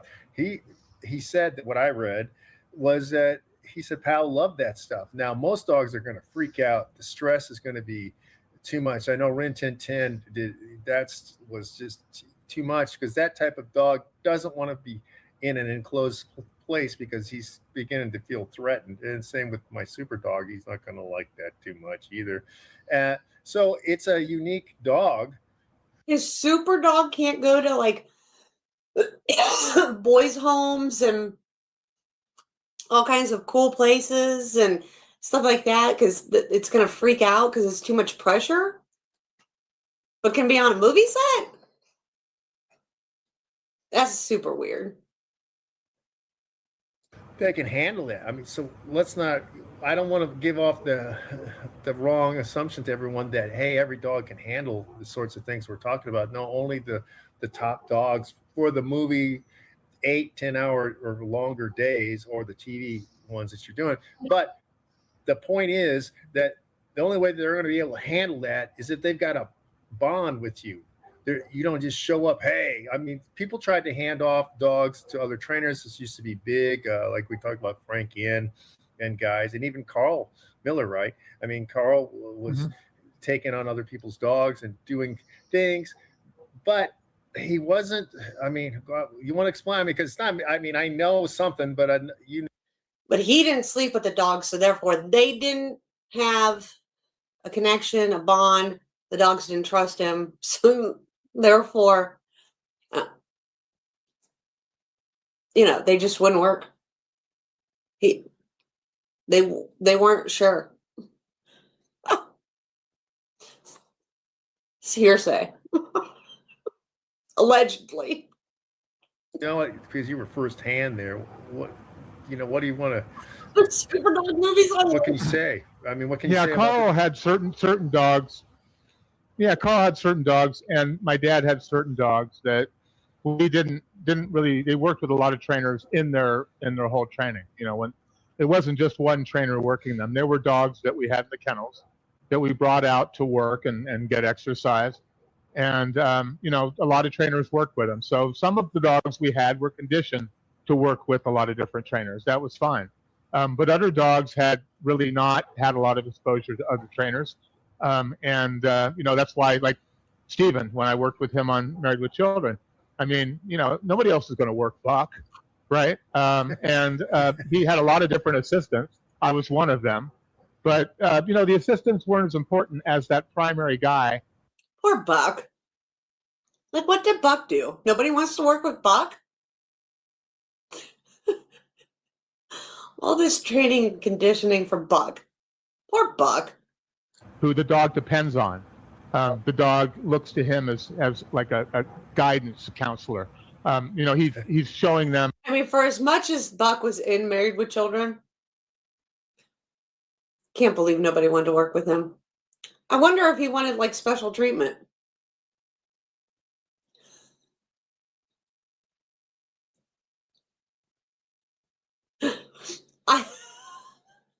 I loved Married with Children.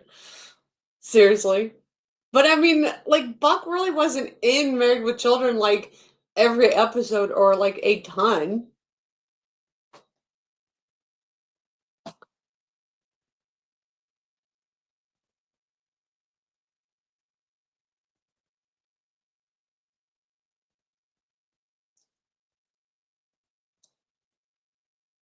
I don't even remember Lucky. I'm trying to think. Who's Lucky? I remember Buck. The map to what's going to happen, and not only that, but he's also an acting coach because the emotion that Rudd shows. Right. I mean, it's not like he like did a whole lot.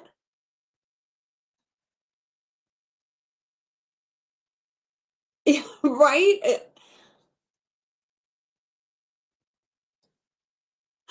Nuh-uh.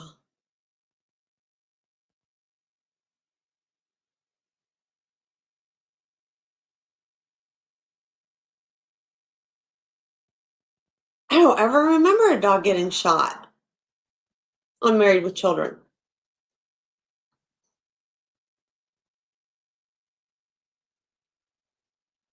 Yeah, was it the blonde hair girl? Darcy? Was it Darcy's dog? You're gonna make me look it up.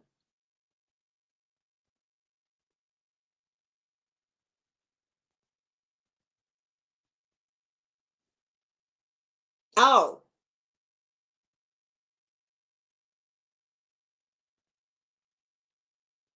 Okay. With Lassie, he could control the emotion that Lassie showed himself by being Darcy. a little harsh. Lassie could become sad. Darcy. I thought her name was Darcy. You sure it was Marcy? I thought her name was Darcy.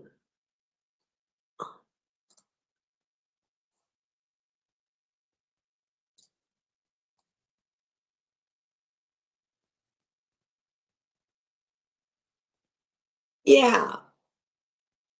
By being super happy and exuberant, Lassie would get happy. But one thing, no matter whether it was a sad scene or a happy scene, at the end when they said cut, Rudd pulled out a ball or a sock, and he started playing with that dog, and it's like, you're so awesome, because he wanted to make those moments in between shots. Was that really Marcy Darcy?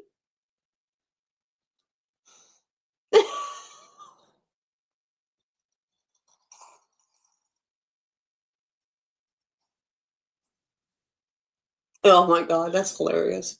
Meaningful for the dog because, face it, the dog would probably rather be doing something else than working 8 hours on a movie set. But No, it's not.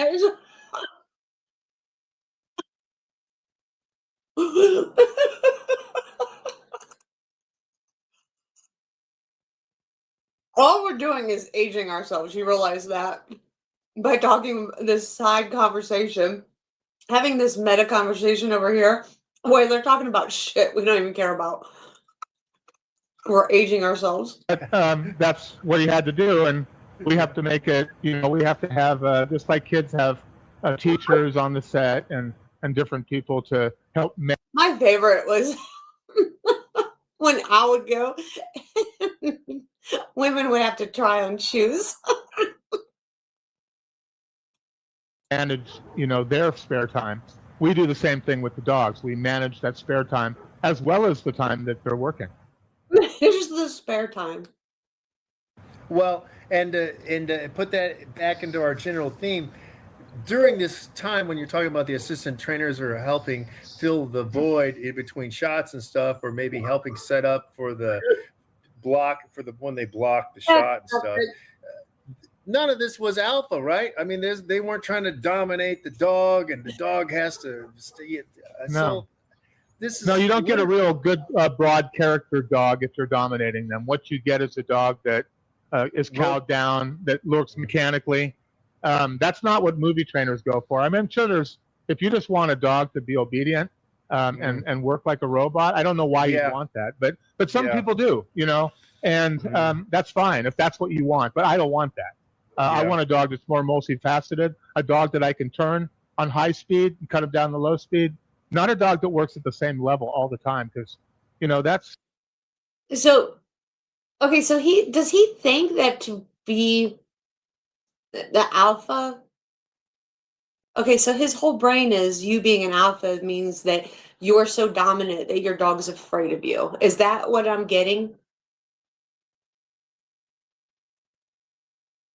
To make it look sad isn't dominating it? Right.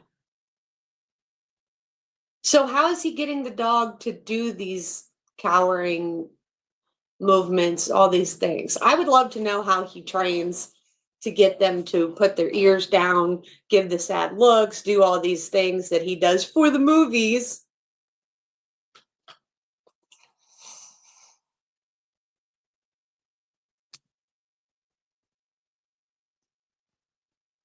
Mhm.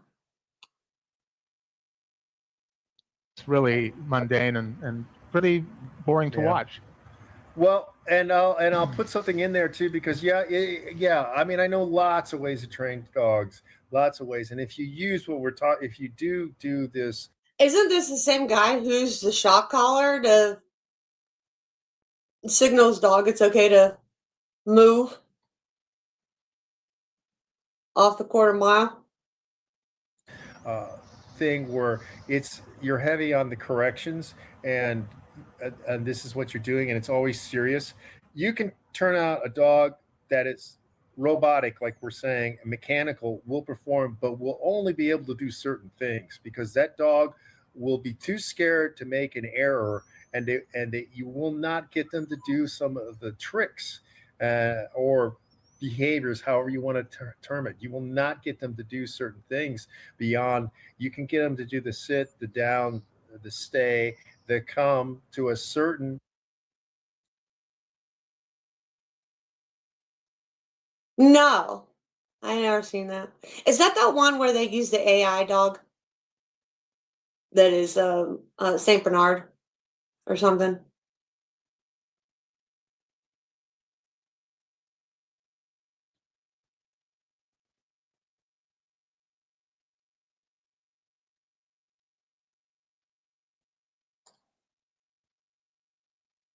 Wanting food for the long periods.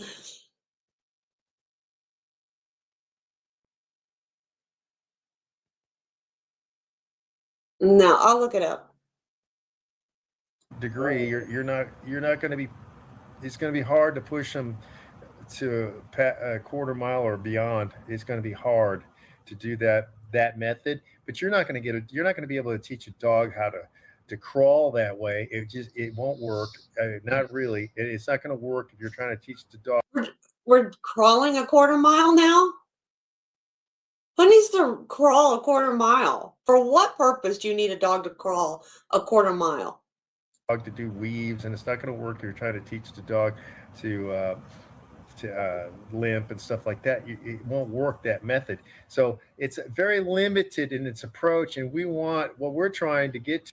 All these, I don't understand this guy's philosophy. He needs to articulate his methods better. He says, I know how to do it. I know how to do it. I know how to do it. The problem is he's not articulating what he's doing or what he's even talking about. Has he said yet about the blind deaf dog and how he's training it?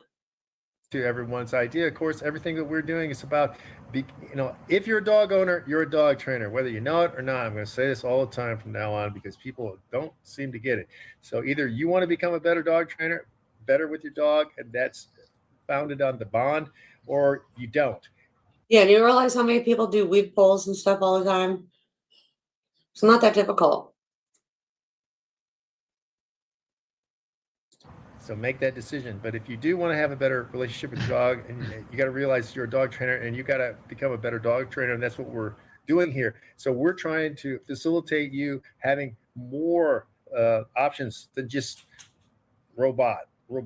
And obviously, Roberts comes from that background perfectly. He's all demonstrated. Nothing we say are lies. You can see what I'm doing currently because it's on YouTube. You can look at the movies and TV work that Robert's done. It's right there. And, I'm posting stuff all the time of us. So nothing is conjecture. We're not theoretical in what we're saying. We're talking about what works the best anyway. So, Robert, what else you got to say? Because I think... Well, I think the word I'm looking for that came to my mind when you started talking about, the stop and start way that people train their dogs now. Fluidity is the word that I'm looking for. I want that dog to have different speed levels. If you can get. What is he talking about? Speed levels. He keeps saying it, but he's not. This is the problem. Like not articulating what he's talking about. The dog to come easy and be able to control the dog's speed, going from fast to slow to slower. Okay. That's not something. That's not training. That's that's the dog reading you, reading your voice, having done it so many times that they don't have to. They know the way your mannerisms are. Like, for example, if I'm working with a dog and we're not working, I'll talk to them a lot and, good dog, and, all this stuff. And then, but when I start to work, it's like a different demeanor. It's like, okay, all right, now we're working now. Now settle down. And my whole body language changes. I don't talk as much because if you're talking to your dog all the time, each word loses meaning over time because it's like cry wolf. If you just keep saying it and saying it, nobody's going to believe when the wolf actually comes. So save, the meaningful words for when you need them. That's why I don't use no. I mean, what's the point of using no? Because the more I use no, if I ever have to use no in the future, it won't mean anything because I'm using it all the time. Keep in mind that dogs get desensitized very easy to words and sounds. So you have to sometimes change the tone, even if you're saying the same thing. If you're Oh, motherfucker, this is like fucking dog 101. Like,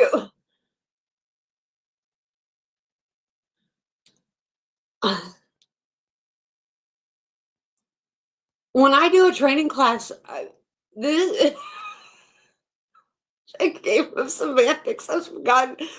This is like 101. It's no different than when I do a training class, right? So I have everybody come to the center of the class. If you're a female, I have you say no in a very strong, stern voice. Then I have you move out. And then I have all the men come to the center of the class, and I make you do a very high-pitched, hi, and baby talk, because I want to get it out of the way so that you don't feel like a fool. You don't like do all this stuff because men don't want to go do that high-pitched baby voice talk, blah, blah, blah, all that shit. And women usually won't be real stern and do all that because they're like, I can't do it. So I want to see how you're doing it right now in front of the whole class, right before we start everything, blah, blah, blah. What he's talking about is like just basic 101, how to start basic obedience. Like what it's not like some rocket science that you have to like study. Like when you get a puppy, this is just regular, just bullshit, like learning 101.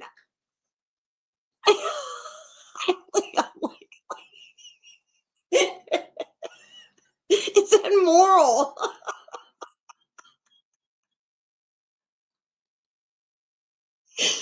But like he acts like this is like a weird thing. Like this is some nuanced thing that like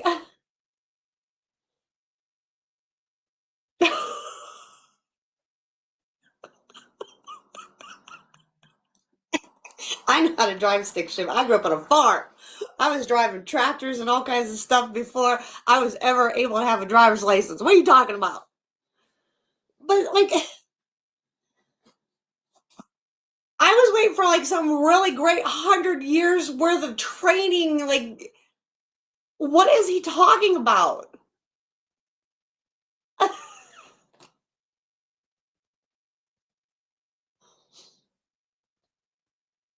saying, maybe another time you have to do a little bit more.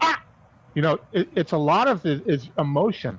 And if you're training your dog without emotion in a robotic way, Hold your hands without emotion. It's reading body language so that your dog is reading your body language. This is so dumb. Like, does he think that people don't know this?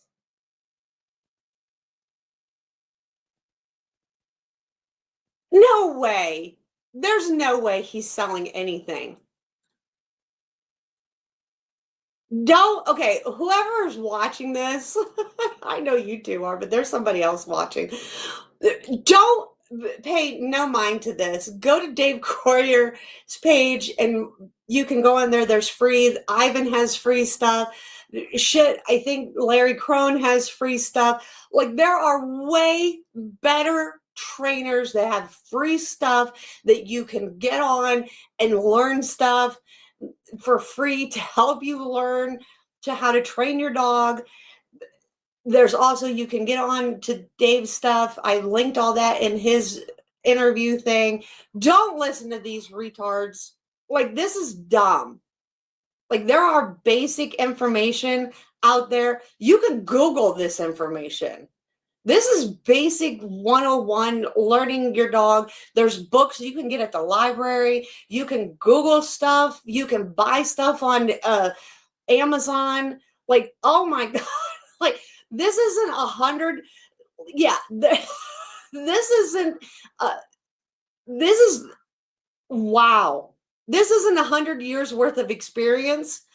This is if you went to Amazon and said, how to train my dogs for dummies. Oh my God. If they're selling anything, they should be selling how not to be a trainer. Holy crap.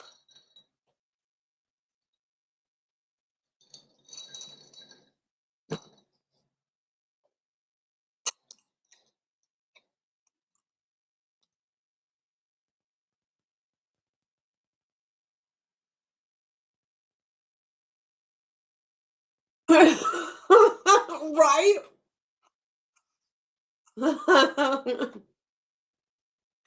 Did your dogs get fleas?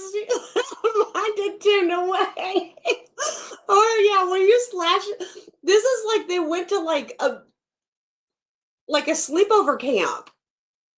And they're talking about their experience. I seen you thrashing around in your bed and you didn't hit your dog. Like, and he didn't react like he was going to kill you. Like, what the fuck is this? How do you say you have 100 years of experience combined and this is the bullshit you're putting out? Like, you train dogs for the movies and this is the best you have? My husband, who's watched me train, gone to training sessions with me, like to train dogs and do all this shit, has more knowledge in his pinky finger than these two idiots combined.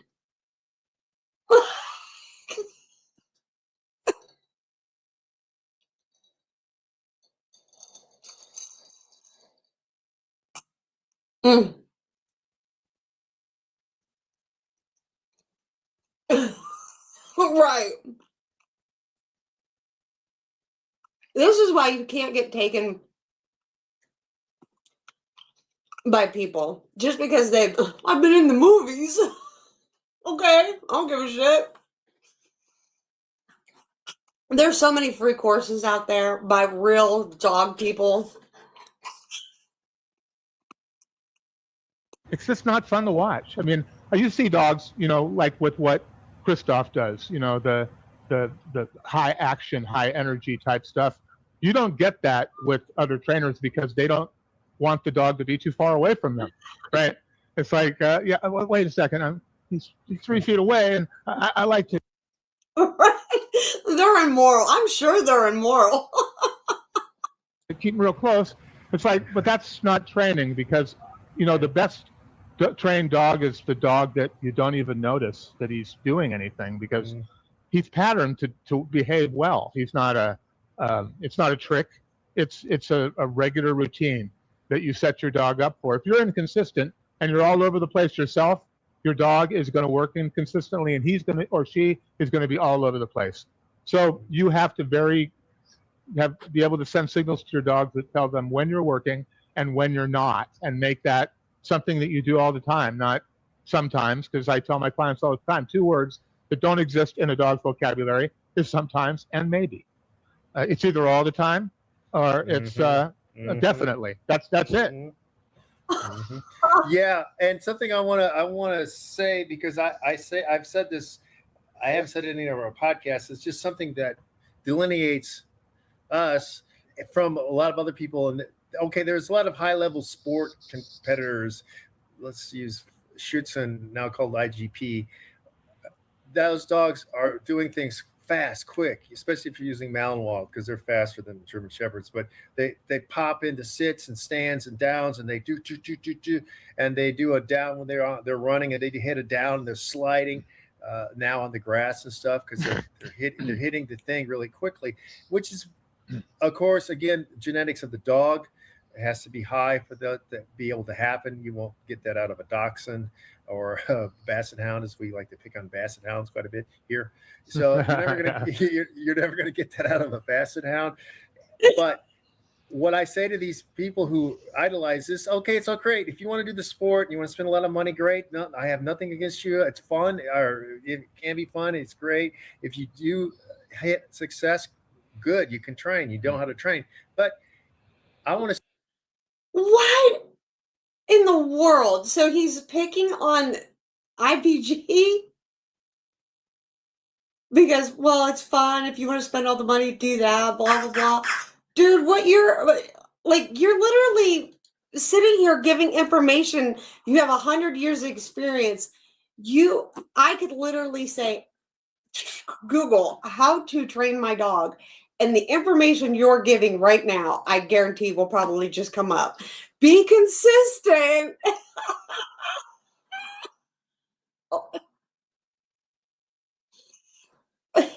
Holy crap.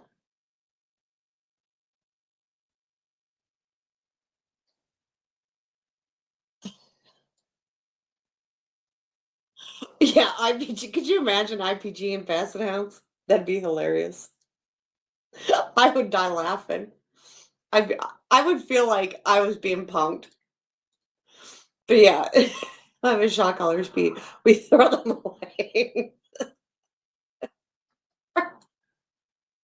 See you be able to tell the dog to do it down slowly. Oh, they can't do this. But tang, as we used to say here in Oklahoma back in my fighting days, wata, because in a movie, you don't want the dog to be snapping into everything. It's not natural. Dogs don't do that. Dogs on their own will plop into certain positions, and they are giving off, as you're saying, their emotion. This is the difference between tricks and acting. And this is why Pal, Rin Tin Tin, Peter the Great supposedly was the greatest dog, but he got killed early on. Strongheart, that's why those dogs were considered actors. And people who watch those movies now, that is acting. It is not obedience only. It is not tricks. You can't trick the sorts of things that they're displaying. Does he think that it's like super hard to make a dog just slowly down or whisper or do all this stuff or not bark? Or does he think all this is really that difficult?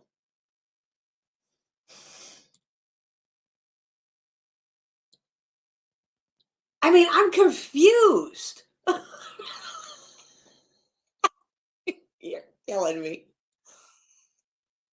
Like, honestly, he acts like he's like a musician or something.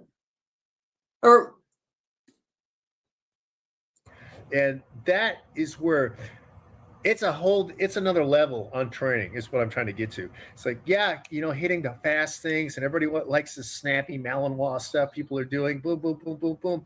Let's see you have that dog slow down though, too. Like Robert was saying, let's have you see it slow down.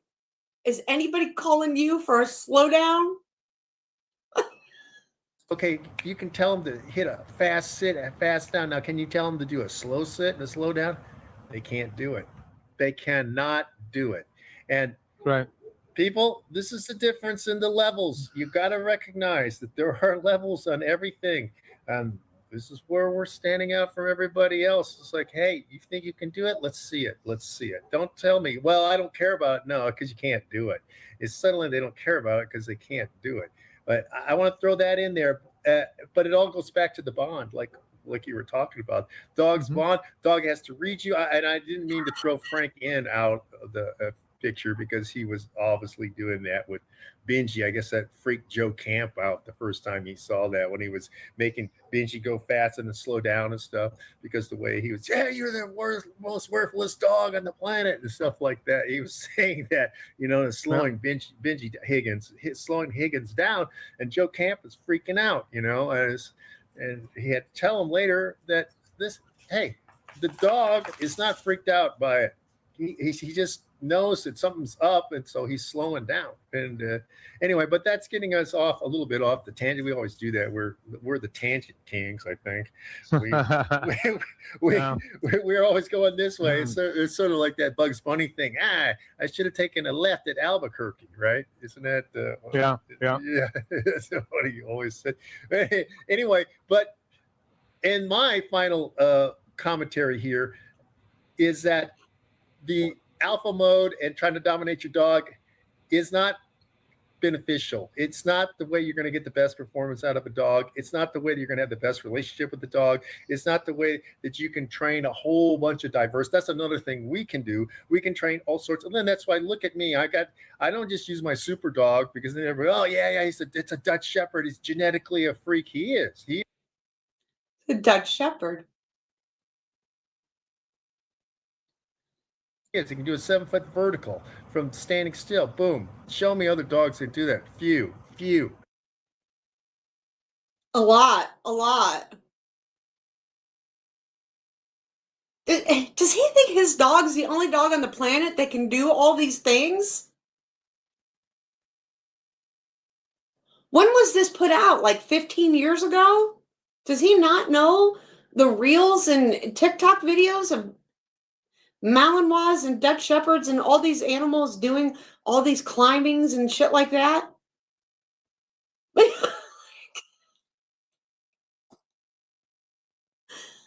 I mean, Dobermans on average can jump a 6-foot fence. They're just sitting there, jumping over it.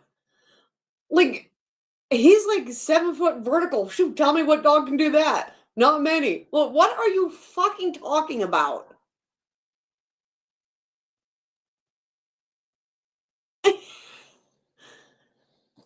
This guy, wow.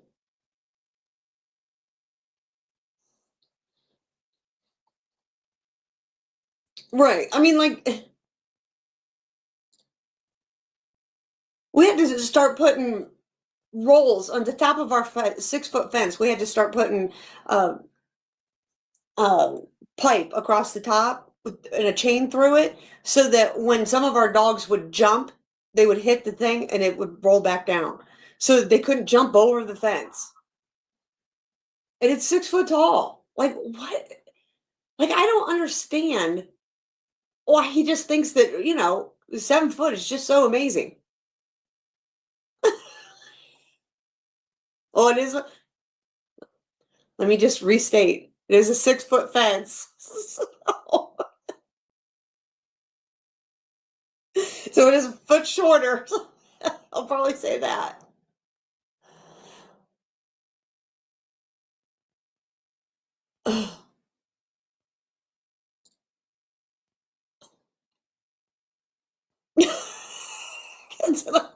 Right.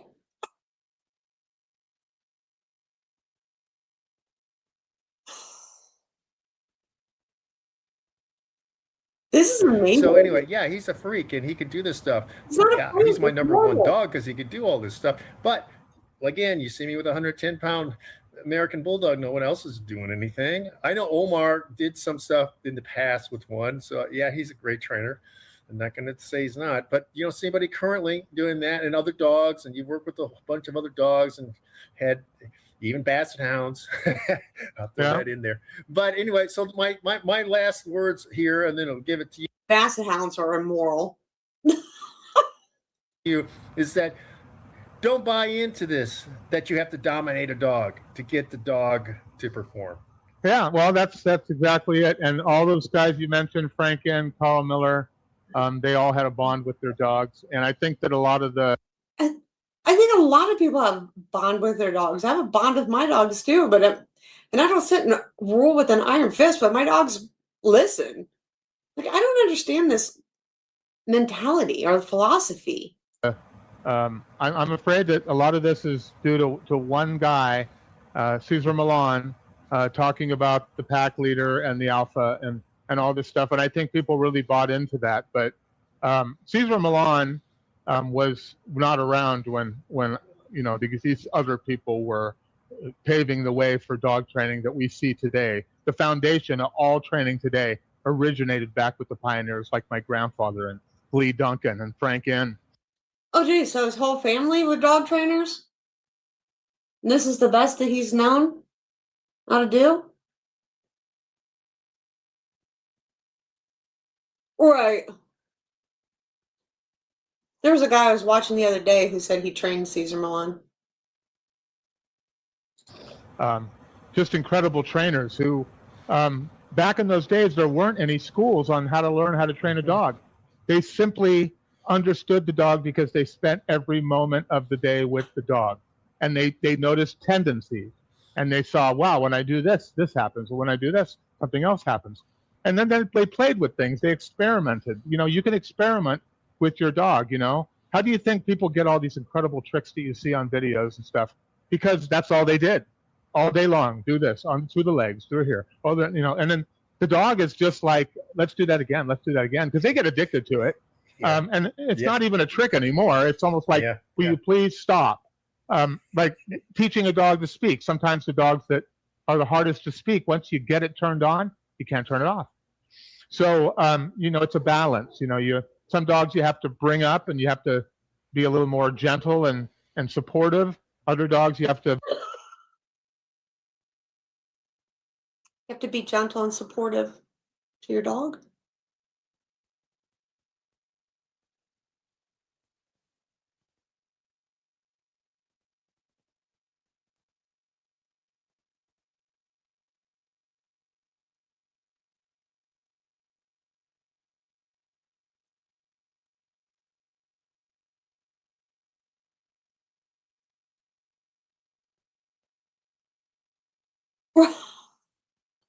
I mean,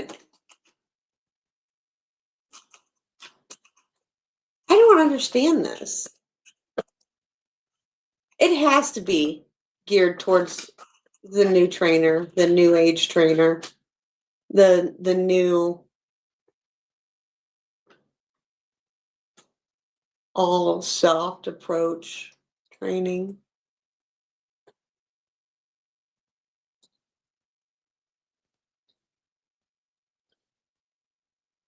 Purely positive, like, you know, like all positive training.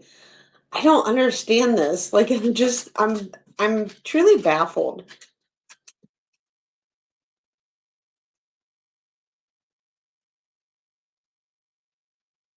Well, he's not.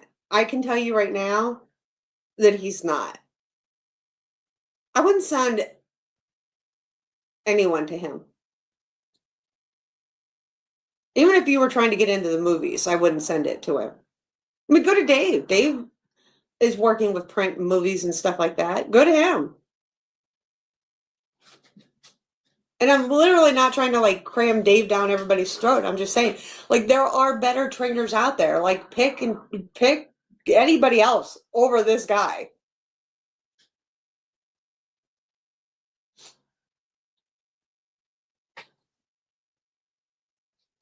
Right.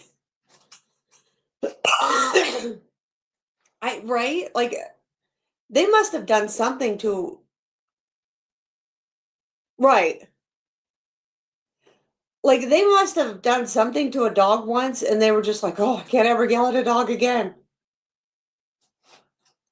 I mean, I don't know.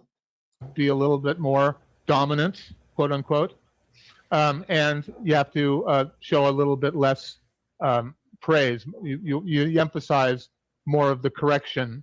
It's more like the brake, and the praise is the accelerator.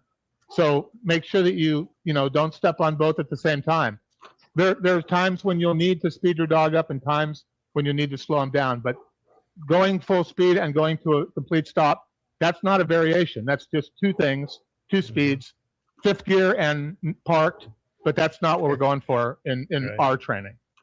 Variations and fluidity. Right, and something. Okay, I lied. I'm not done talking.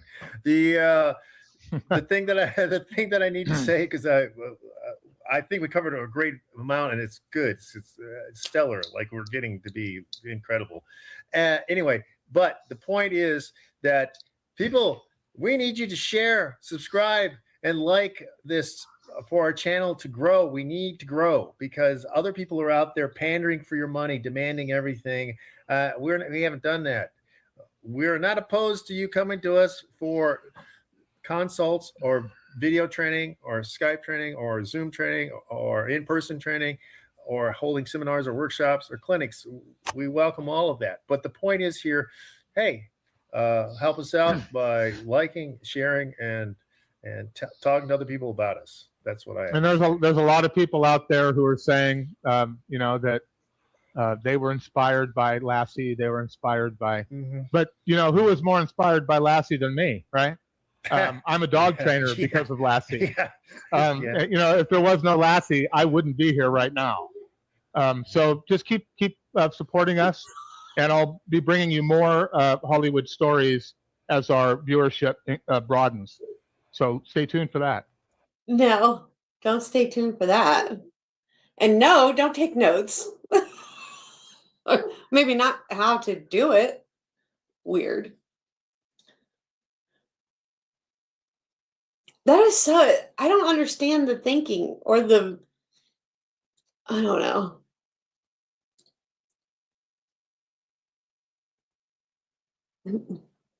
I still think he looks like that guy.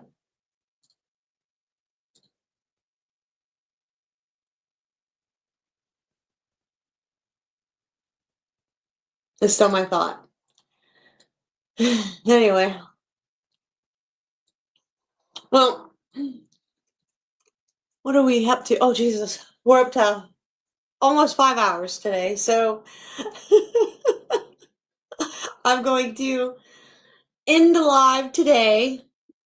And Aaron's going to be home here pretty soon. And I'll make dinner. And yeah, Herman Monster. That's who it was. I'm telling you. Listen. Oh, yes, dear.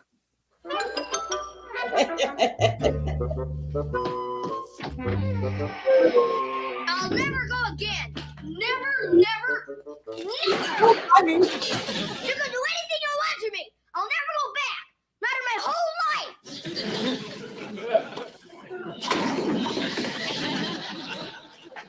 I don't care what you do to me. I won't go back even if I died.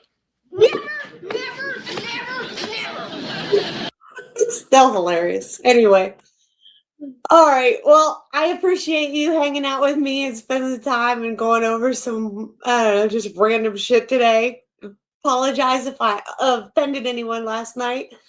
But yeah, I had fun. So anyway, I guess I will see you next time. But thanks for hanging out with me. Man, club just a system, but the deck's set to fail. You speak for transparency, they call it a crime. Next day, you suspended for 6 months of your time. Pedigree, politics, trophies on the wall. Vanity awards while the ethics take a fall. They say it's for the free, but we know what it is. Power in the clubhouse, silence in the pit. Pedigree, politics, ribbons and lies. Smiles at the banquet, but the truth in disguise. You can muzzle the voice, but the truth don't quit. Dog show, kingdom built on counterfeit grit.